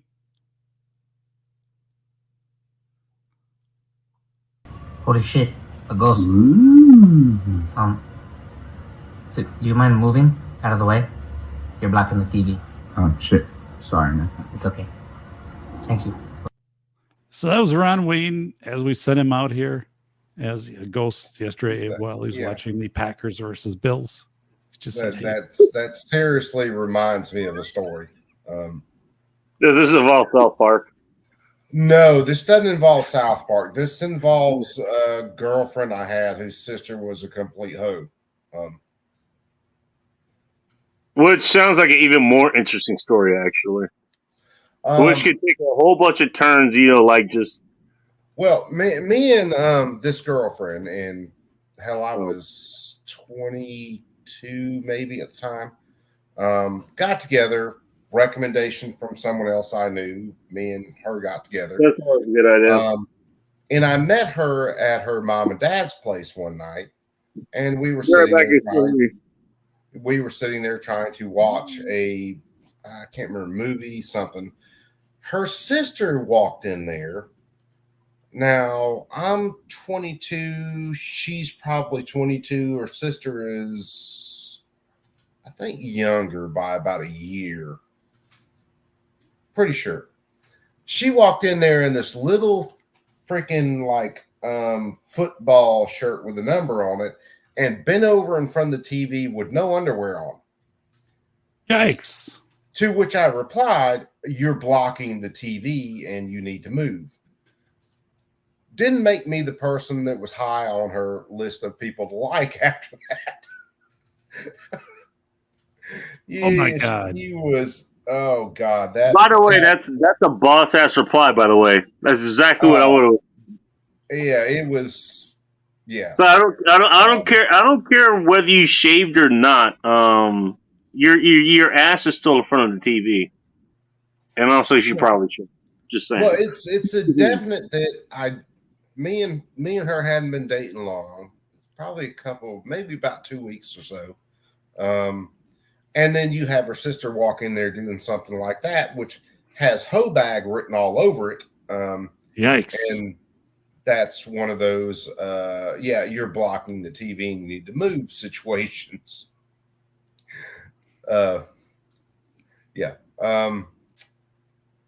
She was a special case, let's put it that way. Wow. We're hoping we can get Nick 𝘁𝗵𝗿𝗏 to click on the link here to come into the show and join us, but I don't know if Nick's going to do that. I think he will, but I'm not sure. It depends on what his priorities are. Speaking of, right. Nick is legendary on the University of Washington campus. They have a statue to him. Trumpers are what happens when you make a girl your singular focus and. Don't do that, Nick. Services start diminishing. I'm telling you, man, don't do that. Do not do that. That's a big mistake, man. From a 51-year-old doc to you, don't do that. You don't have to tell me, but tell everyone else. And I'm here to support you as being in my mid-30s. That's me all I know. So just tell me. Well, maybe I'm just retarded, but I've always been one that if I was with a woman, I was with a woman. And you're not going to say you're else involved in that. And when it went south, I was ready to bounce, and I would bounce in a damn hurry. Holy smokes, man! I remember, not to go back into the doc's dating life pre-marriage, but I remember this one. I don't even know if it was somebody I was dating. I don't think it was really I was dating, but she parked next to me at work, like literally like 8 inches away from my car, so I couldn't get in. And then she had her friend park on the other side. And then it was one of these things of like, so what are you gonna do to Did you at least have a sunroof to get out of your car? Like, what the hell? I didn't, and I didn't have my old hatchback, which would have instantly solved that problem. Because I'm like, you had to climb out of the back. I'm like, you think you got the wooden hand here? You have no idea. I can get into this car from the hood if I have to. Don't worry about that. But I'm like, I can take the window out. Don't worry about this. But it was really weird. Like that was just strange, man. And I'm like, I wasn't really into her, like my attraction level wasn't there. And I'm thinking, and that was a huge turnoff. I'm like, it certainly was. Once you turn into being like a victim of being stalked, right, and having that kind of stuff, I'm like, well, I'm not into that. Like, so talk when you work with them. I'm just saying. Jeez, I don't know. Like she just wanted some of that doctor to play doctor. I don't know what it was. It was a hard thing, but I don't know if you guys notice who the fourth person is in the chat right now. I see it. No idea. I don't even recognize the background. Well, is he going to? What's going on here, Nick? Are you? He looks kind of like he's standing still. Yeah, well, it looks a little blurry. I have Nick in. I don't know what's happening with his connection here, but it is our good friend. Nick 𝘁𝗵𝗿𝗏 is in the show in a very limited capacity at the moment. Made the song off to my arm motion, and she's still drop your videos. Yeah. See if that helps. So Nick is tech savvy, especially as a young guy in marketing. By the way, how's it feel being the other end of this? Like, where your tech is failing, and I get to laugh at you son of a bitch. I've got Frontier who's digging for gold in my front bacon. This is not a lie. Frontier seems like they're digging like a gold mine into my front yard. Like they've got a backhoe out there. They're putting line in. And like, what the hell? Like at what point do I get mineral rights on what you're pulling out of the ground here? I mean, you're no kid. I want to hear more of the story of what Doc was talking about, like with this Southern chick. I want to hear more of the story. Really, the stalker chick? Yeah. I mean, well, apparently Nick just got booted out here, but he'll probably be back. I mean, yeah. I mean, these things happen, So I worked with her, with her, and this was, like basically kind of college job, right? Summer retail, and yeah, she had this kind of crush on me, right? So I mean, it never got real serious. I drove a Chrysler LeBaron, and you guys know that car. I don't know. That man, may be a part of why she had a crush on you. I mean, at least back then. I don't think it happens so much these days, but back then, I mean, Chrysler LeBaron, that's a status symbol. Well, it was. I'm not going to lie to you. It was a status symbol. If I can bring a picture of it up here, I will. And I might have a picture of it, by the way. Yours was white, I believe, right? I had a white Chrysler LeBaron with white. I remember right. Okay, cool. Fold down headlights, and it was just, I don't know where the hell the photo's gone of it. If you saw the car, I mean, it would it would help tell the story. Let me try one more. Don't worry, everyone listening right now, except for maybe Nick, can picture it. I'm pretty sure even Nick could picture it. I'm sure he's seen a Chrysler LeBaron at one point. No, I'm pretty sure there's plenty in like Federal Way where he. Yeah, I don't know, man. I don't. I'm. It's weird because I can't find the photo anywhere. But so anyway, I had this 88 LeBaron, which was just. You can look up Chrysler LeBaron. It's not that hard to find. Yeah, it ran for like 4 or 5 years. It's not hard to find. An 88 Chrysler LeBaron with it was white, and I had white racing tires on. I mean, and in burgundy interior. I mean, this honestly, you had the white striped tires. Oh my god, no. Dude, I had white racing tires. I had Kelly Racing, so it said Kelly Racing on the side, not white wall tires. It's like spin. It's like you can see the words spinning and stuff at a certain speed. Oh yeah. No, and I would scrub that with a toothbrush, right? I'd scrub that with a toothbrush to like clean. I mean, it was cool. And then I had a burgundy interior on it, and oh my god, white exterior, burgundy interior. Hey, Coop, you know what this means? He's an honorary. I just want to point that out. He's an honorary. I think I found Doc's car. Here, in honor of you, Doc. It just got dark in here. Wow. I'm just telling you, man, it was really cool. I'm not that reading the article. That is the Chrysler LeBaron to have. Like, it doesn't get any better. It doesn't get any better than that. It honestly was a car you'd pull up in places, and people would like, can I just see the car? Or like, if you park it for work, people would not park next to it because it was just too awesome. But anyway, talking about awesomeness, we have our good friend Nick Schulaner, who knows Morse code. Nick does know Morse code. Nick Schulaner here in the chat. Nick, welcome to the Safety Doc Podcast. Been a long time, buddy. By the way, I need my website redone. I don't know if you can help me out. He's still alive. How'd the alien shoot? Just barely. I'm not supposed to tell you guys this, but I picked up an alien transmission while I was trying to contact the ISS. I've been abducted and experimented on, and I've had my mind erased, but occasionally I get sent back to Earth to keep up appearances. So I can't sleep. It's kind of aliens. They're smart about what they do. Is what you're saying? Did the anal probe you? Because everybody I hear talking about alien abductions, it's always the anal probe. I'm beginning to doubt that's from the 50s. Theories.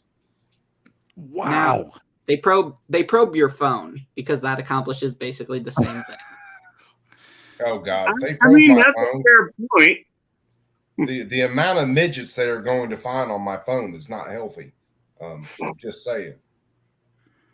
Oh my God! You know, let them try to abduct me. Do like my search history alone is going to dissuade them from invading this place. Dude, honestly, if they look at my search history, they would probably be like, "There's no one that should spend this much time on Congress.gov. You really need to hop."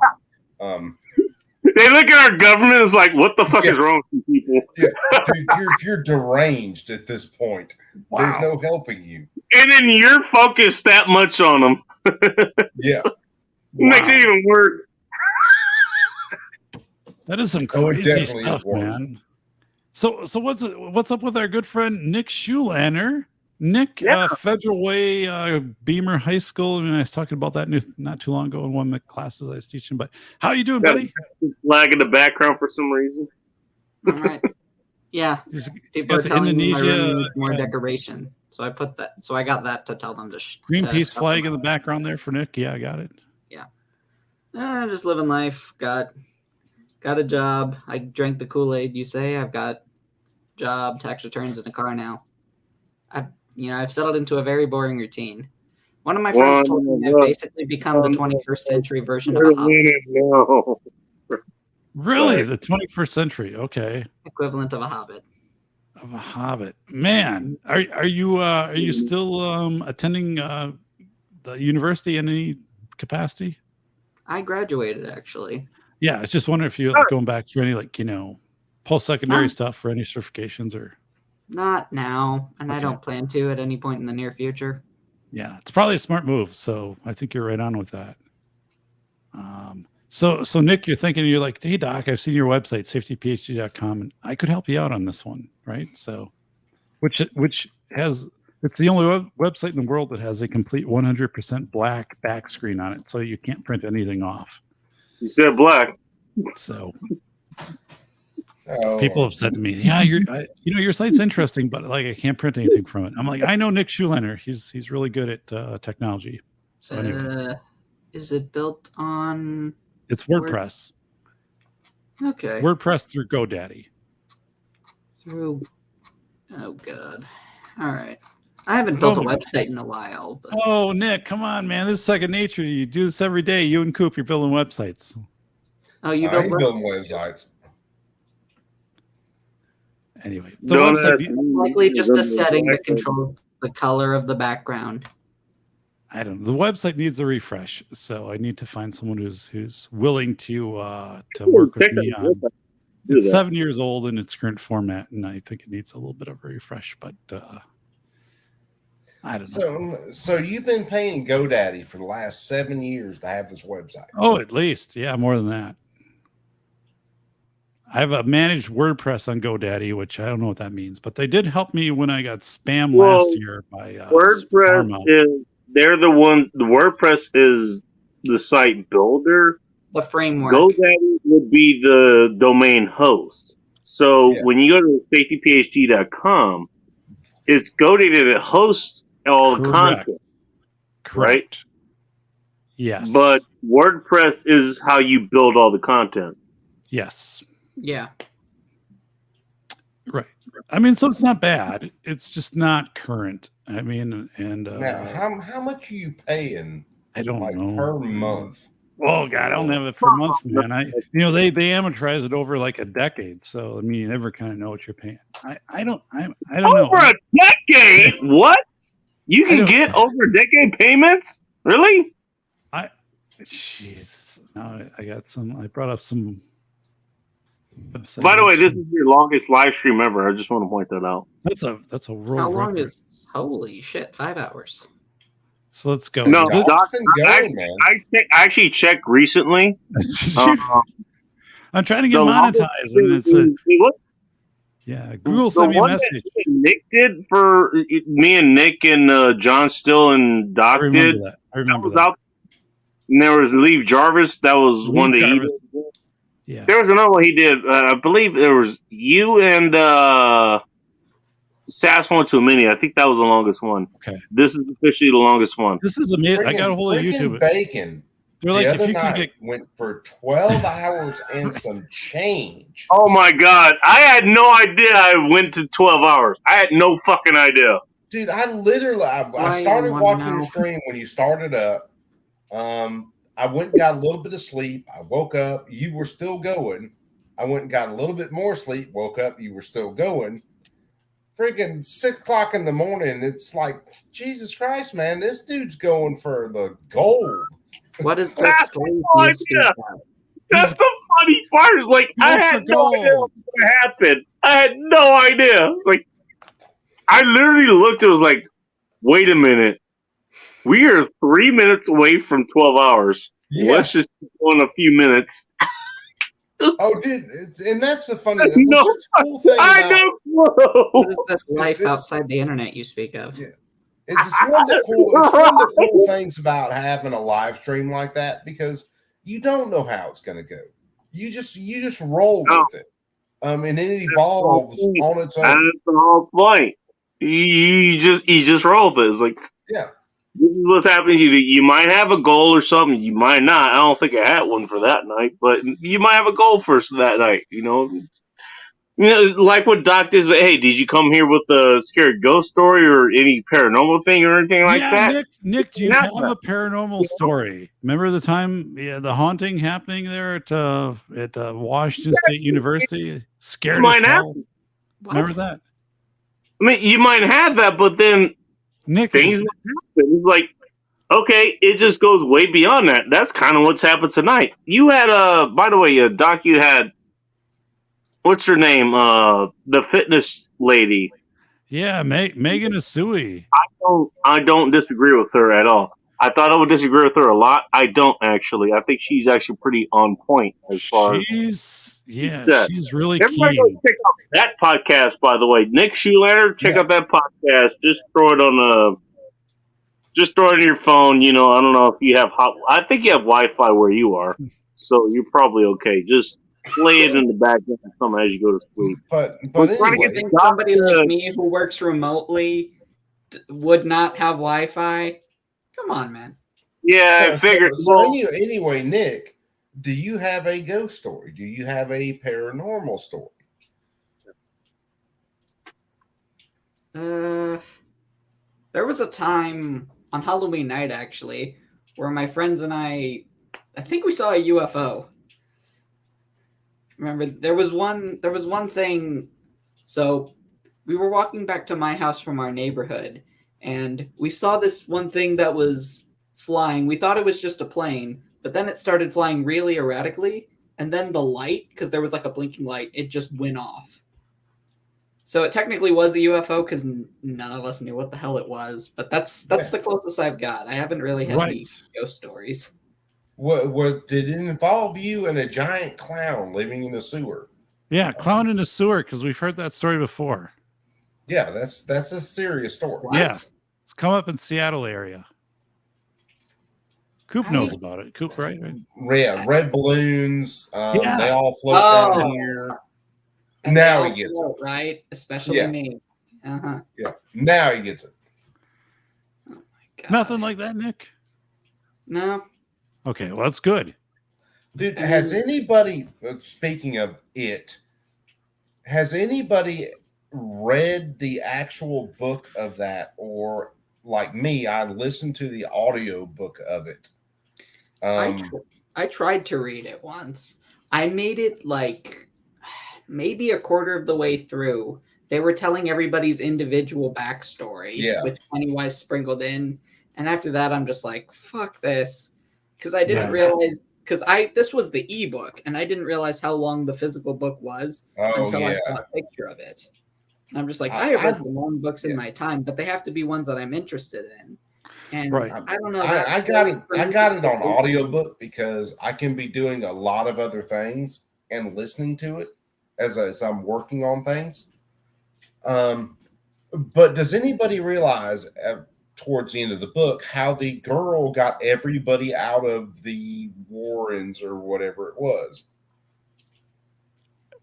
Yeah, I don't. I barely remember the story of it.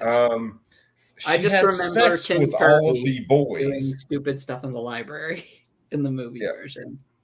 Like, excuse me, sir, do you have Prince Albert in a can?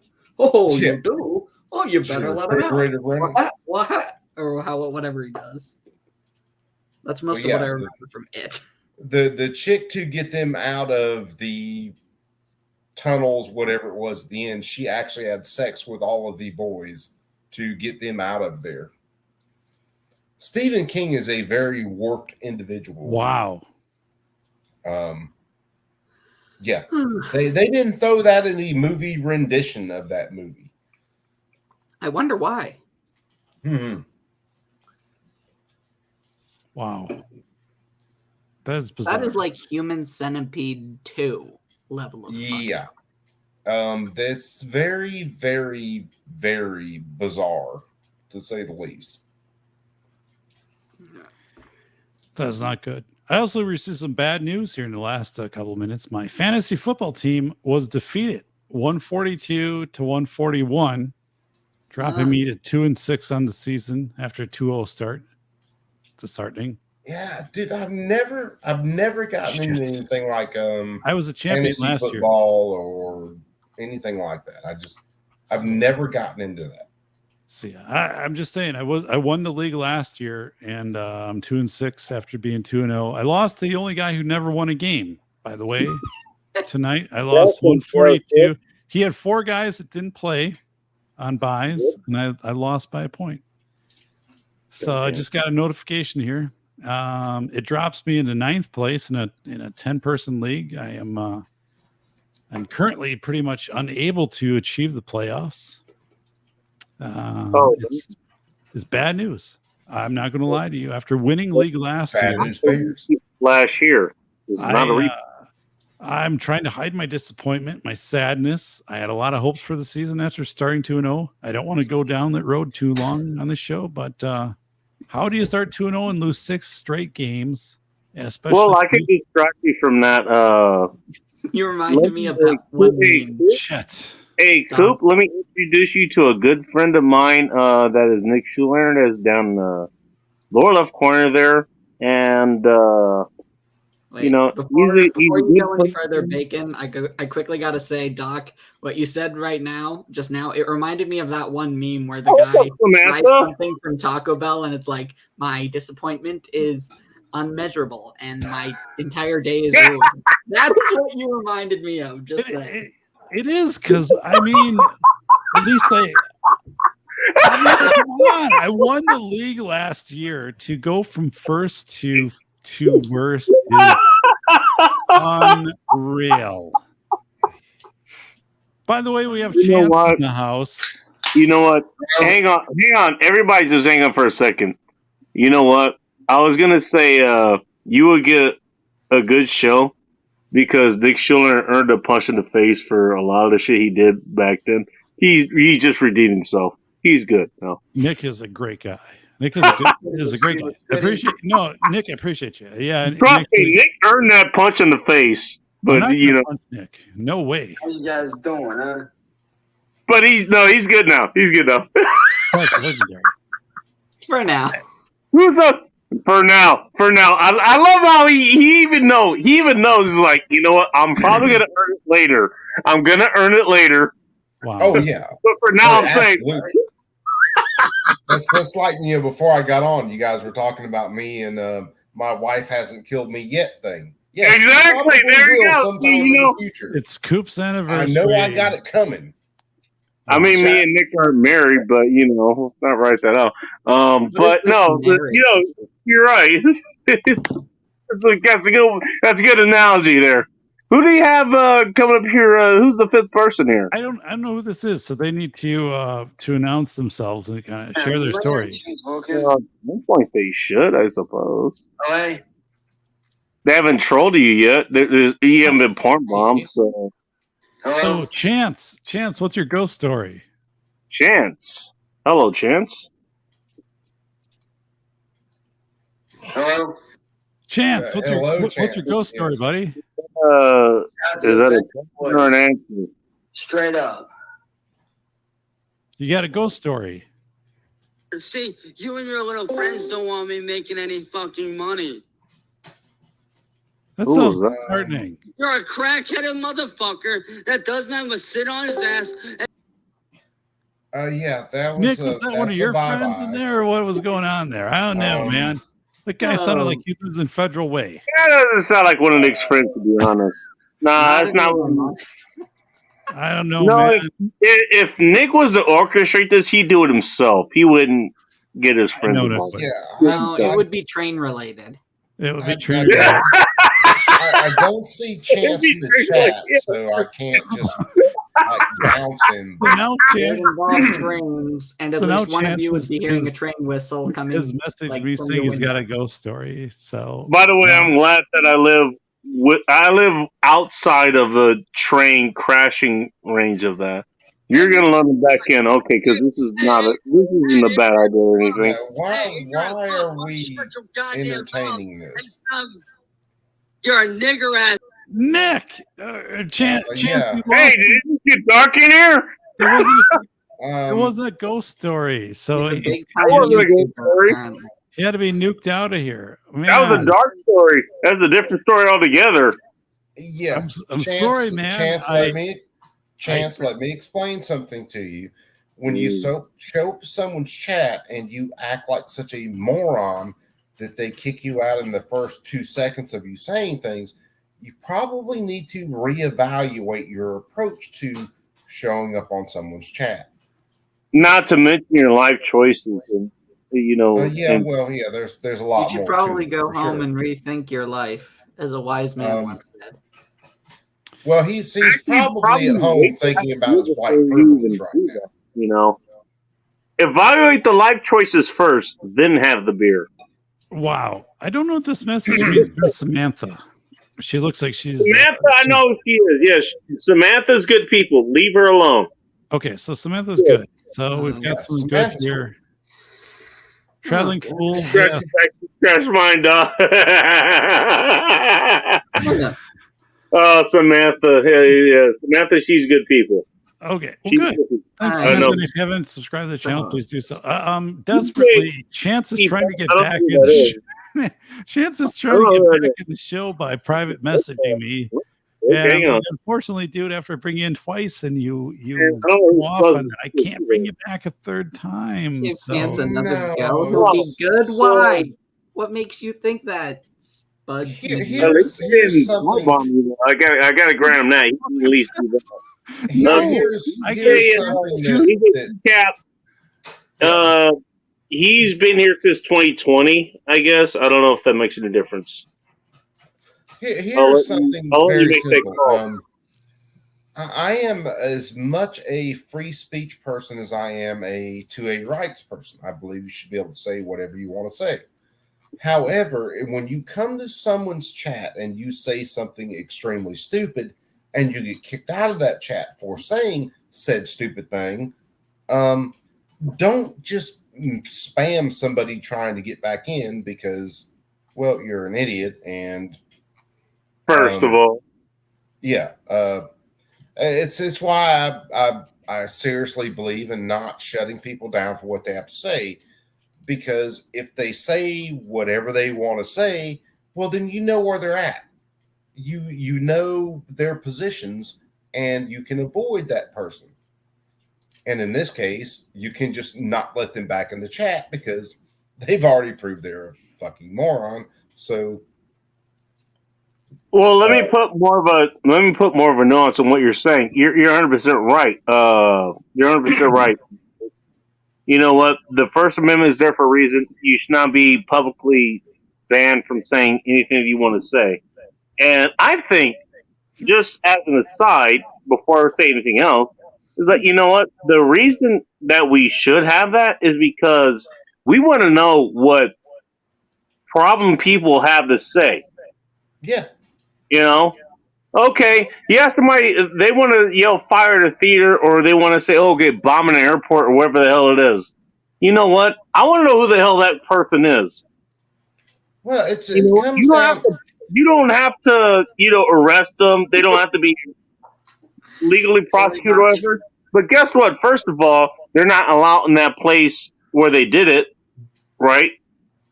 But anyone else is with that person, right? And they know that person is likely to do that. Cut them off. That's the whole power of ostracization. Well, this Sorry. This is something that people like the ACLU used to believe in. The only speech worth protecting is the speech that you don't agree with. Mm-hmm. Because eventually, exactly. like our government and social media now, the entire fucking yeah, our government and our social media now. And that's why I take it that extreme. You don't take it that extreme this much anymore. Governmentally wise, at least, we still think, okay, you know, fire a crowd feeder. Oh, you should be arrested. No, you're a dick. You shouldn't be arrested, but you're a dick, and we probably won't allow you in this theater anymore. That's the whole fucking point. You just get rid of that fucking person. If there's a fire in that theater, or I think there is a fire in that theater, I can scream fire. Now, by the way, what happens you if have to prove that I did something with malicious? Yeah, you have to prove that I did something with malicious intent before you can prosecute me for that. 100%. You know, there free speech now. There has to be a call for violence for you to. Even that, I disagree with, but that's a different story altogether. Well, there has to be a direct call for violence. So I can say that me and Safety Doc, I can say me and Safety Doc don't like left-handed people, and left-handed people should all be nailed against the wall and crucified. Thanks a lot, asshole. But that's not a call for violence. Now, if I tell Safety Doc, we are going to go out tomorrow night and we are going to crucify left-handed people, that is a direct call for violence. That falls in the line of terroristic threats in a very close relationship. And especially on a night like tonight, like it's Halloween, like I might expect some knocks on the door. Yeah, that's kind of concerning. Well, like if I answer the door, is it trick or treaters or somebody's wanting to cut my left arm off? I don't know. Wow. Yeah, well, it comes down to very simple things. Oh, my right arm. You had in years past, you had the ACLU defend the Ku Klux Klan marching through a very Jewish neighborhood, and I can't remember where it was at. I'm sorry, guys. You had them defend the Ku Klux Klan's right to do that because it was free speech. And now, if you just say the wrong thing to somebody, all of a sudden you are kicked out of the town square. By the way, Nick Schuler, welcome to the modern conversation here.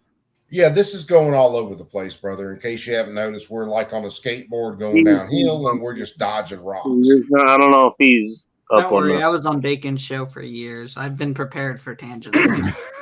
Yeah, Bacon's show. I've been on there a few times. Everybody has seen me pass out on Bacon's show. Yeah, you know what? Yeah, you're always welcome, dude. You're welcome to crash here. You're welcome to do whatever the hell you want. You're a good dude, man. You're a good dude, Nick. Yeah, and you know that is your first mistake. Right. The word so guys, mean, like considering it is 1:37 in the morning here in Wisconsin, and I do have a meeting starting tomorrow morning. I do have to wrap this show up. Unfortunately. Anybody? So you want to share like where you're at? Bacon. Want to share? Where people can find you. The goddamn Bacon. Just look that up. That's going to be Friday nights. That's going to be on YouTube, obviously. That's Bacon. Instagram. It's Bacon, not. I don't think it's on Instagram. Yeah. Instagram is Who Is This Bacon 1, I believe that's. Yeah. And Twitter is given. Who's this Bacon you speak of, right? On Twitter, right? That is. Who Is This Bacon 1 on Twitter? Yeah, that's what it is. Okay. But now, are you backing any of your stuff up to any other social media like Rumble or anything like that? I have not, unfortunately, to be honest with you. Whoa. Okay. I probably might be a good idea. I mean, actually, do you guys think I should fucking launch it? I don't have anything else going on right now, so I could launch the show right now if you guys want. Dude, I would say if you want to launch it. But I would say, dude, because I started it not too long back, back your stuff up to Rumble or another alternative platform. I have the feeling it's going to get really rough for a lot of us that believe in actual truth and logic in the next little while. Fair enough. How about you, Coop? You can find me at CNT Designs and Arms. If you look up CNT Designs and Arms, you can find me. My content's a little sporadic right now. You'll see me doing some stuff with SDI gunsmithing. You'll see me doing some stuff on gun laws. My Share the Pain streams when I do them on Sunday nights. I'm kind of all over the place right now just because I've got so much going on. But yeah, CNT Designs and Arms. You can generally find me. Cool. How about our good friend Nick Schulander, who is also Irish? Black Irish, apparently. Don't know what that means. But I move around a little bit. But Welcome, Nick. Find me, in orbit. You got the Mars and Jupiter, depending on where the aliens send me. Samantha, I was going to say you got the nearby treatment from me. I'm just saying. Okay. And Nick, if you're ever up for overhauling a WordPress website, contact me. And we are going to have Traveling Fools on the show. I could so think of an answer to that whole Black Irish thing, but I'm not saying it on Doc Stream. Right. Like this is supposedly a PG for most of the show content. Yeah, right. So that's what the hell is Bacon doing here? We're trying to do Bacon. Bacon is a good guy. It's a good guy. Bacon has behaved way more than I have, and I've been on here less than him. It's good. It's a good guy. Which should be if I'm behaving this much, that's not a problem. Bacon had a great story to share about the haunted Inglewood Museum tonight. That was pretty phenomenal. So don't forget the shower up here. Like that was pretty haunted. I'm pretty sure it is. It's completely haunted. It's completely haunted. Oh, so look at this here. It was just a clarification from Samantha. Samantha, that photo is scaring me. Please. You got Samantha to do this. Can you change that? I'm very afraid by looking at that photo. The black hair Irish. A lot of people don't know this, but Nick is I'm glad you put that in there. Because now, I don't feel included here. Thanks a lot. I will not go there. A lot of people, Nick, go there. If you haven't even not the black skin. Not the black skin. Didn't say anything about black skin. Nick is an Irish name, though. Like most of the people I know with the first name Nick, like most are Irish. So, but you're kind of just making an assumption there. I don't know. Nick, are you Irish? Nick, are you Irish? But I think I am a little bit Irish. He is a little bit. Remember, Aaron Clary thought he was 100% Irish, and he took like the DNA test. He's like 94% Indonesia, 6% Costa Rican. Yeah, so I'm you never know, right? And he was a 0.5% Ipanese. So shit. You never want to gamble with those 24andMe things. You wouldn't do that and send it in. Fart in a paper bag and send it in. That's always a gamble. Right. I don't think you want to share that information with the government. I'm just saying. All right, man. This has been the Safety Doc. We've had this marathon show. I might wake up tomorrow. We might be monetized. We might be demonetized and deplatformed. Anything could happen tonight. I don't know. Nick Schulander coming in the show is definitely a plus. I like that you approach this in the same way that I approached it myself. I was like, we're monetized. We might not even be here at all. There's a chance. But guess what? I'm going to be here. Having Cooper on the show. That's the way that you did it. You're going to be here. It doesn't matter what happens. You're going to be here. You know what? Nick Schulander, who's is definitely a celebrity status in the greater Washington State area. So these are all things in favor of the show tonight. Like fucking Batman. I'm 2-6 in fantasy football. Something has to turn the tide. I have 6 straight losses. I'm having to face my team tomorrow and say I don't know what we do at this point. I don't know that we have. Are we traders at the trade deadline? Do we trade away the talent we have? To show up because I'm missing. He's a good guy. And How do I'm you go glad from first to worst? with them again. So appreciate Nick. He knows how to reach. By the way, he knows how to reach me, so he can do that whenever he wants. But let him do that in his own time. That's fine. You're talking about Nick? And there's still being shots fired outside. Okay, great. Thanks. Well, we wish you well, Bacon. I hope you survive the night. I really do. I'm hoping the best for you, man. Yes. Coop is willing to help you out You there. know, He's willing criminals, to come in. they're not good with their aim. That's the problem. They're not good. I heard the I'm police good with my sirens. aim. They're not. That's the problem. At least for them. Oh, now we hear the sirens. In the Line background. your house Somebody. with. Oh yeah. bags of Here cement. comes the sirens. Yeah. Wow. By the way, pretend you didn't hear anything I just said about my aim or whatever. That's kind of incriminating. Don't. I'm not saying anything. Sorry. Aim comes down to accuracy through volume of fire. Right. So if you throw enough against the wall, something's going to stick. That's correct, my friend. Yeah, that's why at the front of my house is 100% stone, which is a fact. Yeah. This is why it's made of stone.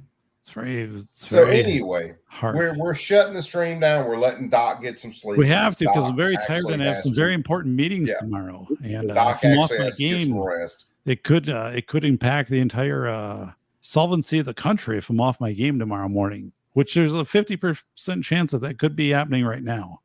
I'm glad you're not in that area where that kind of thing happens. If I were you investing in the stock market, I would not invest tomorrow because I'm just not on my game.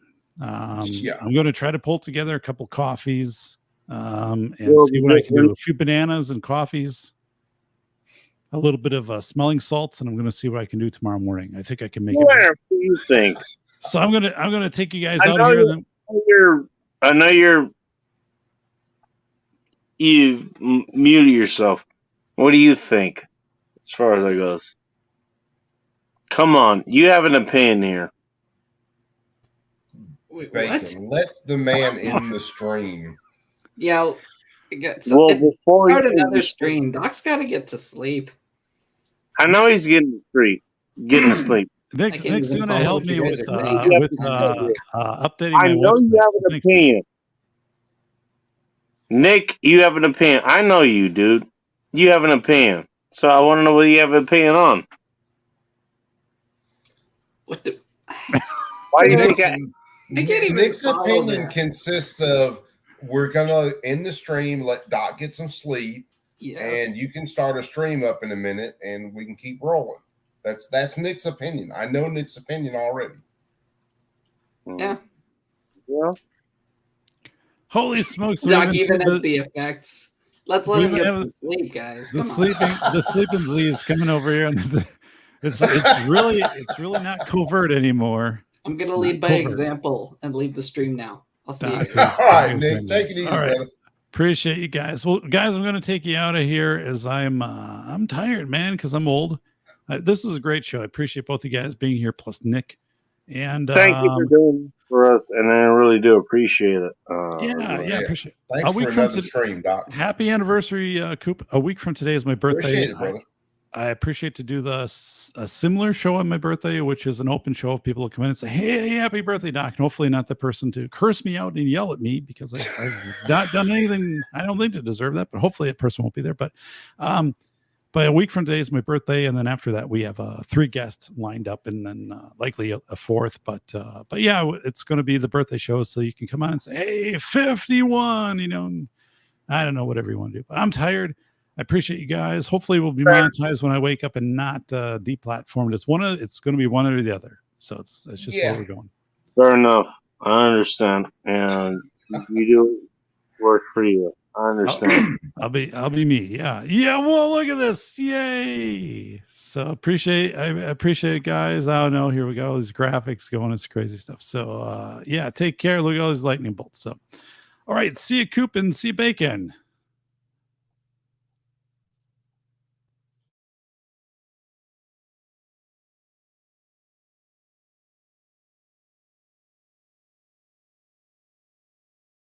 Holy shit, a ghost. Ooh. Do you mind moving out of the way? You're blocking the TV. Oh, shit. Sorry, man. It's okay. Thank you.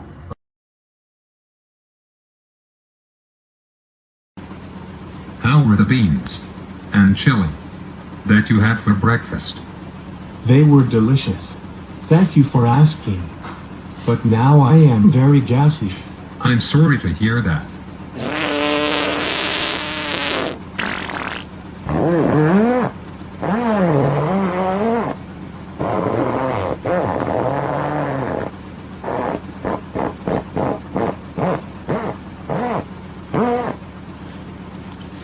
Who let the frogs out? Pew, that stinks very bad. I have to open the window. Oh no, my cap flew off and it was sucked into the engine.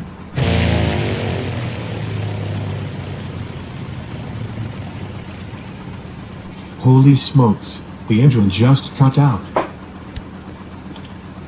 We should use the decide model to help us make the right decision.